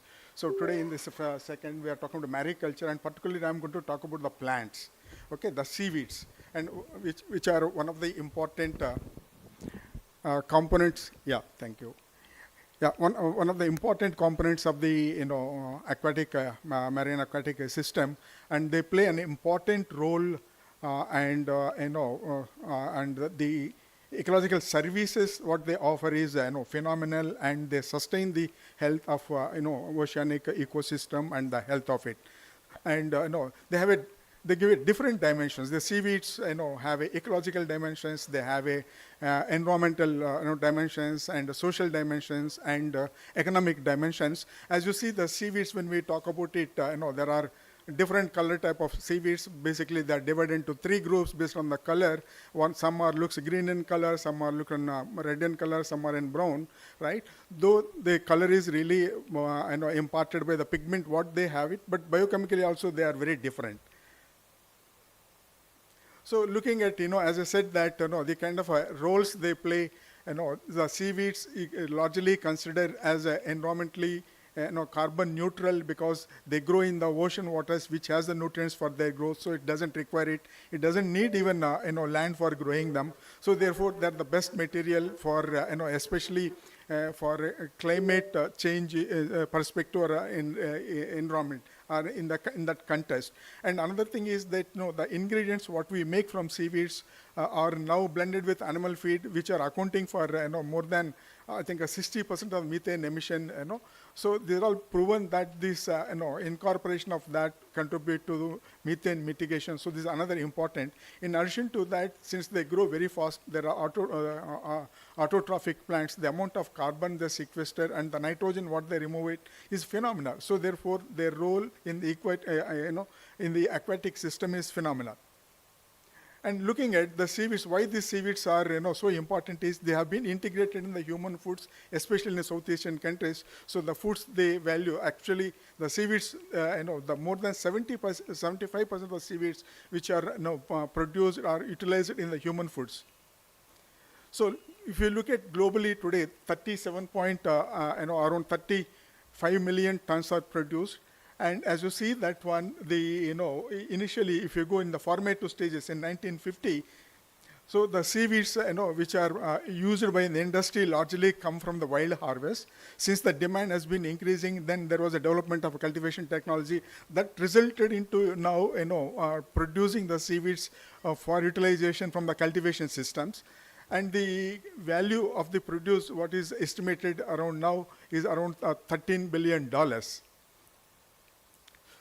So that all that 35 million tons, what we are talking, largely comes from the Asian countries, and more than 97% of it comes from the Asia, and that you see that China is the more than 50% share, and the subsequently is the Indonesia and other neighboring countries which are accounting for larger share of the produce. And World Bank Group very recently brought up a report, market report, with the other domain consultants in seaweeds, and estimated the new and emerging market value around $11.8 billion in addition to the other applications. And also they classified these markets long term depending on the growth and the development of each market. And as you see that the short term market value is around $4.4 billion, and you see one of the emerging market, the short term by 2024 is going to be I think biostimulants and animal feed supplements and pet foods are the 3 market segments which are in the short term, and the medium term is going to be nutraceuticals, and that is around $6 billion, and the long term projected is going to be on that I think pharmaceuticals and all. So these are the type of seaweeds which India has it. So what are the seaweeds what we see globally produced? India has that bioresources for taking up a large scale or commercial cultivation. And if you look at it, one is the the livelihood. The wild seaweed collection itself is a very good livelihood for the coastal people, and seaweed farming also offers a livelihood. And seaweed supply and seaweed processing, like we have been talking about, high end. So it has a significant potential contributing to the livelihoods of the coastal people. And if you look at in India, there are 2 important places where you find abundant seaweed beds. One is the northwest coast, Gulf of Kutch, other one is Tamil Nadu. So as you see in that Tamil Nadu, there are more than 2,000 people who have been engaged in wild harvesting of seaweeds, and the value of the crop what they're collecting is estimated around 50 to 20 crore. And there are also industries there which are operating on the crop what they're harvesting from the wild. So if you look at the current production or harvesting systems in India, they're very much resembling to the 1950s where the largest harvest comes from the wild beds. So this is the seaweed what we are growing commercially today. What Mr. Ji was talking about is the red seaweed called Kappa ficus that has been imported in the way back 93 following the quarantine protocol by CSR organization. And the technology, they have tried out various methods and found out one of the best method was the raft method, bamboo raft method. So that is the method which has been now followed for commercial farming of it. So this briefly summarizes how the cultivation technology has been adopted for Indian waters. And these are the other methods what are done for other seaweeds other than the red seaweed Kappa ficus. And the method, and this is the commercial cultivation of this is going on in Tamil Nadu. And the other states like Gujarat and also Maharashtra are trying to cultivate this seaweed, and the success so far has been a pilot scale, and they are yet to take it for the commercial scale cultivation. And this is a close-up view of the cultivation, pilot scale cultivation done on Gujarat place called Madwad. And if you look at it, the industry, one of the industry which was interested in red seaweed cultivation in India, was tied up with one multinational company in Malaysia for pet food industry. So that industry was interested in growing seaweeds in India because that industry is well known in India for contract farming. So they have advised that company, why don't you go for contract farming of seaweeds? So that is how the red seaweed has come into the existence, despite we have 840 species. So now if you look at it, the cultivation, though it started in 2000, the commercial activity began 2005 onwards. So before that, the company was doing a contract farming. And 2013, we had had a peak growth, and subsequently there was a setback, and the production levels have come back, fallen down, and it's yet to revive it. And this is the actually today we have been talking about Pradhan Mantri Sampada Yojana, PMMS scheme. So this is the only species what is cultivated commercially in India. So we thought that given this scenario, how to reach the target. So ministry has a grant, special grant to drive this project. They got around 630 crores or so, and also to develop infrastructure, and also made a target of reaching to 1.1 million by 2025. So this is an action plan what we planned it. So starting with 100 hectare in the first year, and 2025 reaching to 2,200 hectares. So look at the number of the potential of livelihood that can create. So starting from 1,500 to reaching 33,000. So the value of the crop, what this produces, is going to be around 1,650 crore. So imagine if government using the 630 crore and developing an infrastructure, even the primary produce itself is going to give the economic returns is so much, several times much more than that. And that employment or every livelihood that generated in the primary production has a potential to give employment in the downstream to people. So if we look at it, if 1.1 million tons of seaweeds are produced, if the country's capability to produce 1.1 million is achieved, it is going to create a livelihood at least 1 lakh people. Okay, in the direct involved in that, not talking about the other side of the business. So there's another seaweed which is also ready for cultivating. This one is a Grasslaria dura. It gives a world-class agar, and is a model given. I don't want to go into detail because of time capacity. And another opportunity this seaweed gives is that when this seaweed cultivation is going on last 15 years or so, there are certain challenges. One of the challenges is this seeding, planting material shortage, because the cultivation is done in the sea, and there are monsoons that interrupt the cultivation activity. So when monsoon is there, and farmers have no alternative to keep the material for the subsequent restarting the cultivation. So we started conceptualizing designs for growing this on land-based system. So this system, what we tested, is working very well. So there could be a chance for startups to come in, go for producing the seed material using the land-based systems. So this to show that the photographs impress that this model, what we tested for growing, is successful. And looking at the best practices, one of the important component of this is the best practices. So here one of the criteria is selecting an area. We have to select an area which is a conducive. So people, since women are going to work in that area has to be shallow waters, and the raft have to be invariably in the water. So one of the reasons why it was successful in Tamil Nadu was, first, those people are employed in wild collection, they are used to wild collection, so they could quickly adopt, and they have also good environment. So that could be one of the reasons why the cultivation has become very successful in Tamil Nadu as compared to the other states. So there are, I just listed out various important components as a part of this cultivation activity. Okay, one is the planting and maintaining it to make sure that raft or lines, whatever you put in, they are free from the fouling or settlement of unwanted grasses and all. So if you follow those things, you are likely to get at least the model what the implemented in Tamil Nadu is to assure the farmer get minimum 500 rupees per day during the cultivation period, was that model it is. And of course, this is a continuation of it. This is the post-harvesting technologies talked about. I don't want to go it. And just coming, the downstream process. So once the seaweeds are usually processed for making only for one product. Okay, as the knowledge advanced, so now the technologies have in place where the seaweed can be effectively processed to derive as many products as possible as listed in that. So the advantage of this kind of innovative technology is that you are able to utilize the biomass and maximize the utilization of biomass, so that will help sustainability and also pay richly to the processing industry. So my recommendation, when I thought that I am coming to Orissa, so what I can think, how I connect myself to Orissa.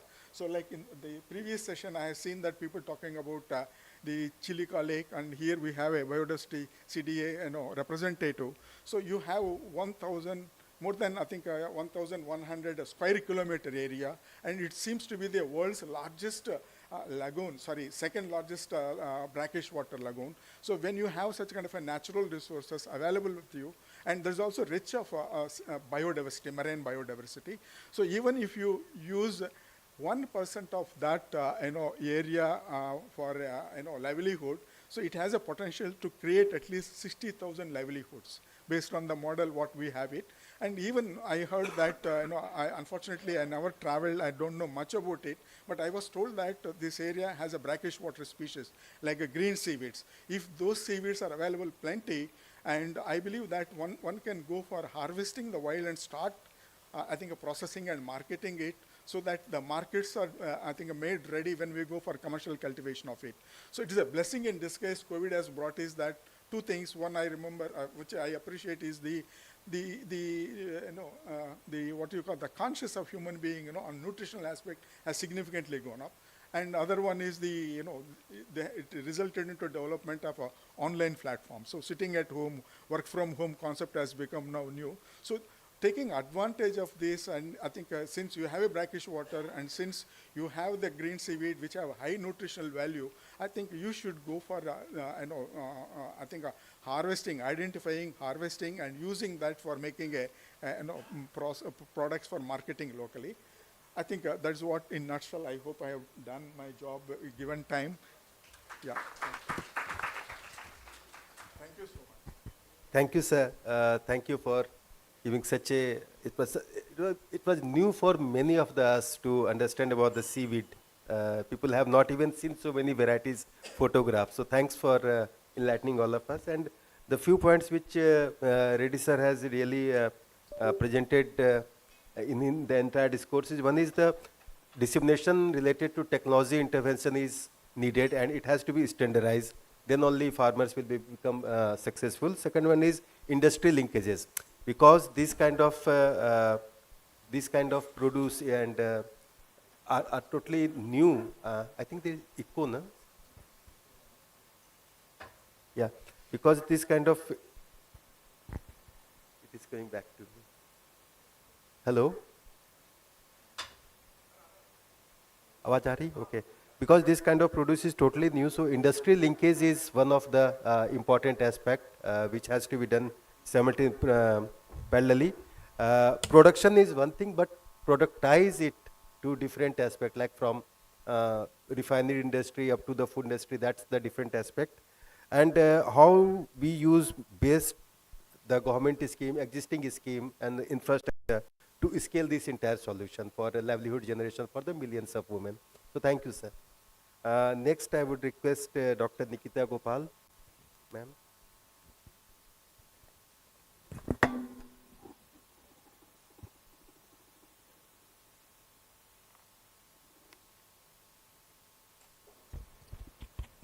I have a presentation too. Can I have that presentation? Good afternoon.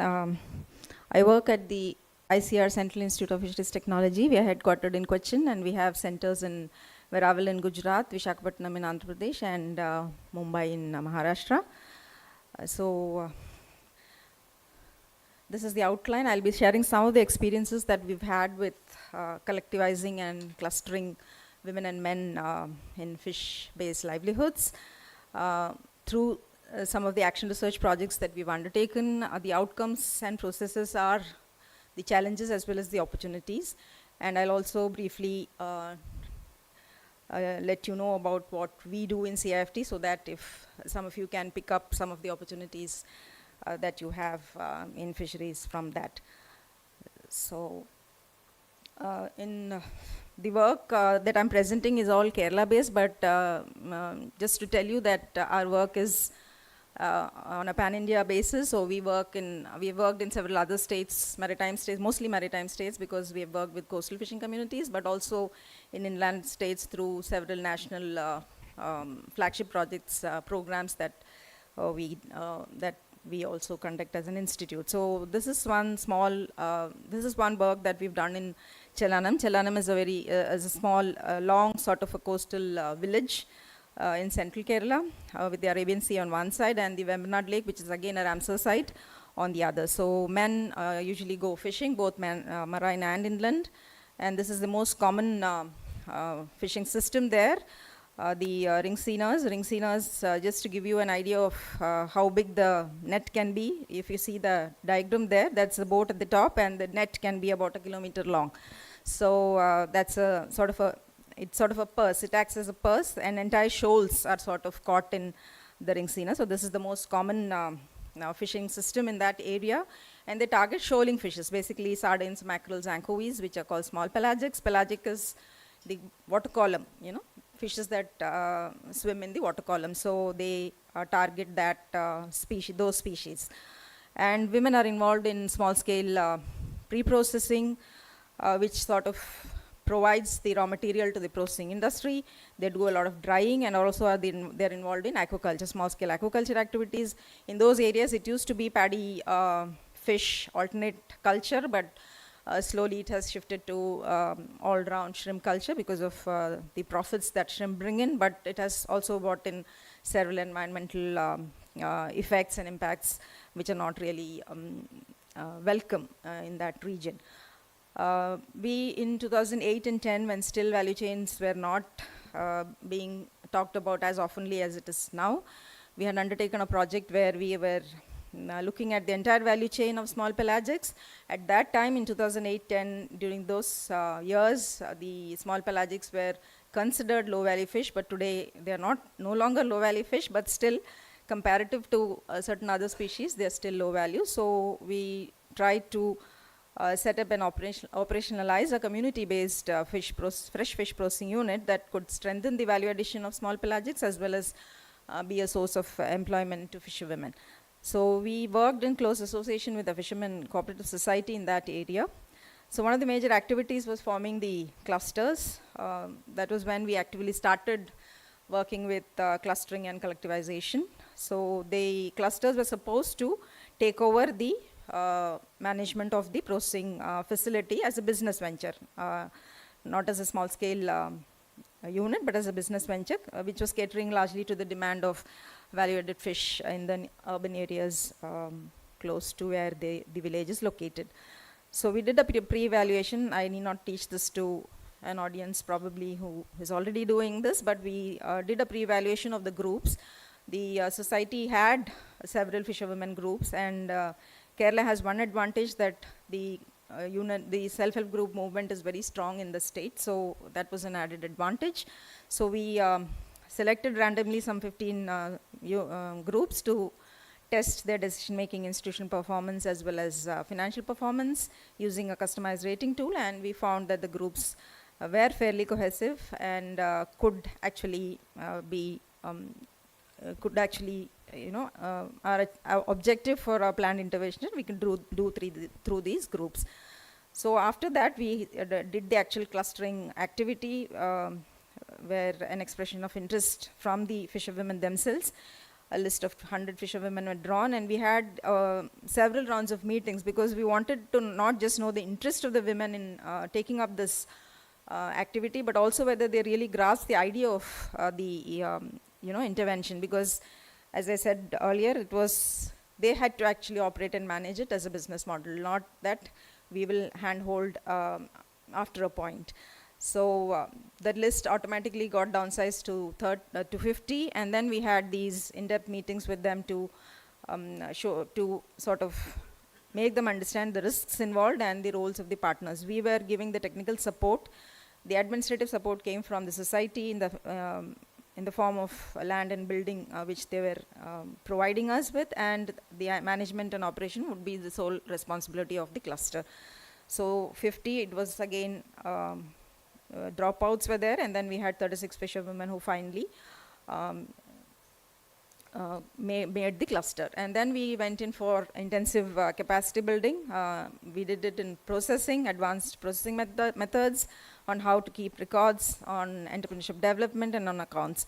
We had experts from several fields, like we ourselves, plus we had industry which actively supported us, the seafood industry.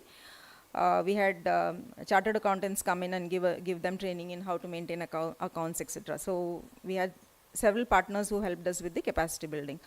And then finally the unit was set up. With initial market linkages we did, but we expected the cluster to expand the market linkages. And this was the unit, and these are the women who are engaged in it. The clusters were formed after a lot of planning and discussion. There were a lot of initial enthusiasm among the fisherwomen, but then issues happened during the functioning. There were group issues, definitely, but more than that, there were operational issues, basically because we didn't have other partners like credit and operational capital, marketing institutions helping us and the cluster for taking the work forward. So I think this is something that when we cluster and when we collectivize, this is something that we all face.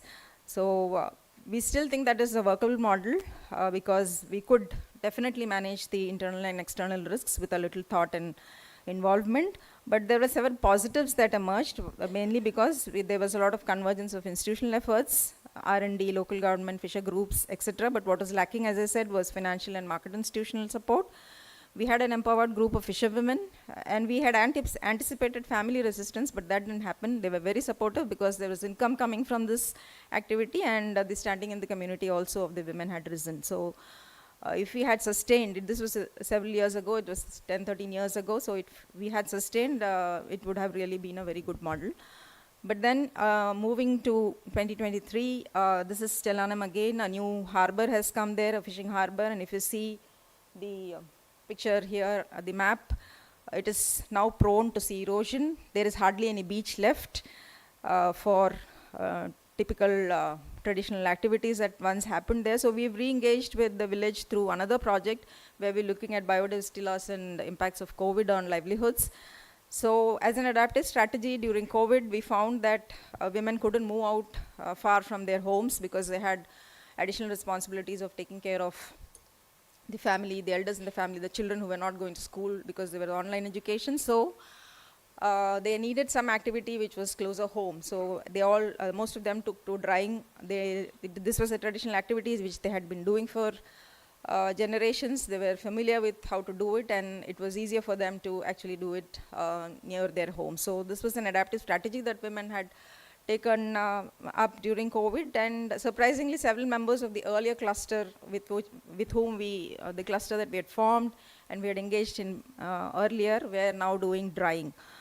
And they were doing drying in sizable volumes. They were actually doing that, and they had diversified into other products like fish pickles as well, which we had trained them earlier. So what had changed is they had linked up with an institutional buyer, so they had steady demand and steady income. So these were the things that were lacking in the earlier intervention, but we had no role in the intervention, but This is some learning from the previous experience that they had and some things that came during and post-COVID. But we had, the activity was not without challenges because of the loss of beach. As somebody was saying in the morning that there is a lot of beach drying happening. It is not very hygienic, but then that is a model that has been traditionally used for generations, as I said, but then since the beach was lost, now they had to dry it on the seawall. What you're seeing in the picture on the right is the seawall, so they had to climb all the way up the seawall and dry it there, or they were using small sort of assembled racks to do the drying. So one of the major challenges was that it was work that involved a lot of drudgery. They needed some equipment for fish drying through any agency, but they didn't want dryers because they didn't have space there that could accommodate a dryer, and they had previous experience of operational difficulties using dryers.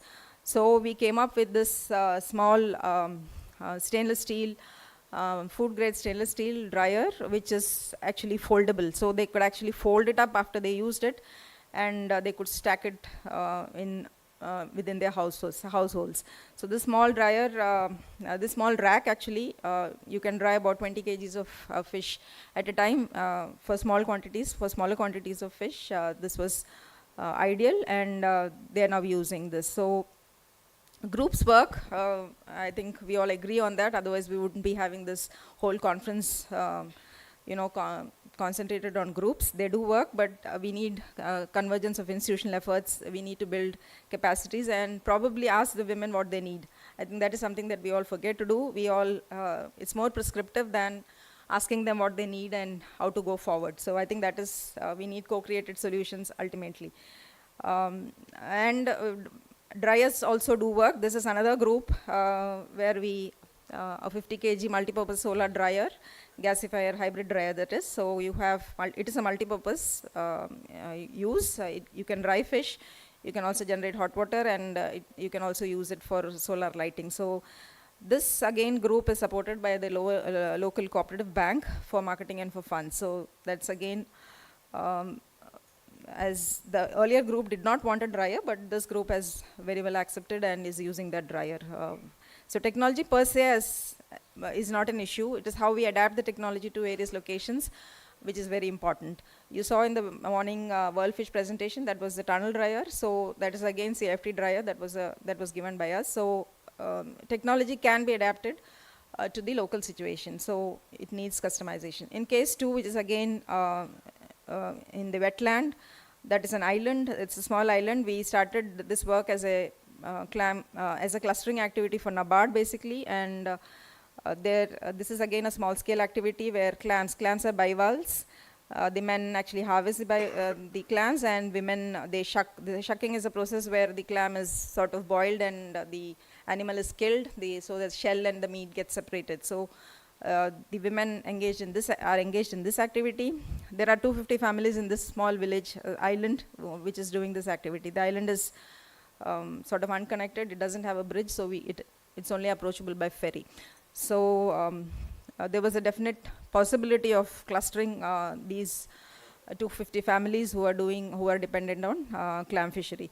So it was done in a very crude way. So there is a definite possibility of technical intervention for improving the whole process. And women sold the clams locally. Basically, the product that was being targeted was the shell, because it's calcium carbonate, so it goes into the lime industry and the cement industry. So the meat was, though it's very rich in protein, was not really the target for this fishery. So there is no quality check, and the meat has grit.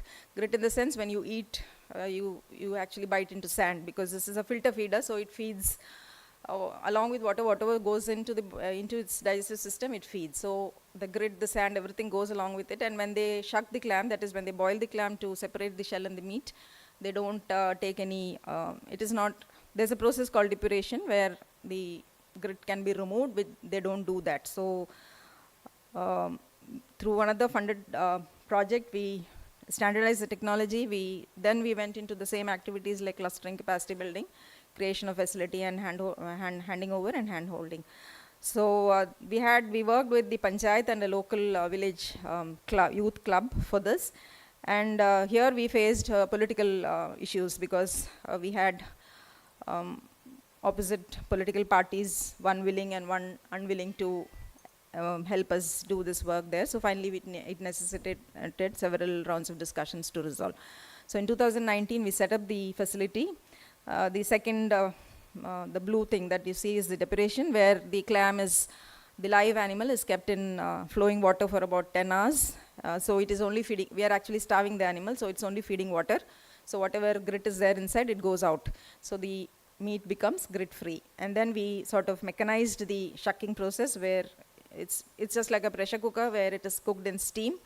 And then we also mechanized the meat shell separation through a rotary sort of a drum equipment that we designed and fabricated. And we also went in for product diversification. Several products are possible with fish. So just like fish, we can also do with for clam, like you have cutlets or balls or samosas or even mixture with clam. And then we did the clustering activity, we did the capacity building, and this is the processing facility. The open thing that you see in the front is the depuration facility. They didn't want this is a 1 ton depuration facility. They didn't want a continuous 1 ton one. They wanted a batch type one, so that if the clam harvest is less, they can do only that. Those many tanks only need to be used. So each tank we can do 100 kgs of clam. So that can be also broken down into household level depuration facility. So if they want to set up one at the household level, say for 100 kgs, they can do that. So that is a depuration facility, and towards the back is the processing facility. So we have this is the cooking unit which I just mentioned. So we have a boiler outside which generates the steam. That is again a hybrid model. You can use local biomass or you can use LPG for generating the steam, and then it is cooked inside, and then it is shucked using the meat shell separator. So the lessons learned, as I said, groups work, but we need convergence of institutions. We need stakeholder involvement. We have to build capacities and follow up. So briefly about what Central Institute of Fisheries Technology can offer. We are the only institute working on harvest and post-harvest technology of fish. So we have a strong license with seafood industry because we have the technology base as well as quality assurance for both domestic and international market. We are the referral and reference lab for the country. So we also do testing and evaluation and certification of the industry. So whatever standards that come out for fish and fishery products actually come out from our institute. And also we do extensive studies on nutrition, and of course our extension, I head the extension division. So engagement with community for technology assessment, testing and evaluation is done. And in harvest we work on boats and nets, including materials for boats and nets, and responsible fishing systems, like how to exclude bycatch, how to exclude juveniles. And we're working increasingly on marine litter and its solutions, trying to find solutions for that. Post-harvest, which I think for women SHGs is most important, we do processing value addition, including ready to cook, ready to eat fish, shellfish, and other aquatic organisms, including seaweed. The products that you see in the down are seaweed products that we have actually commercialized. Then we have byproducts, that is from processing whatever is left over. How do we use that? So we can actually use it for several products, including high value products for pharmaceuticals or for cosmetics it is used. And then we have a strong packaging section. Then we have diagnostic kits, like Additional Secretary mentioned in the morning, formalin and ammonia. So the kit was developed by us. It has been commercialized to high media, and it should be available in the market. So of course dryers, and we are also working on online models for marketing and trading.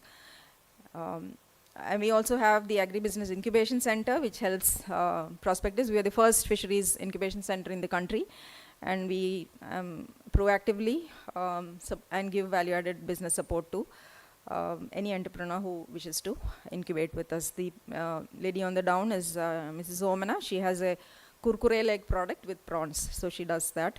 And this is another website of incubator, Foo Foods. His products are available in the on Amazon and on several other online platforms. So thank you. That was in brief the presentation.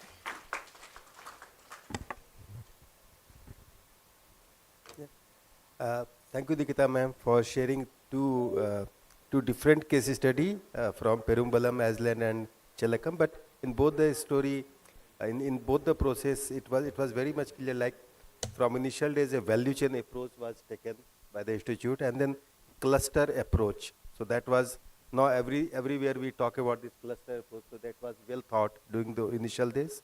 Capacity building along with the market linkages, so and customization of technology as per the local need. So all, it was the common learning from the both this process, and final product was in this entire process was a empowered woman. So that is the one thing we should stress upon. In the same journey, I would love to go to next to Dr. S. Velviji from MSSRF Foundation.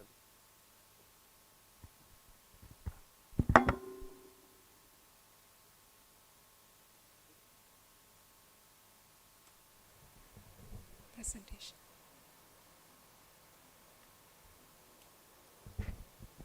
So good afternoon to all. Thank you for the organizer inviting us to present some of our learnings related to the coastal aquaculture as well as the marine and coastal based livelihood opportunities for the SHG women.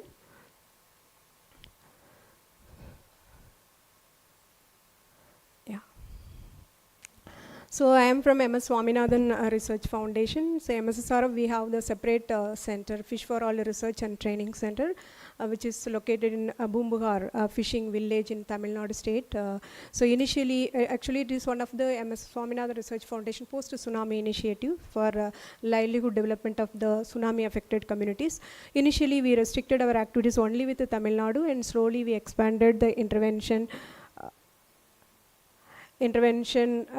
both southeast and southwest coast of India. So mainly the center focus is the sustainable fisheries, for promoting sustainable fisheries for sustainable livelihoods of the coastal communities.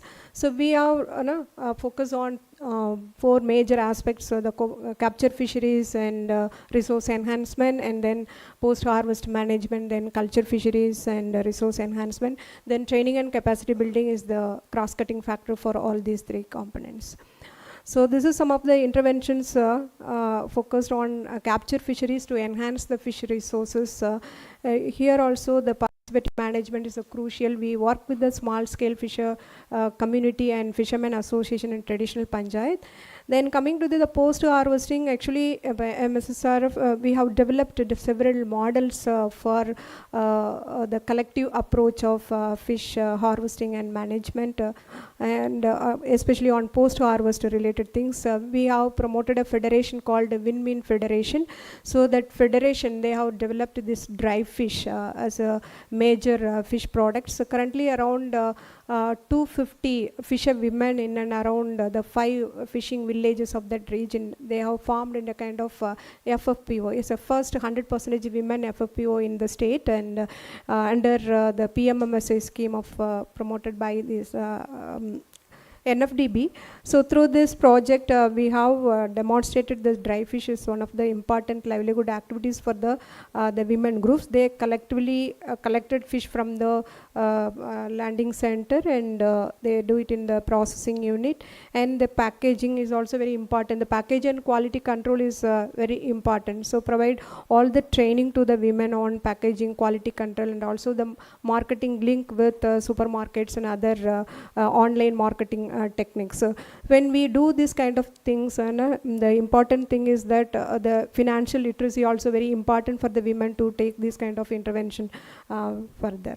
So this is another is related value-added products, what Dr. Nikita Kobal told. And so we also demonstrated the value-added products, the home-based value-added products. At the same time, the quality control is a major concern. So in each and every step, we have trained them on the quality control and other related aspects. Then coming to the aquaculture related aspect is since we are promoting the aquaculture both in the brackish water area as well as the marine based thing. That the brackish water area using the brackish water available in the coastal areas. So the fixed cages, using the fixed cages for cultivating the fishes like sea bass and mullet and other species. This is the unit established in Pichavaram area where the women are mobilized, especially the Irulas tribes, those who are living in and around the Pichavaram mangrove forest area. So we mobilized them and trained them on this SIBA's culture method with the support of SIBA and other technical institutions, and promote this kind of things. It is one of the important livelihood program for the Irula tribes. They earn more than double time income where they are getting earlier getting. So there is another model actually, it is also within the mangrove forest area. So mangrove conservation in the wetland, in the previous session most of the people talking about the wetland area management and everything. So in the Pichavaram and other areas, lot of mangroves are there. Mangrove conservation is one of the important thing, but when we conserve the mangroves, the dependent population livelihood is also important. So how to link this conservation with the livelihood, that is a major issue. So in that case, we have demonstrated important things, the integrated mangrove fishery farming system, where the barren land in and around the mangrove areas, which has been converted into a kind of protective land, so where both the mangrove forest they can grow, and as well as the fish and crab they will grow in that area. You see, this is the first picture is the land converted into this integrated mangrove system. So it has the main band as well as the inner bands. So the both main band and the inner bands mangrove will grow, and the water areas, the sea bass we can culture, and even crab and other things we can culture. So this is one of the successful model.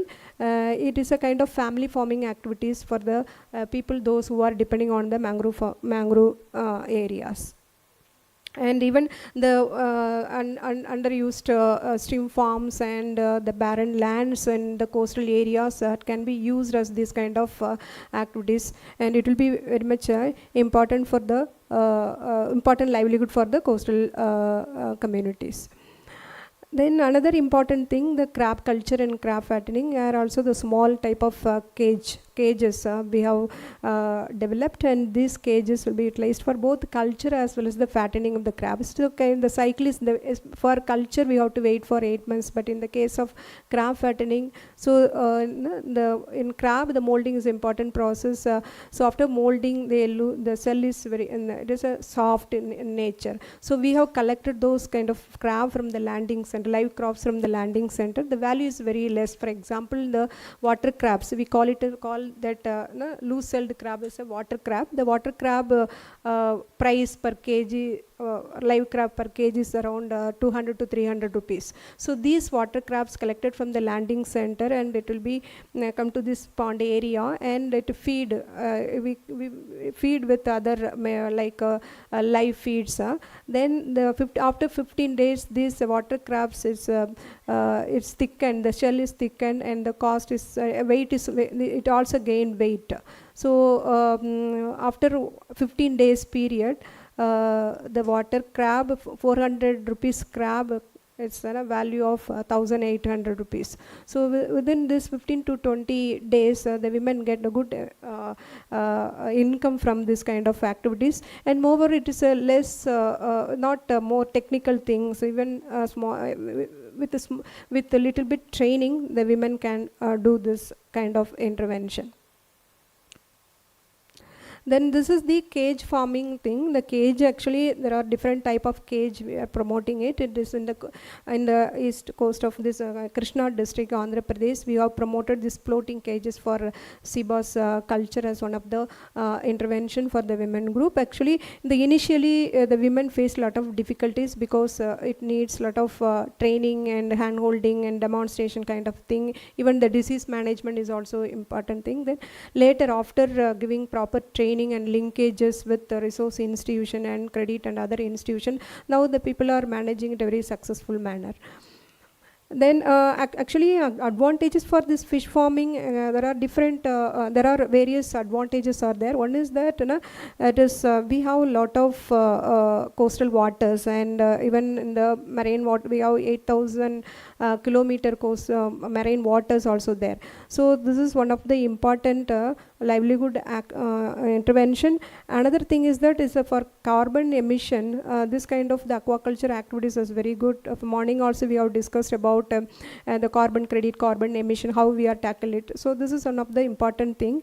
Then third thing is that it is expanding opportunity for the women and the small scale fishers. So when we talk about other techniques like bioflog and other things, it needs more technical aspects. We need one technical person to handhold the community on day-to-day basis. But these kind of aquaculture related things, with a little facilitation, the women and small scale fishers, they can do it on their own.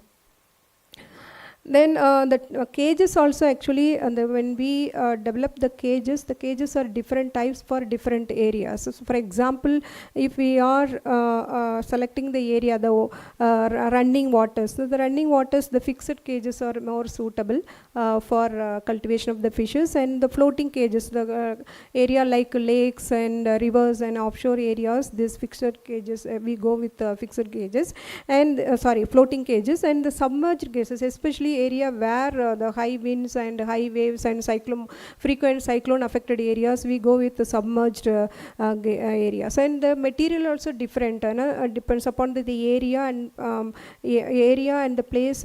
Based on that, the materials for the cage also decided. This is some of the species suitable for marine and brackish water aquaculture: the sea bass, lobster, mullet, then pearl spot, and milkfish, cobia, pampano, then lobster, crabs. So these are all the already proven technologies available, and if we give some basic training for the women and the small fishermen, they can easily taken up this kind of intervention and doing it. Then another important things, nowadays this is in the coastal areas, the most of the due to sea level rise and other issues, the coastal areas are salinated. So wherever this salinization process happen, then we promote this kind of location specific integrated fishery farming system, and these saline affected areas converted into the integrated farming system, and in which the fish is a centric point, and in and around other components like poultry, then fodder and other related things on the integrated. It is a kind of family farming activities, and family around the year they are getting income. So for fish culture, they have to wait for 8 months for earning income. But in the case of integrated fishery farming system, daily basis they earn some income from the structures. That is one of the thing. And it is a new methods, and already a lot of ICR institute they have demonstrated, but the adoption level is still it is a kind of in the very rudimentary stage, where we have to integrate it is a kind of multi-trophic aquaculture system. We have to integrate the seaweed, mussel, fish culture in fish in one system. So that is one of the important thing, and now we are demonstrating Gulf of Mannar area with one unit. It is under pilot stage. So the initial results from the livelihood is encouraging, and the women are also coming forward to take this intervention further. And actually, when we talk about this kind of aquaculture or the livelihood things, the institution, the grassroots level institution is very, very important. A lot of institutions are available for demonstration of technology and giving technology to the community. But hand-holding, demonstration, then group, understanding the group dynamism, conflict resolution, these are the crucial things for sustainability of the intervention. So for which we need a unit, we need a group, we need a system at the ground level, system at the village level, system at the community level. So for that, this process, the community engagement process is very crucial for successful demonstration of the livelihood. So we have followed some system like social mobilization, and then livelihood groups convert the individual women into the livelihood groups, and the participatory planning is a kind of micro planning for each and every activities. We interact with the women groups, interact with the community, and take their support also. Even for the technology transfer program, they have their own knowledge. Their traditional knowledge is very, very important. They have a lot of traditional practices. So integrating both the traditional as well as the scientific knowledge, that it makes a sustainable model. So this is the thing. And moreover, when we promote the things into a large scale, we need a scale. So for that purpose, we have to develop institution institution at the group level, institution at the village level, and institution at the district level. I would say institution at the state level, so that we can increase the scale, or otherwise it is difficult for things. For each and every village where we promoting this kind of livelihood intervention, we have the village development councils. This is the structure of the village development council. Each village committee, we have the executive committee and the general body thing. So executive committee and the general body is a village level unit where the interested men and women of the village, they can part of the committee, and the general body, they elect the executive committee to manage to run the intervention or run the program on day-to-day basis. So this is one of the things. Even the finance aspect and the planning, everything we discuss in the forum, and get their support and get their views and get their approval for next level promotions. Then coming to the women involvement in this aquaculture, some of the things are, it is a barrier, still it is there, even though we have demonstrated a lot of things and other things. So the resources, lack of access to resources, still the women are facing. Why this aquaculture are not popularized and other things? The land accessibility is a major issue. So now, and actually in Odisha and other place, they are using the common water for promotion of aquaculture and everything, but it is not in all the places. So the land accessibility is the major issue, and then the feed, seed, and credit for taken up the intervention. These are all some of the resource availability. So it is a critical. The technology is available, the technique is available, institutes are available. Without these resources, we can't go ahead with the successful model. That is thing. And lack of training and education and training. So we always are talking about the women group or the small scale fission. They have to take it for demonstrate, they have to adopt the techniques, but we are not giving them a proper training. Training in the sense, not only the technology based training, the training is a broader thing. So we have to give them on the institution building training, we have to give the financial management training, we have to give them on the linkages. All those things is a matter here for successful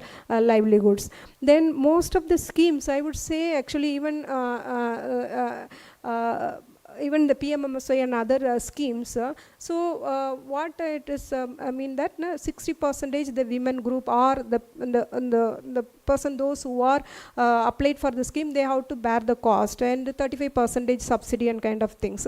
For it is for middle group and some high level people, okay, but for the women group, especially the low income groups, it is difficult for them. When we interact with the community, what they are telling at why you are not applying the PMSY, or they immediately, it is difficult for us to bear that cost.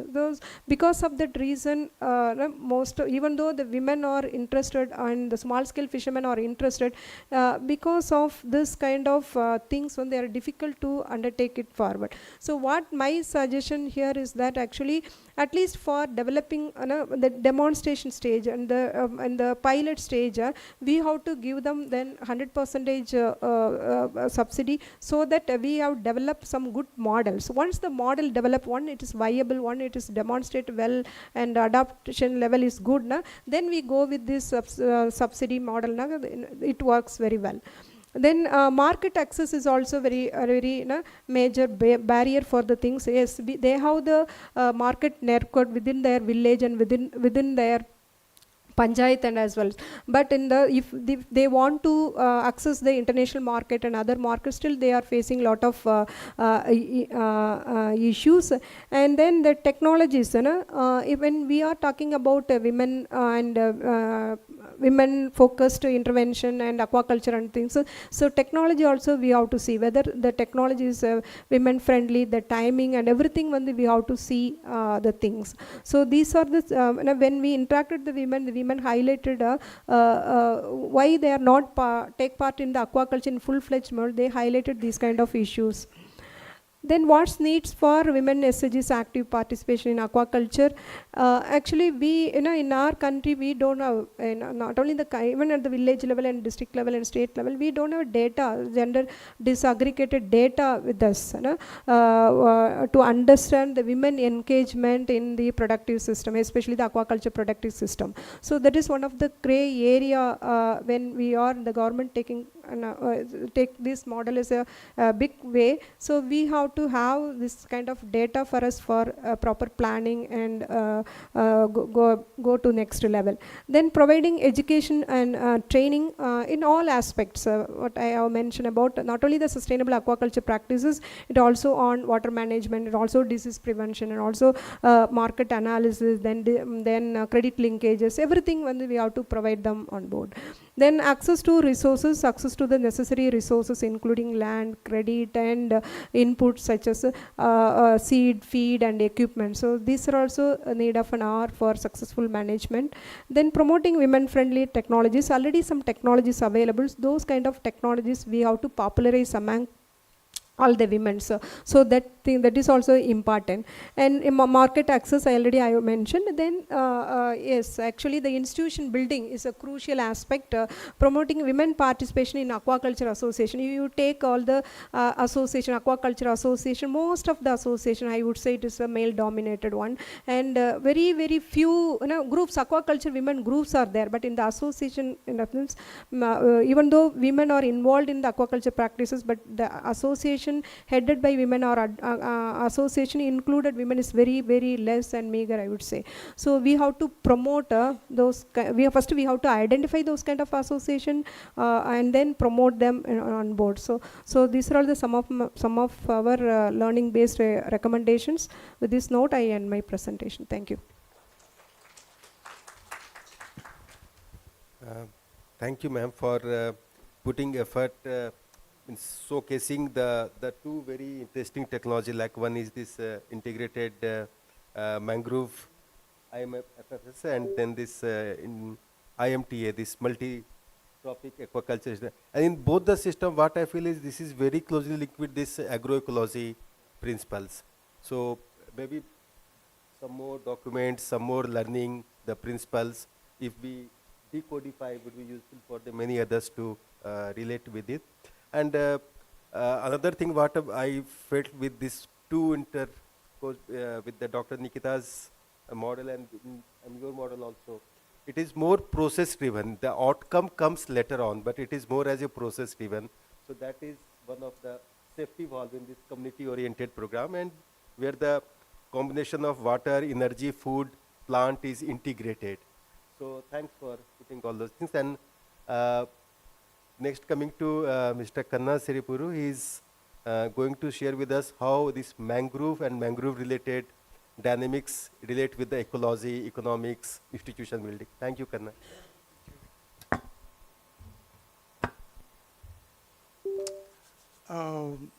Very good afternoon, good evening, whatever.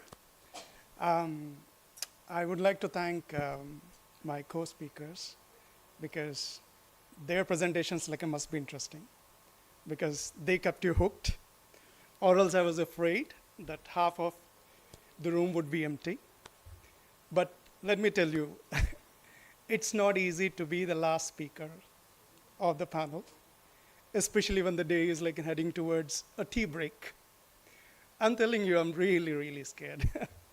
But thank you so much for being here. And yes. And I would request to pay some more attention and be a little more patient. So I'll try to wrap it up as soon as possible. I won't test or stretch your energies further. Don't stretch your patience.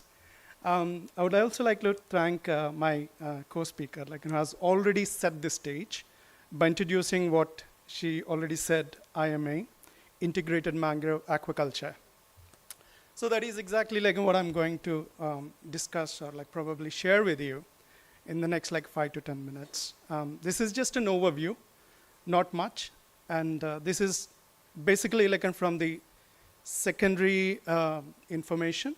I'm not the primary data holder of this.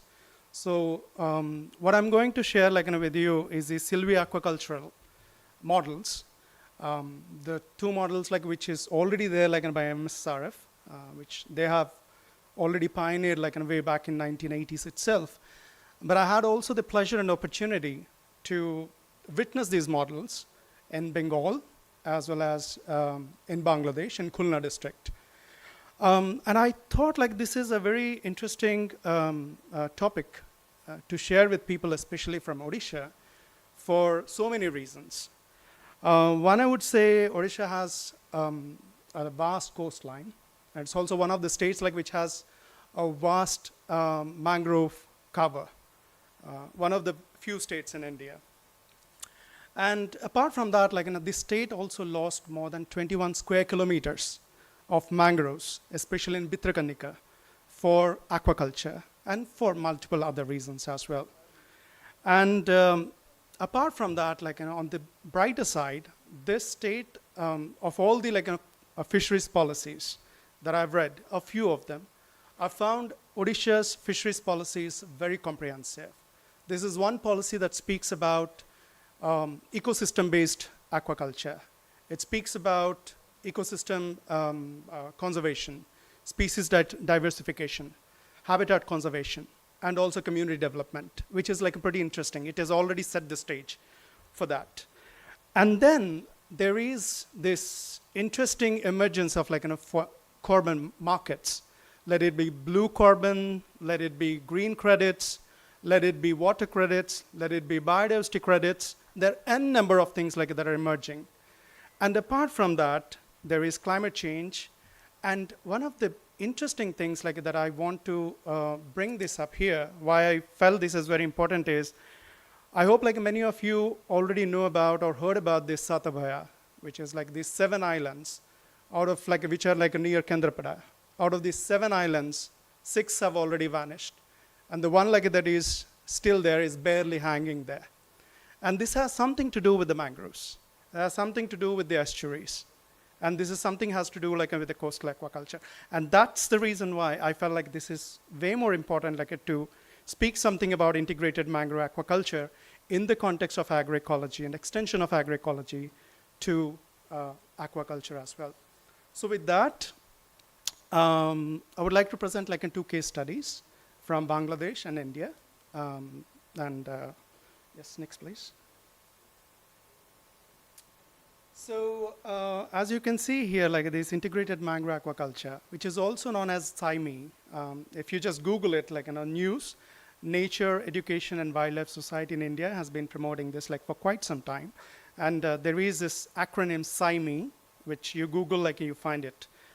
There is all the information that is available about this interesting thing. Of course, MSSRF has already done this, and they're doing it in a large scale in Tamil Nadu as well.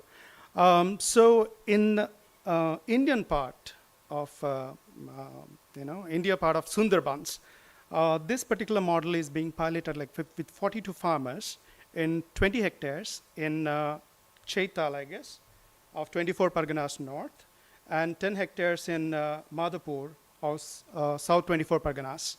And on the other side of the border, in Bangladesh side, the same model is being promoted and piloted with 20 farmers in 5.18 hectares in Khulna district. If you ever visit there, you might find this. And interestingly, the same GIZ, which is a huge part of this gathering, is also part of this. So this particular model on the Indian side, it is News, Nature, Education and Wildlife Society. And on the Bangladesh side, it's BEDS. It's Bangladesh Education Environment Development Society, I guess.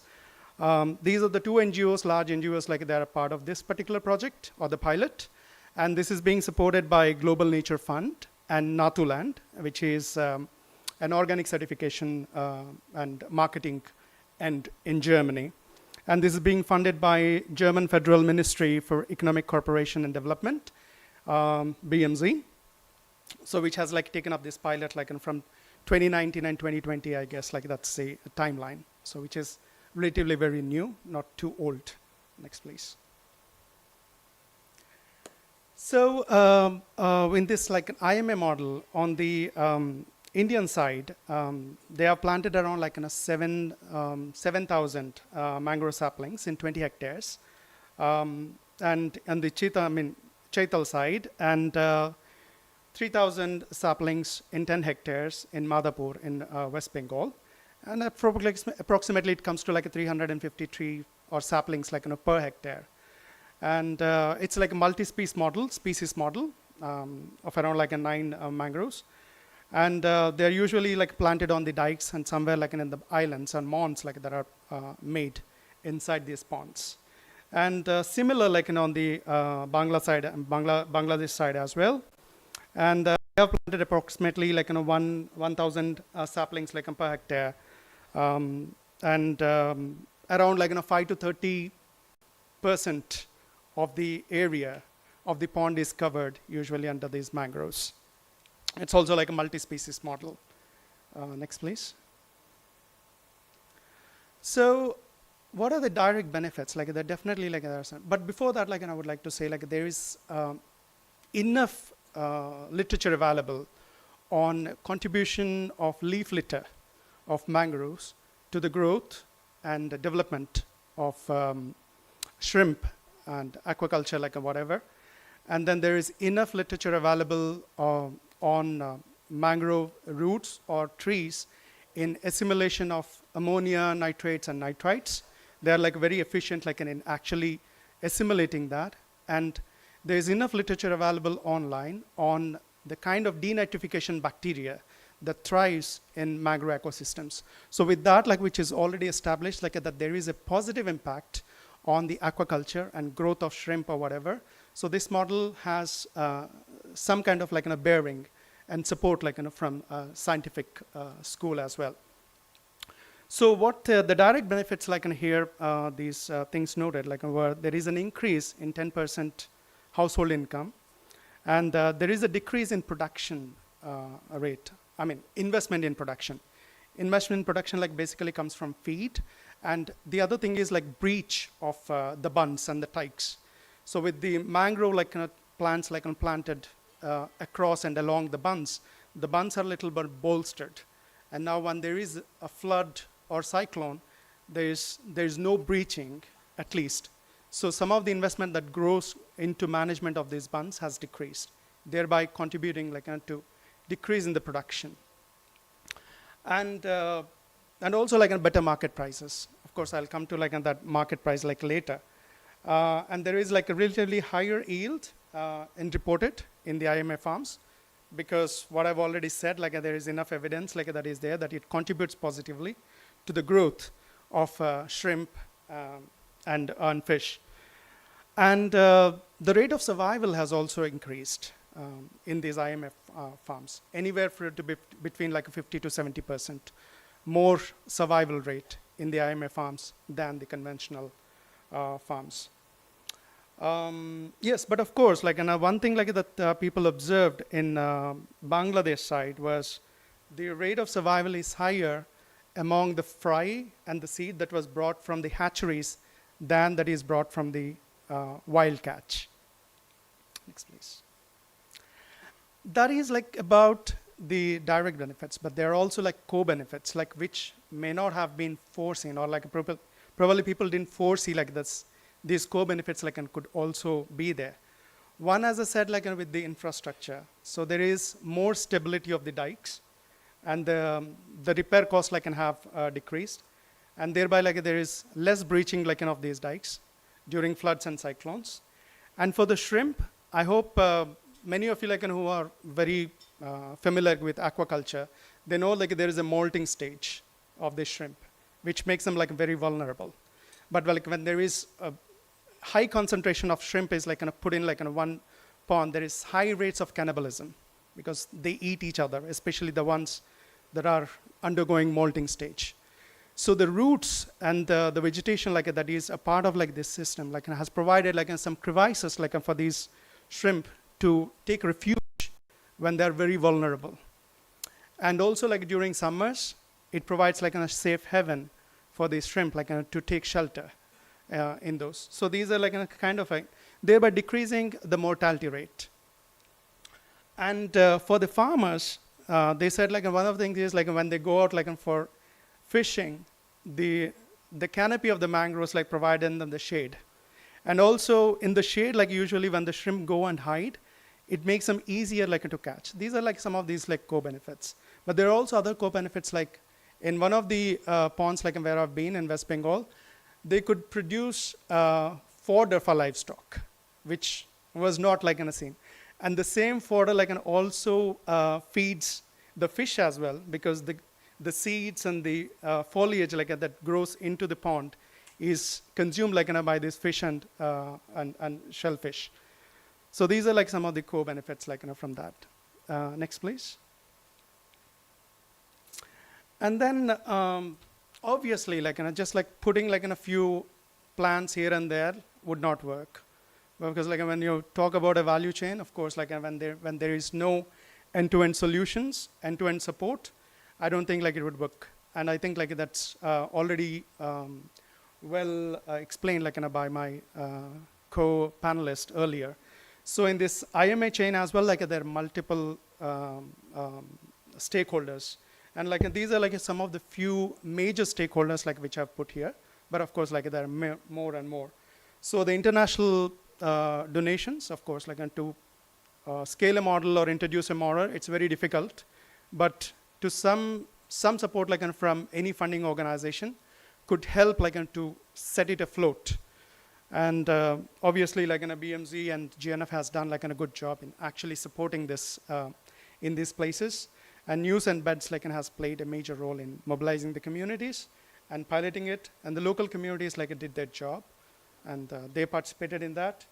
And also there's a lot of support like from the government as well, especially the fisheries department.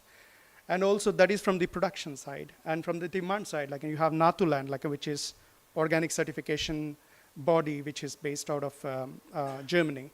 They certify this as organic or naturally produced shrimp, and they have connected this shrimp and provided like market linkages in Germany. So thereby like connecting this international markets for that.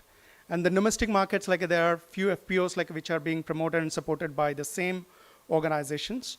Now they work as a front end to supply to this domestic market.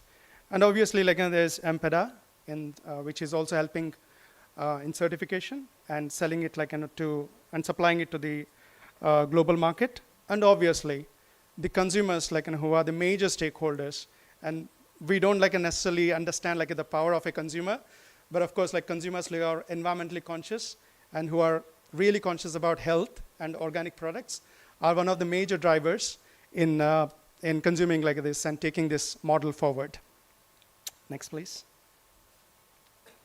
And of course, like an SCGs, the major stakeholders, like one of them. And of course, when you talk about like mangrove saplings, so these SCGs like can play a major role in actually maintaining these nurseries and nurturing like these saplings to an extent that, yeah, this is the last slide. Thank you. So they sell it like for 3 rupees in the market, thereby like kind of generating some income, and also value addition like in which my co-speakers like and I was already spoke about and much about it. Next, please. And obviously, there is like certain issues and challenges, which obviously not very different like from what my co-panelist has already spoke about. Next, please. And these are like some of these pictures like that I've taken like one. I said like the fodder is a benefit, and then you can see those two sides like where there is a mangrove plantation like on the left side, and there is like no mangrove plantation on the other side, and you can see the status of the bunds as well. Wherever like there are mangroves like placed, the bunds are like intact, and the other places like where there are no mangroves, the bunds are breached. Next, please. With that, really, thank you so much. Thank you, Kanna. It was really very interesting session, and this session was really very close to me, as when we started designing this entire workshop, we tried to bring this gender aspect in every session, but couldn't do. But in this session, we could do it, and all the keynote is all the speakers, whatever experience they have shared. The key point, if I summarize it, like the innovation, technology, customization is the key of doing this kind of scalable model. Then the focus is on the resilience and adaptation rather than bringing something totally new. Sustainability and ecology part is so close to the any aspect related to the marine ecology. Restoration is key in this entire approach. And of course, data analysis, decoding of experience is key in livelihood restoration project if we start thinking from the gender lens. And addition of this new addition of institutional building aspect, strengthening aspect, which was created in both this institutional program, that automatically brings this market orientation, which was covered in the Kanna's experience, like what we spoke in the last exercise, branding of local elements. So this, in the mangrove, the honey, so something totally new, which I never thought of, but that is coming out of as an innovation, as an innovative process. So thank you, all the So thank you, Dr. Mishra, for superb moderation, and congratulations. And again, thank you to all the panelists. We are opening here for a quick questions. Maybe we can take answer from the panelists during the tea break. But if you have question, this is the time you should ask now, and we can have maybe answer during the tea break. So please raise your hand and introduce yourself and shoot your question.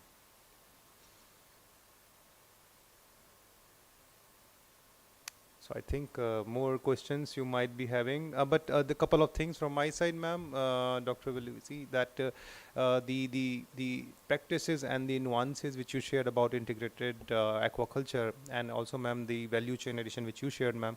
If there are publicly available knowledge products, so I would like to share with the participants and as well as the delegates that tomorrow we are going to launch and have a curtain raiser of a online web library by Day NRLM, in which different knowledge products will be showcased. So maybe if you have any knowledge product which is publicly available, can be put up, and that will be available for the official and functionaries of Day NRLM with this.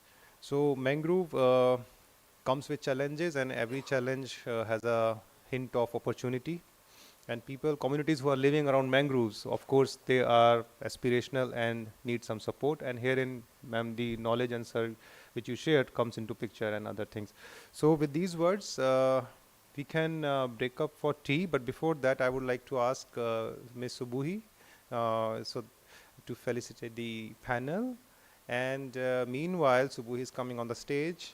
Maybe Uma is quite busy with laptop, and he should also come and support Subuhi. So okay. Meanwhile, to the participants, we can go for a very quick break. Sir and madams, I would like to request you to please grab your tea and coffee and come back here.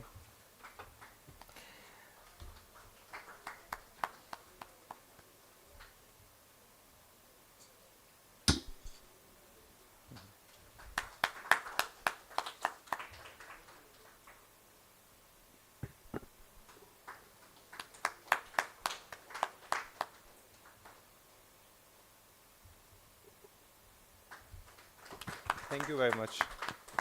One group photo for the panels. We please stay for a moment. With the panel, please. Yeah. You should go in center, maybe. That would be nice. Yeah. Thank you very much. Great session. Thank you very much. So, madam and sirs, yeah, come back. We are going to session. Yeah. Yes.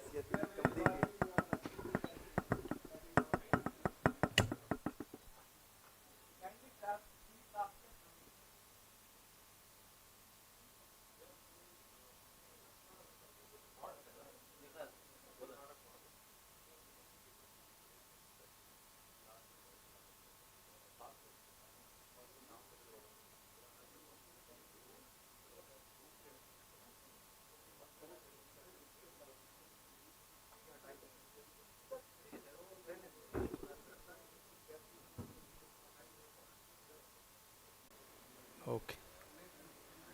So the last session for today is another interesting session we are planning on ornamental fishes and pearl farming potential and domestic and market opportunities. This session we planned because many of the women in the rural areas of India are involved actively in ornamental fish farming and pearl culture, which is high value there is a high value proposition for parallel farming and huge scope for ornamental fishery, and there are certain models exist in Tamil Nadu, Odisha, where entire villages were turned into ornamental fishery villages. So it's a there is a huge potential for promoting this. We already had a subsector consultation exclusively on ornamental fisheries and pearl culture. We have learnings, but now with the states we open this discussion. For this discussion, I request Dr. Vaibhav Sharma from GIZ to moderate the session. Vaibhav, please occupy the seat. Dr. Mini Shekaran, Associate Professor, Cochin University of Science and Technology, Kochi. Madam, please. Dr. Shailesh Saurabh, Senior Scientist, SIFA, Bhubaneswar.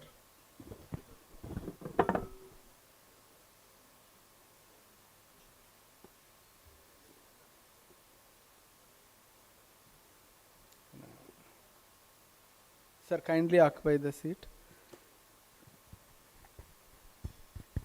Dr. Saroj Kumar Swain, Principal Scientist, SIFA, Bhubaneswar. Dr. Saroj Kumar Swain? He is not available. Okay, fine. Dr. Sai Bala Parida, Livelihood Expert, Chilka Development Authority, CDA. He came.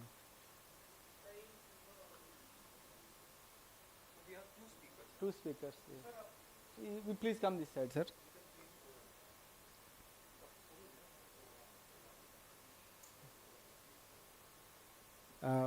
Vaibhav, now it is. Floor is open for you. Thank you, Jayaramji. And first of all, I welcome Dr. Mini and Dr. Swan for joining this session. Thank you very much. This is very colorful and unique session because ornamental fishery or ornamental fishes are also called living jewel, Jeevit Ratna. And that makes it very interesting. And in a literal sense, they are the living jewel because they bring tremendous prosperity and have significant economic value. And all over the globe, specifically in the European countries and also in US, UK and US are the biggest importer of ornamental fisheries. Almost more than, I would say, $2 billion worth of dollar annual business is happening, and fish are being imported. And this is mainly our ornamental fish hobbyists, which have hobby of collecting fishes and having these in their homes. Maybe they are the importers, and imagine that have the very tremendous opportunity here. Now, in terms of India is blessed with the potential areas for this ornamental fishery, ranging from the northeast, Western Ghats, Andaman Nicobar Island, Lakshadweep. Here, naturally ornamental fisheries are available with almost, if I'm not wrong, ma'am, almost 250 species. That's what I come to know, which is very unique, and they have potentially being there, but somehow the local communities are not able to harness that in a very sustainable manner. It is remain untapped industry. When we say ornamental fishery, what exactly do we mean by that? I think we should start from there, because anything which looks colorful, is it ornamental fishery? We went to Chilika yesterday, and sir, we saw a tripod fish there. A tripod fish. Ma'am, they told us that it's a tripod fish. So tripod fish, and they said that it could be an ornamental fishery. I said, this is nice. Why not? So we also need to work on definition. How do we start? Where do we start with that? And we are expert. Ma'am will be dealing with the ornamental fishery per se on the subject, and sir will be dealing on the pearl culture, which is another jewel, living, and it remains forever. So ma'am, with these words, I think, and sir, we have few questions. Number one, how do we define this ornamental fishery? Number second, how do we make this a sector as a lucrative opportunity for our SHG Mahilaएं, SHG women, Didis all over the country, not only in the southern coastal area, because I also came to know that ornamental fishery can be grown with a very limited effort in the small ponds, but that something is missing. So how can we do that? Specifically, this is the only sector among all the sector which we have discussed since the morning. It has a huge market pull already available. So there's a pull available. We need to, how can we ensure the production and make it happen? So with these questions, I would like to hand over first to ma'am, to you, to set the context, and then to Swain sir. Is that fine? Shailesh, I'm sorry sir, because the nameplate is wrong. So request someone to change these. So Dr. Shailesh, I'll come to you second. Is that fine? Okay. So ma'am, over to you.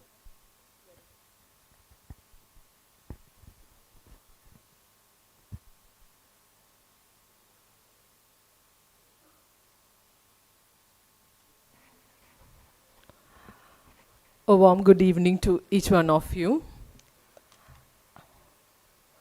Yeah. Well, I think I should start with the definition, right? Well, I wouldn't be able to give a definition as such. People think a colorful fish is an ornamental fish. A colorful fish which can be kept in aquaria is an ornamental fish. When I see the European markets, the customers there, the hobbies there, I see them loving Indian fishes from the water bodies, which are very, very colorless. Even when I started my PhD 24 years back, people used to tease me in my university telling me that what is the hope of doing research on this river fishes which are very, very colorless? What is the prospect? But this fish has taken me to the world over, that little colorless fish. So I don't go into the definition of ornamental fishes, color fishes. I will be talking about prospect of ornamental fisheries for enhancing livelihoods. Well, when we talk about the sector, it is not about the fish alone. The ornamental fish sector, it encompasses live feed, the medicines, the toys, aquarium tank manufacture, aquarium plant growing, everything together. We can even see in the markets a business for the simple roots, wooden pieces for aquascaping, rocks, small stones for the aquarium. All these things come together in the aquarium business. So it's not just the fish business alone, it includes a number of items. So that way, this can be looked as a very good livelihood opportunity. Well, ornamental fishes are very small, but the business is huge, as Vaibhav was mentioning. I take you to quick few pictures. This is a Southeast Asian aquarium in Singapore. Some pictures from there. Then this is Israel. This is Singapore. I mean, some production systems I'm just showing. This is Indonesia. This is Netherlands. Well, let's not think of a big, huge production system now, but I just wanted to take you to all those. Here, livelihoods, if you see the Southeast Asian countries, we can see that Sri Lanka, Indonesia, Malaysia, all those countries, we can see the ornamental fishes supporting the livelihoods and women empowerment. And we can see that Asian countries supply 80% of the world exports. And the major exporters are Japan, Singapore, Indonesia, Malaysia, Sri Lanka, etc. And Indian export is very less. I'll tell you the reason why Indian export is very less, because we have a huge domestic market. We don't have to be sad that we don't export much. And maybe Singapore and Sri Lanka doesn't have that big dynamic domestic market. So, and our production system, we are not able to produce even to cater to the domestic market. That is maybe the reason why we are not looking into the international market. That is a simple reason to make myself or ourselves happy. Yeah, that's one reason. Well, why the Asian countries are topping in the international ornamental fish export is because of the tropical climatic condition.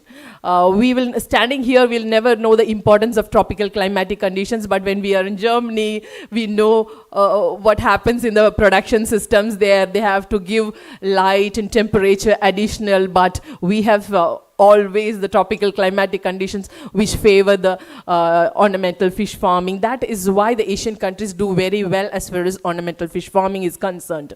Abundant water resources, availability of large number of market demanded tropical fishes in the water bodies as well as the river, seas. Then outdoor farms, we have outdoor farm as well as indoor farms. Then governmental support is immense in India as well as the Southeast Asian countries. And the cost of production and wages are lesser than the Western countries. And ornamental fish production and export fetches a very good foreign exchange, which is a major source of income and good percentage of population. Yes. Now coming to India, we know the number of states and union territories. We can see that from the north to west, east, and we have a wide geographical conditions. And when I look at it, sometimes I see the breeders in Maharashtra doing tetras and discus fishes. In Kerala, it is angels. It just varies with the state to state and the water bodies and the geographical conditions. So India is able to produce n number of varieties that way. So we are able to produce large number of varieties in the breeding sector. Well, then why is export not happening? Like I told you, aquarium fishes are bred for domestic market and it's not sufficient even for the huge domestic markets.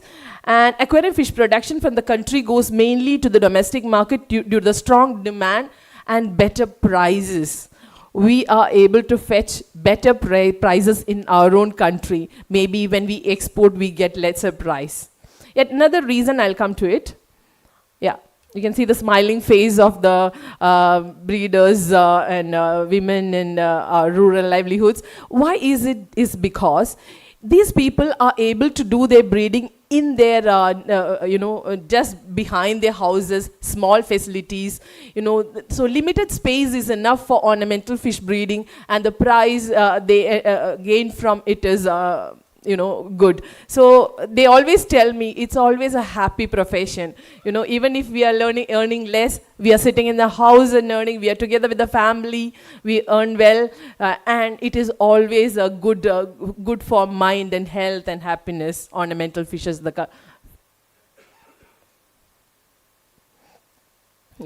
some more pictures from the livelihoods. If you take the states, West Bengal, Maharashtra, Tamil Nadu and Kerala and Karnataka are doing extremely well as far as ornamental fisheries is concerned. So yes, all the other states can emulate the system which is followed by these states and follow the ornamental fish breeding and farming and sales for their livelihoods and upliftment. Well, now coming to the ornamental fish trade in India. It consists of two different supply chains or value chains. That is the domestic trade as well as export trade. So the kind of species which are traded in both these is entirely different. In the domestic trade, 99% of fishes are the colorful exotic fishes. Okay? We in India love the colorful fishes. But if you take a look at the export market, majority of the fishes which are getting exported from India are the indigenous fishes from the water bodies, the rivers and the seas, and captured by the fishers from those water bodies. So it is completely two systems. The supply chains are two ways. So even though my PhD is on the prospects of ornamental fish exports, I always do not promote export because we have to do something else before thinking of exporting in large numbers. That is, because we are exporting indigenous ornamental fishes, what exporters do is that they just capture it from the water bodies and export it.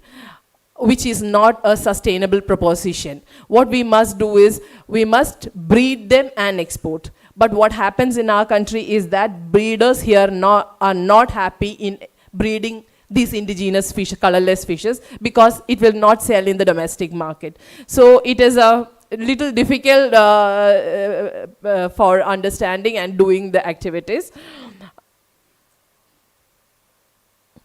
I'll show the classification: indigenous ornamental fishes and exotic fishes. You can see the indigenous fishes which are colorless, subtle colored, and the exotic fishes are which are very colorful.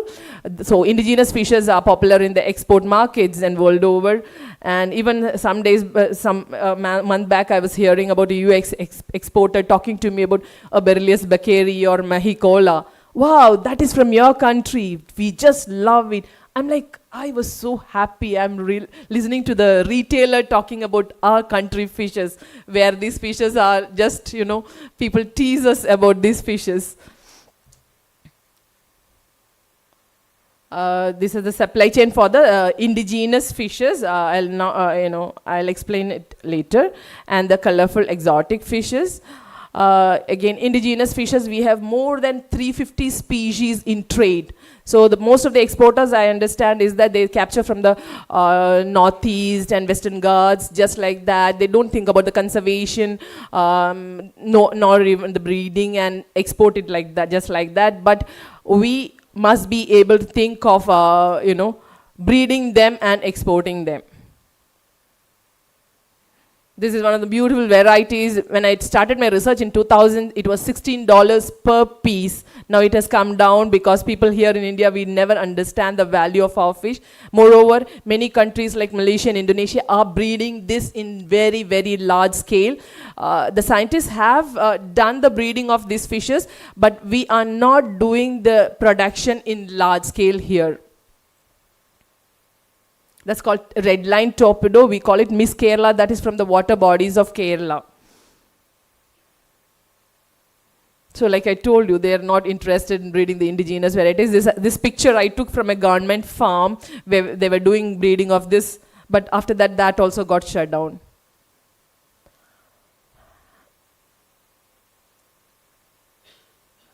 Well, for years together, I was just telling a Vaibhava story. I had done my researches in the 2000 to 2005, and then researchers about indigenous was not picking. Then I did an UNTAD project on developing strategies to network the ornamental fish breeders in India.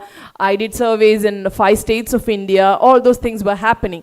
And for me, the next thing was I should reach some business place where the real business of ornamental fishes are happening, where people love our fish. And then I heard that there's a place. Why I'm telling that is because this is GIZ, collaborated activity.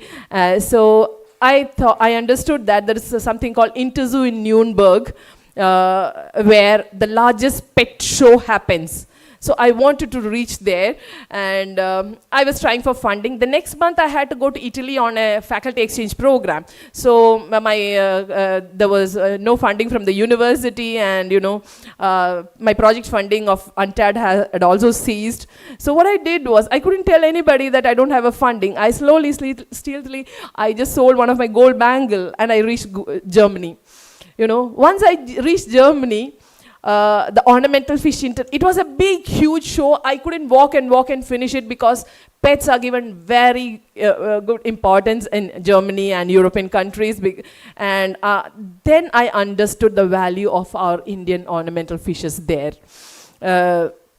Yes, and there is an organization called Ornamental Fish International, the world. Then they understood that this woman from India, Kerala, a little village, is serious about this ornamental fish business, and she wants to do something for her country. So then they gave me, earlier days I used to go back of them for a membership, but then they gave me a membership after this travel because it's a big fee. After all these travels and all that in the Southeast Asian countries and European countries and all that, I wanted to give whatever I had seen in the other countries, I had to give back to my nation. But it was not happening for many reasons. And that is when the Kerala government, the minister told me about, called me for a meeting and told me that Kerala Fisheries Department has got a company called Kavil, that is Kerala Aquaventures International Limited. It's a government of Kerala undertaking.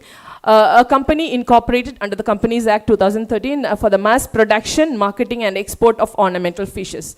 They had started this particular facility for exporting ornamental fishes 15 years back. And for many reasons, export was not happening in a big way. So when minister called me for a meeting, I told, let's not think about exports now, because like I told you, if we are thinking of exports, we should be having large production systems for indigenous ornamental fish breeding, which we were not having now. But when they started, they thought that they could breed the colorful fishes and export. Then that becomes a very good big competition between Sri Lanka, Singapore, Malaysia and all that. The foreign markets loved the indigenous fishes of India. So for all those reasons, the company was just going like that, And moreover, when a government system starts the company, it is in fact the brainchild of my own professor, Professor Madhusudana Kurup. They all started with a good hope. But I was telling them there is some reasons where you cannot be exporting that, but they wanted to support the livelihood and women all over the Kerala, and in all the states they gave trainings and they tried. We had a Sri Lankan consultant who explained how things were happening in Sri Lanka and tried to emulate that in India. But what I think is that we know our system in India, so we must be able to develop a system like that. So I spoke to the minister and told that we have a dynamic domestic market. Let's try to tap that first. So I was appointed as a marketing consultant only in 2022. That's for 2 years. So I tried to give them some advices on making it move. Another thing is, because the company is a government owned, all of them have this feeling of like a government system. It doesn't work like a company. So it works like a 9 to 5, which cannot happen as well as ornamental live fish is concerned, live fish business and marketing is concerned. So Kavil basically offers a common platform for the ornamental fish farmers. We don't just train the farmers, we handhold them, we help them with the market linkages. We always constantly, we have technical officers supporting them every day. We have buyer-seller meets every week. So we do all those activities. All those buyer-seller meets started happening during the Corona days. We started that during those days, and we are able to do it in a very active way.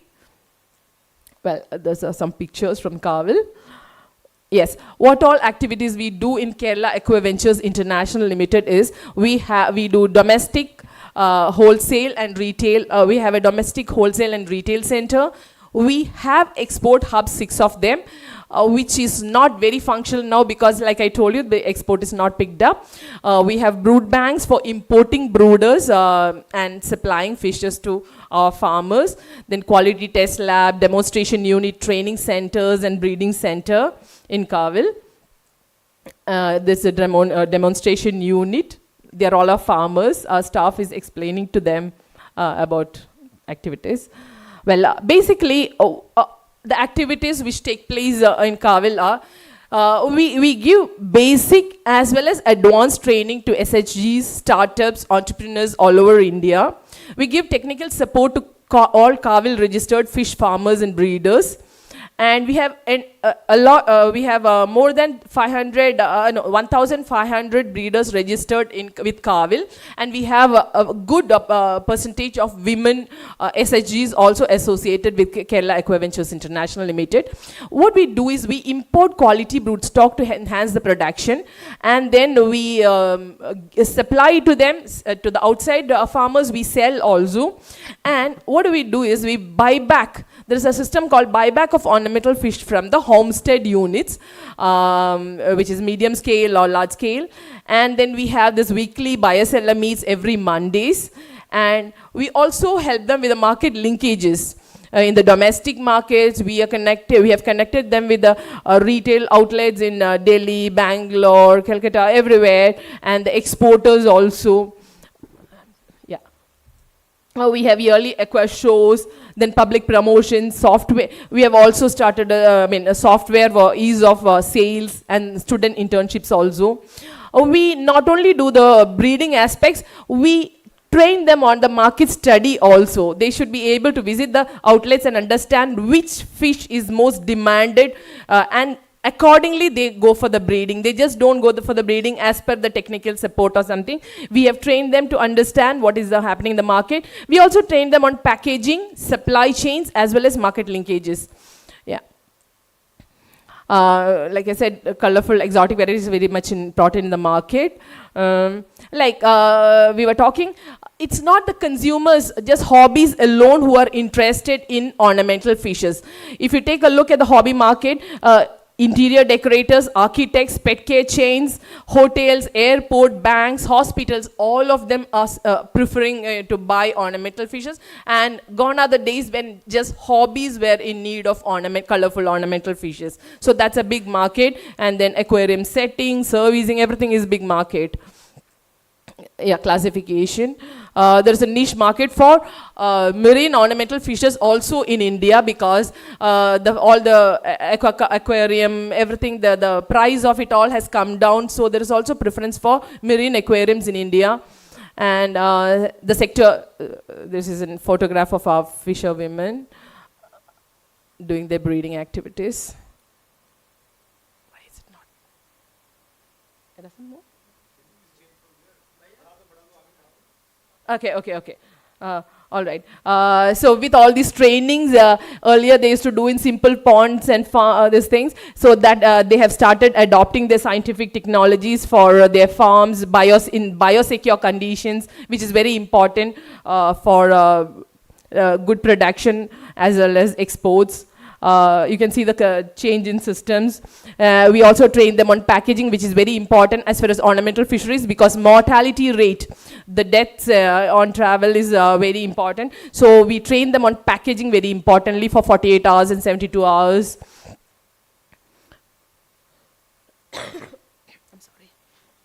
Yes, then the supply, I'm having water. Supply chains, you can take a look at the supply chains. This also we train. So we don't stop at training them just on the farming aspects. We explain to them the complete supply chain and the markets and the market requirements. That is the hand-holding we do.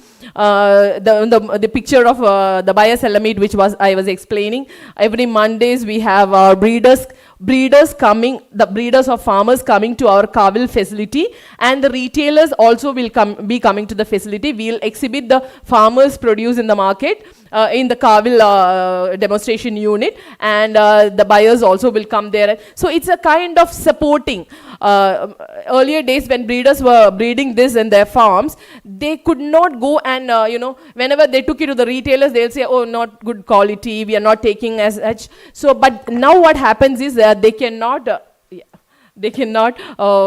go, they come and get the best of produce from the farmers. Yeah, even the women, they are trained to do the marketing very well. So look at the way how women they are doing marketing. They are producers as well as good at marketing. Who said we are not good at marketing? Yes, you can see them doing the sales. We have empowered them to do all the activities by themselves. So now we have also created a software where they can do simple entries and do their sales very easily. We give internships to, then the aquatic plants are very good opportunity for livelihoods. Aquascaping is enhancing in India as well as world over. So that's a good area.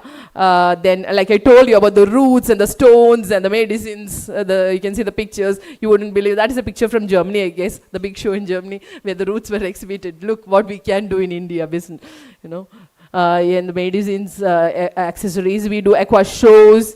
Then there are public aquariums, and ornamental fish exhibitions. We do all these kind of activities to promote our produce. Public aquariums. Then the fish spas are another area. Then, yeah, we have got a lot of support from the governmental agencies, export promotion, subsidies, infrastructure, women empowerment activities, all these things. We've been very good. We get a lot of support from all organizations, and Pradhan Mantri Matsya Sampada Yojana is a very good scheme. But we need to simplify it for the rural livelihoods, I guess. For doing the market promotions, I started on with just from the logo itself. The logo had to, I told them about the change of logos. We need to have real logos when we have to reach the real markets and international markets. So we changed them to the new logos. Then we created a website, active website where you can have interactions. Then we did a software for the ease of sales, adding the farmer, the stock, and all those things. There is software. We take it to many shows. Then I also represent Kavil in many international conferences. This was a recent one in Indonesia, but Singapore is our main place where we do that. And because we supported the Kavil during the Corona days, they have put in the paper, Kavil is the organization. They said Kavil came to the Kavil of ornamental fish breeders and farmers. That means they became the protector of ornamental fish farmers during COVID and post-COVID. Well, about the takeaways, let me quickly talk about the takeaways. Capacity building is not the only thing we do. We can think capacity building not only for farming and production, but also for supply chain, business, marketing, as well as digital marketing, e-commerce, online. All these things are happening, and all the farmers are able to do their sales, everything with the help of even WhatsApp, online platforms, they're all doing. So it's easy to train them, infrastructure. But we need infrastructure for supply chains. Value chains have to be established and enhanced. And export portfolio. Why export is not happening in a large scale from India is yet another reason is that currently we have large scale exotic production, but there are a lot of bans and issues with regards to marine fish export as well as invertebrates in export. And indigenous, we need large scale production system for export. And yes, large-scale biosecure aquarium fish production facilities are needed for indigenous production of fishes. And policies and management strategies can be revamped at this stage so that we can enhance our production. If Sri Lanka can do very well, why not India? So I must congratulate this particular conference where all the ministries, the government, researchers and academia has come together. I really give a good applause to this venture because this is something which we don't see much. So I'm really happy, and I was happy to share the experiences. We must take forward whatever we do. We must do good for the country and the livelihood support as well as women empowerment. I also feel empowered standing here. Thank you very much. Yeah, this is a picture of later stage. They took me as the ornamental fish marketing consultant of Ornamental Fish International. I sit with the president and the vice president. That is a long story, this is recently. And yes, I'm a teacher. I'm a teacher in the university. I'm a researcher. I'm also a marketing consultant. And you are a good speaker as well. Thank you very much. No, thank you very much, Dr. Mini. I must congratulate you for not only you showcased us the nuances of ornamental fishery, but you also triggered a thought that it in itself is a subsector. It's not part of aquaculture and just one portion of the aquaculture subsector. I think ornamental fishery could be a subsector in itself. That is one. Second, I think it is one of the unique example we have which can be taken and learned from, specifically from the experience of Kavil Jayaramji in different SRLMs, that how seaweed and other aquaculture-based products which we are deliberating on can be marketed. So we generally talk about production side, but Kavil is an example. As a case example, we discuss how ornamental fishery work, maybe it can be replicated in the similar fashion on the other products as well. And last but not least, Dr. Mini, the one gold bangle which you invested, I think let's bring thousands of gold bangles back to our SSGs, Didi and Maila through this initiative. Let's hope for the best. With these words, I would like to invite our respected second speaker, Dr. Shailesh Saurabh, Senior Scientist, CIFA, Bhubaneswar, and Dr. Shailesh will be speaking about the pulp culture. So, over to you, Dr. Shailesh.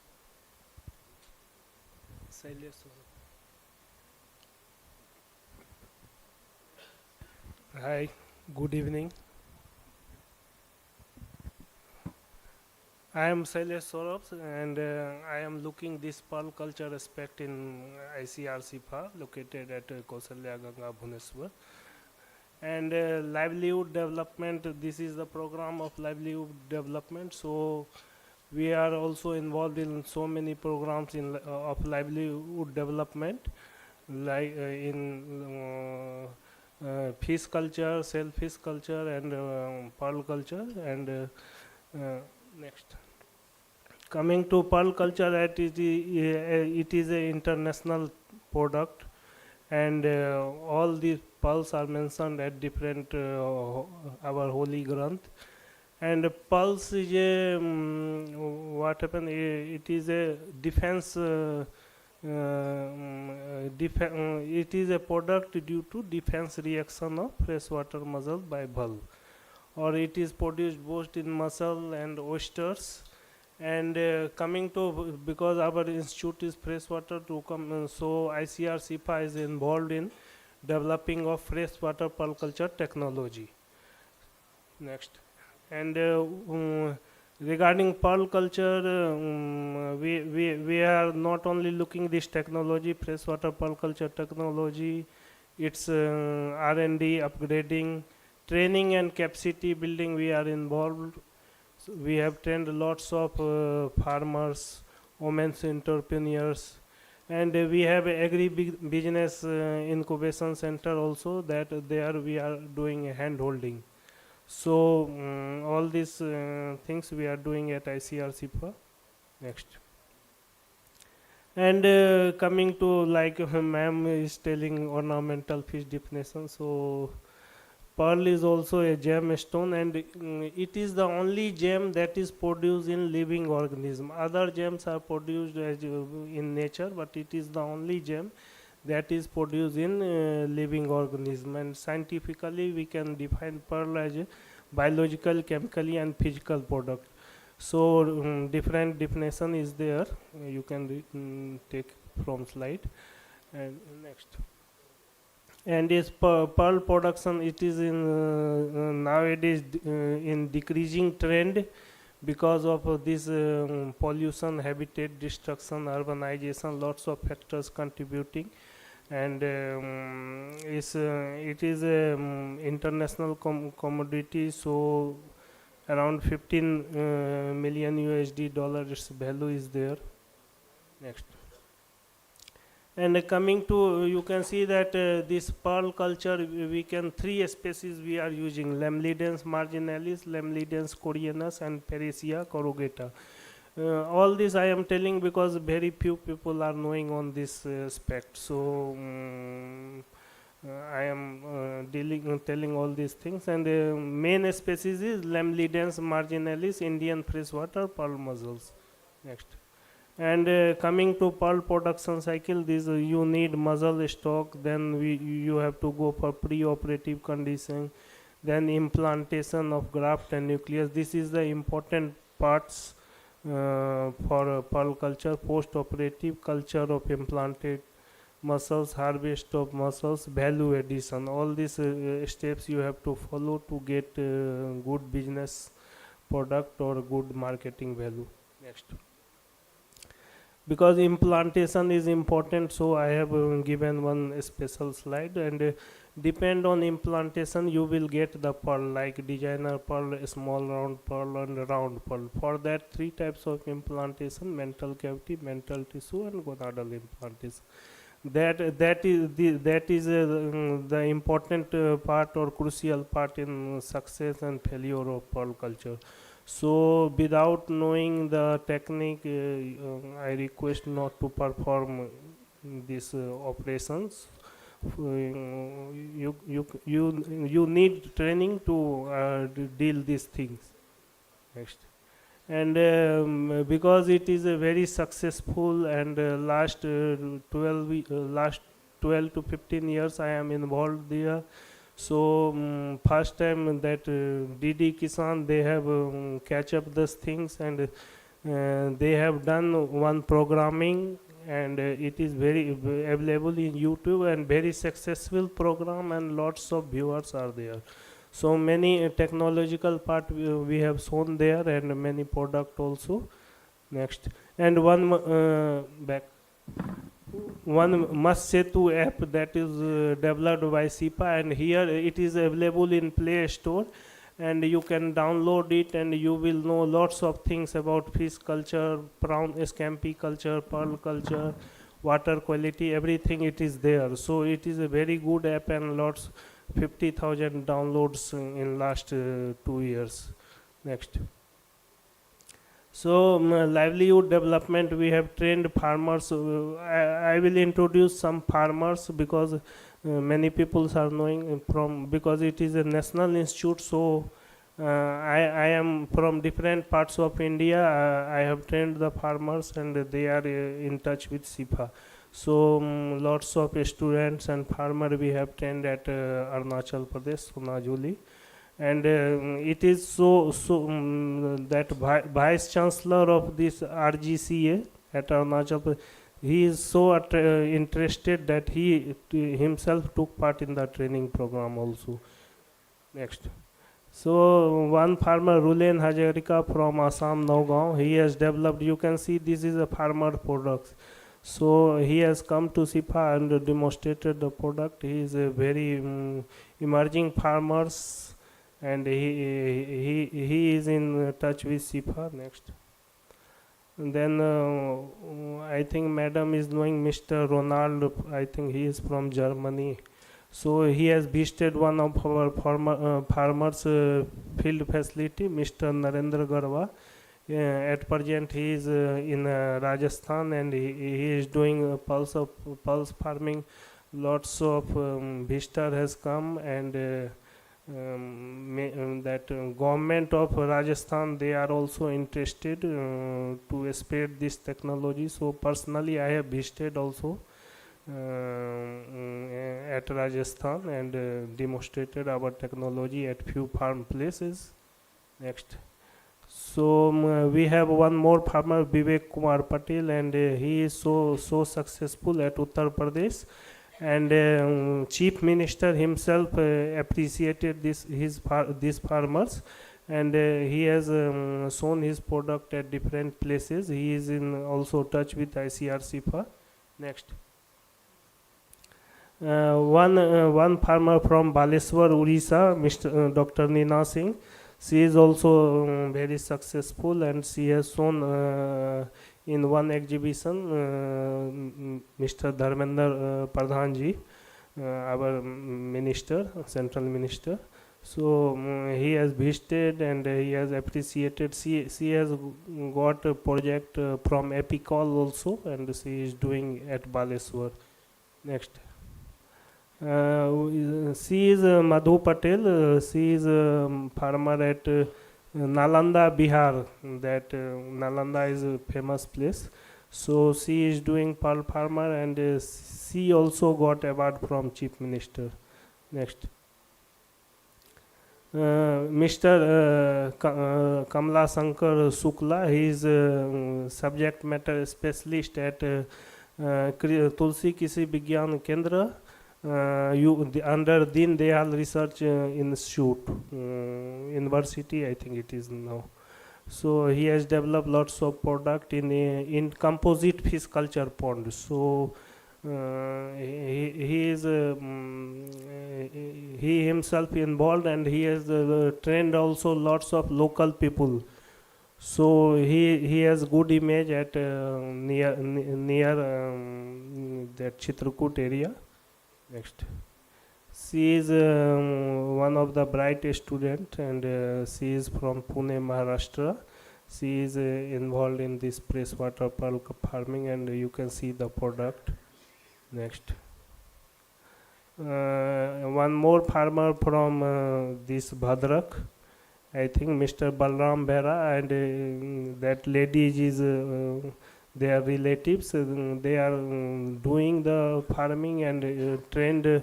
We have trained some villagers also in that locality, and they are very successful. Next. Recently, last month, I think in September, we have trained 3 women SHG members from Kandhaval, Orissa, and government of Orissa, they have requested, fisheries department, they have requested to train this farmers. So we have a training camp at ICR SIFA, and all the steps in pearl culture what I have shown, I have taught them, and some of the farmers, some of the women entrepreneurs are going to start this pearl farming. Next. And for certification also, one of the farmers, Nina Singh, she has developed the product and got a certification from GEM laboratory. Next.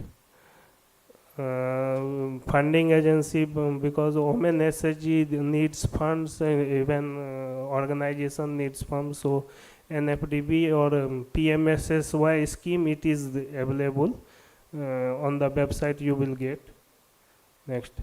And also Atma, NABARD support, I think tomorrow we have program, DST, DBT, ICR, they are supporting this in aquaculture. Pearl culture is also one aquaculture things, so they are supporting all the activity. Next.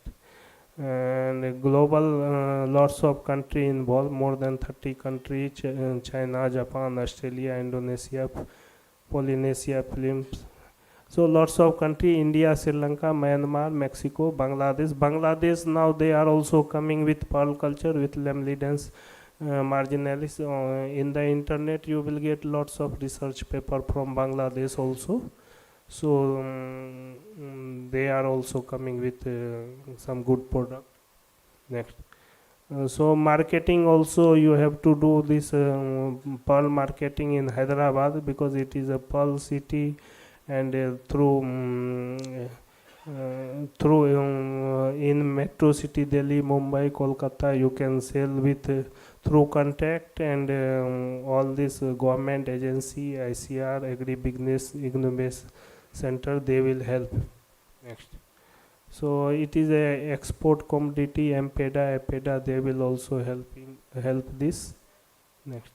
So coming to, because this is a new things for I think audience, so little bit overview I have given, and this pearl culture is a very good alternative livelihood, and we can easily do in our own backyard, in a small pond, in tank, in aquarium also we can do. We have developed technology, and alternative livelihood, a small amount, in the beginning you will start with a small amount and get some profit. After that you go for commercial culture, and we have a specialized training module at ICR SIFA, so anyone can come and take the training. In the year, every year we are 4 to 5, 6 training program we are conducting at SIFA headquarters. So people are welcomed, and through government request also we are giving additional training also. So this is all about a small brief presentation about pearl culture. Thank you very much. If any question. Thank you, Dr. Shailesh, and I think we will take questions, sir. Please, yeah, you okay, can. Sir. Thank you, sir. Very good. Congratulations for the great work, and thank you very much for not only overview, but it is a synopsis of the entire system on pearl culture. And I would say this is the most valued session because valued session, I'm saying we are not talking about tons and kgs. We are talking here about per piece. So per piece of fish, ornamental fishery, $16. Imagine. Per piece of a pearl, could cost thousands of rupees. So here the measurement, the scalar is completely changed, and I think we are talking about luxury products. So this is really triggering presentations, thanks to both of the speakers. And I think quick action points which come out of this session is that we could have very specific mapping with the state officials that, which are the opportunities where these sort of ornamental fishery or pearl culture can be, harnessed. And then very strategically, which are the opportunities based on the local production system, for example, because I know ornamental fishery is also very, they need particular type of quality to sustain, and also same with pearl culture. Where those quality of water systems are available, let's map that, and there those pilots can be created. I think, interestingly, we have institutions, already case studies, so champion farmers can be trained from different states where things have not been explored and can be further diversified, and accordingly pilot projects can be trained, designed maybe, right? So, and I think again I would request that something available from Kerala ma'am and from CIFA, if there are knowledge products that can be shared with the larger community through our webpage, which we are going to launch tomorrow. So Jairam ji, I think I would like to hand over the mic to you for Q&A and for others. Participants, if you have any queries, yes, Senthil, please. Madam. You are audible, Senthil. Yes, sir. Yeah. Regarding this ornamental fishery, madam, you told about infrastructure development. For infrastructure, you told about that you are giving training to the farmers, to the SHG members. Apart from training and capacity building, for developing the infrastructure, what support is being provided to the SHG members from KAVIL? That is, any subsidies is given, or any like that from fishery department, any subsidy is being provided to the SHG members? Actually, subsidies are given by NFDB, state fisheries, and Pradhan Mantri Matsya Sampada Yojana. All these schemes only subsidy amount is coming, and the infrastructure amount is coming. We are facilitators, yes, for all the activities. Yes. Because the infrastructures are very costly for the ornamental fishery. Earlier we used to have MPEDA, Marine Products Export Development Authority, doing excellently, but of late it has been stopped. Till then they used to give excellent support for setting the infrastructure facilities for ornamental fish, as well as export promotion also MPEDA used to support. But after now NFDB is doing a good job, Department of Fisheries and the Matsya Sampada Yojana is also, but if it gets simplified, that also will be very, very supportive for the ornamental fish sector in India. KAVIL does a facilitator job. We help the farmers with all these procedures and all that. Yes, thank you very much. Thank you. Sir, after Dilip Kumar sir, we will come back to you, sir. Sir, ready, sir. How blessed I am to have Dilip sir. Sir, please. Well, I have few observations. She was right. She rightly said that you see the domestic market, it is a much bigger strength than what we see and realize it has got. And and it is, and the other thing is also about the domestic, I think, market, that export market, in fact, we are using exotic species, multiplying, and then after that we are sending to, and these all are low valued species. Also they are colorful, they are brightly colored, but it is a low valued, so that they do not get much out of this. On the other side, we have the high potential for our indigenous species. Unfortunately, we are exporting a lot from India, but most of these species are going, well, it is undetected, illegal. And many of them are sitting there in Thailand. And those people, they talked to me when I was working in Naka. They said that we are getting, I said that you cannot, because we have a guidelines for FAO guidelines on, say, something. Quarantine. Quarantine, and also just we have guidelines for, so that we can stop, not only that, but even transboundary movement of live aquatic resources. So, but I see that, you see how they are doing, and it is all, there are gatherers in India, all these places, and from there it is all collected, collated, and then it is sent to neighboring countries, and from there it is being exported. And these are all indigenous species, high valued indigenous species, but instead we should have developed a really breeding protocols for that, so that we can produce larger scale, then that would be, but it is not done so far. They have tried, it is under trial, but not so far. I want that you see, this is a, like earlier I was hearing that it is 8 billion now, you said it is 12 billion, perhaps it is 12 billion. So it is only we are hearing, but actually no serious efforts. Serious efforts I would like to say two. One is in Sri Lanka. Just to see only that outgoing, or he has already gone, Mahinda Rajapaksa. He was fisheries minister, after that he was president. And that gentleman, he introduced that is a large scale promotion of what is called ornamental fish for export. So he created a hub in Hambantota area, southern Vietnam, and Sri Lanka, and their fishing families, they were given that you see 4 days, 5 days old larvae to them, and then it was all just to see they used to buy back from there, it was done by some of the commercial breeders come exporter in Colombo. So they give them for 3 and they rear for 6 to 8 weeks, and that way. That is the backbone, and still it is working. Second thing, just you go to Wuxi in China, at any point of time you go, you will have pearl not in 1, 2, 3. It is in quintals and tons any time. You go there, they are producing. I would like to say here, mention Dr. Janki Ram, who was the director of SIFA also here.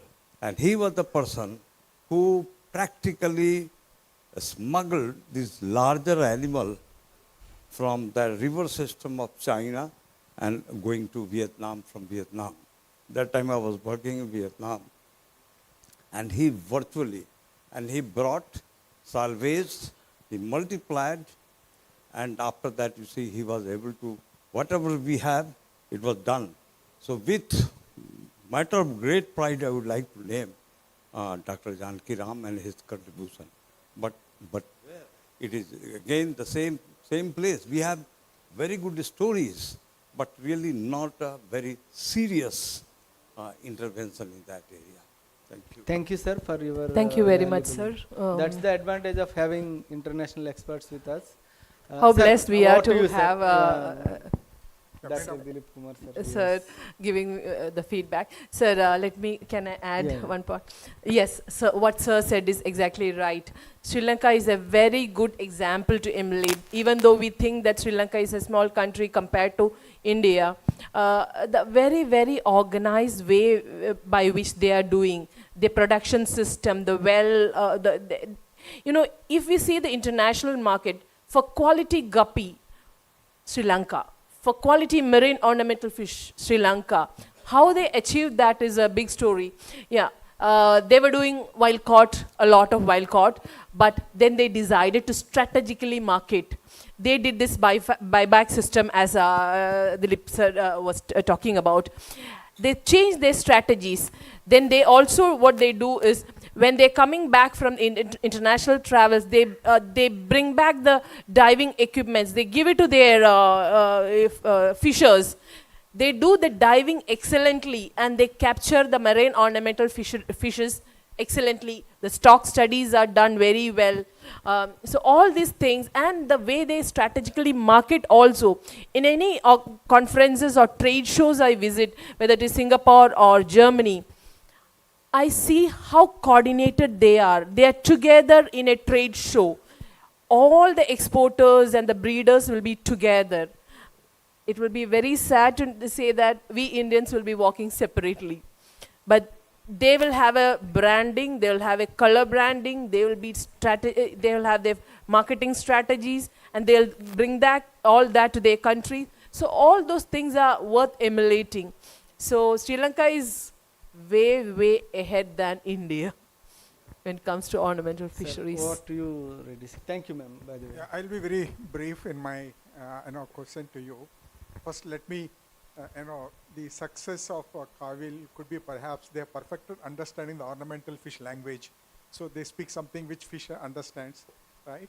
And I just wanted to know whether the ornamental fish feed is a separate or the same feed what you use. It's separate because it has to add color. The mortality rate has so you have integrated that feed production also as a part of your business model, or live feeds are the best. Rather than formulated feeds, live feeds are the best. But then we will also have to go for formulated feeds. Now I think a company called Intan, the Growell, which is producing for aquaculture, they have developed Intan, a brand for ornamental fish itself. Those kinds, because we need the color to be enhanced, the mortality rates to come down and all those things. So it's a separate area. It's not the same which we use for aquaculture. Yeah, and another thing, since you are talking about the breeding and all, so what is the mortality, in the breeding and all? Is there any care to be taken? That is one. Another thing is a fictitious idea. I don't know you like it or not. Yes, sir. Fictitious idea is a fiction. About which one? That new variety, the future varieties. Why don't you think bioluminescence? Ornamental fish. Well, I think I talk about it a lot. I see them in Thailand and Indonesia, all those places. Singapore also it comes, and China very much. But in the European markets, they never consider it to be ethical. We see a lot of color, then we see the Om, the heart during the Valentine's. Look at madam, these things keep changing. Yeah, we don't know when a person likes it. We don't know when a person don't like it. But I don't get me wrong about it. No. I appreciate, I'm really happy that there is an audience like this at the fag end of a day and very interesting questions. Thank you very much.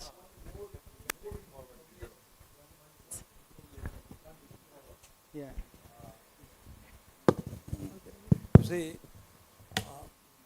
where the women especially, everything is fine, it is very, but one thing is that they need that water exchange is required.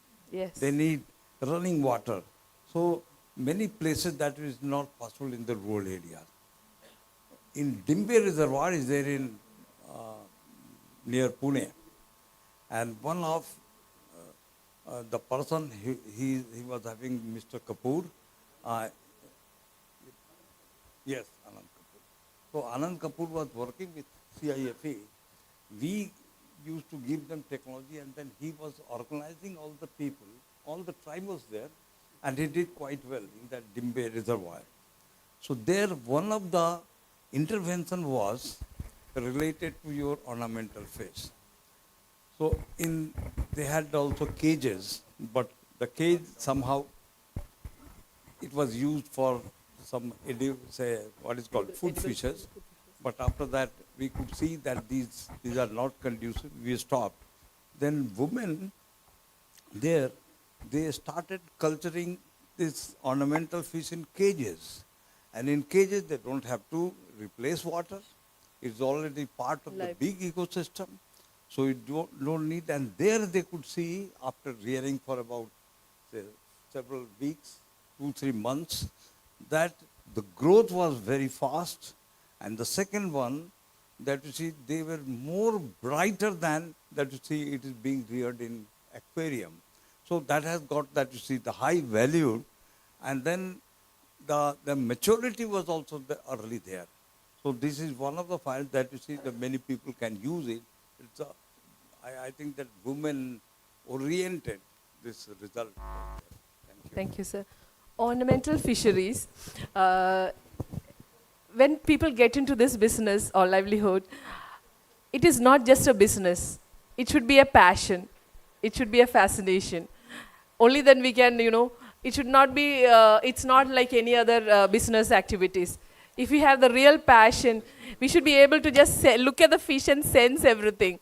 So people who have the real passion and fascination for ornamental fish, they win in the business. When people put crores and crores in business, they miserably fail too. So yes, thank you, sir, for the valuable comments. Thank you. Thank you. Questions will be taken during dinner in a personal no. Tomorrow also you can discuss. Its time is short. Yeah. Yes. Tomorrow we can discuss it. Tomorrow we have some time. So. No. Yeah. I think it's time. Thank you, Dr. Vaibhav, for such an excellent moderation as usual. You are always very witty and humor filled discussions. So thank you so much. I thank Dr. Minishekaran and I thank Dr. Saurabhji. Thank you so much. I request Mr. Rajiv Ahal to come and hand over the mementos, please.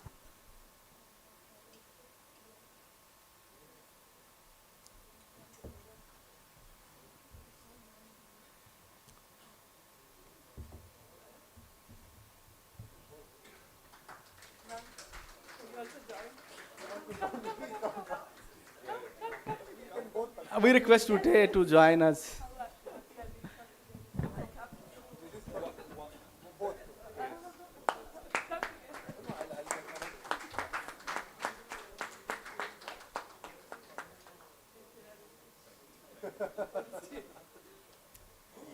To Dr. Vaibhav Sharma, our own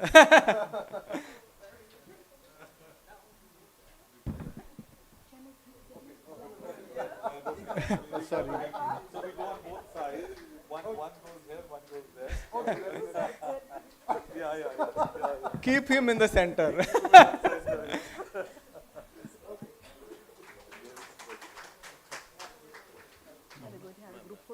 Yeah, definitely. Yeah. To Dr. Saurabhji.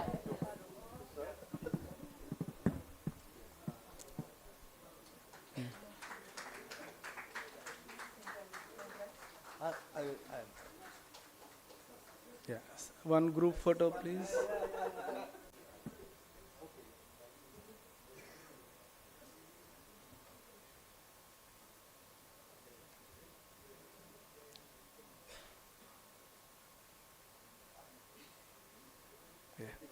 Thank you, all the panelists and moderators. Thank you, Mr. Rajiv Ahal, Ms. Ute Rekman.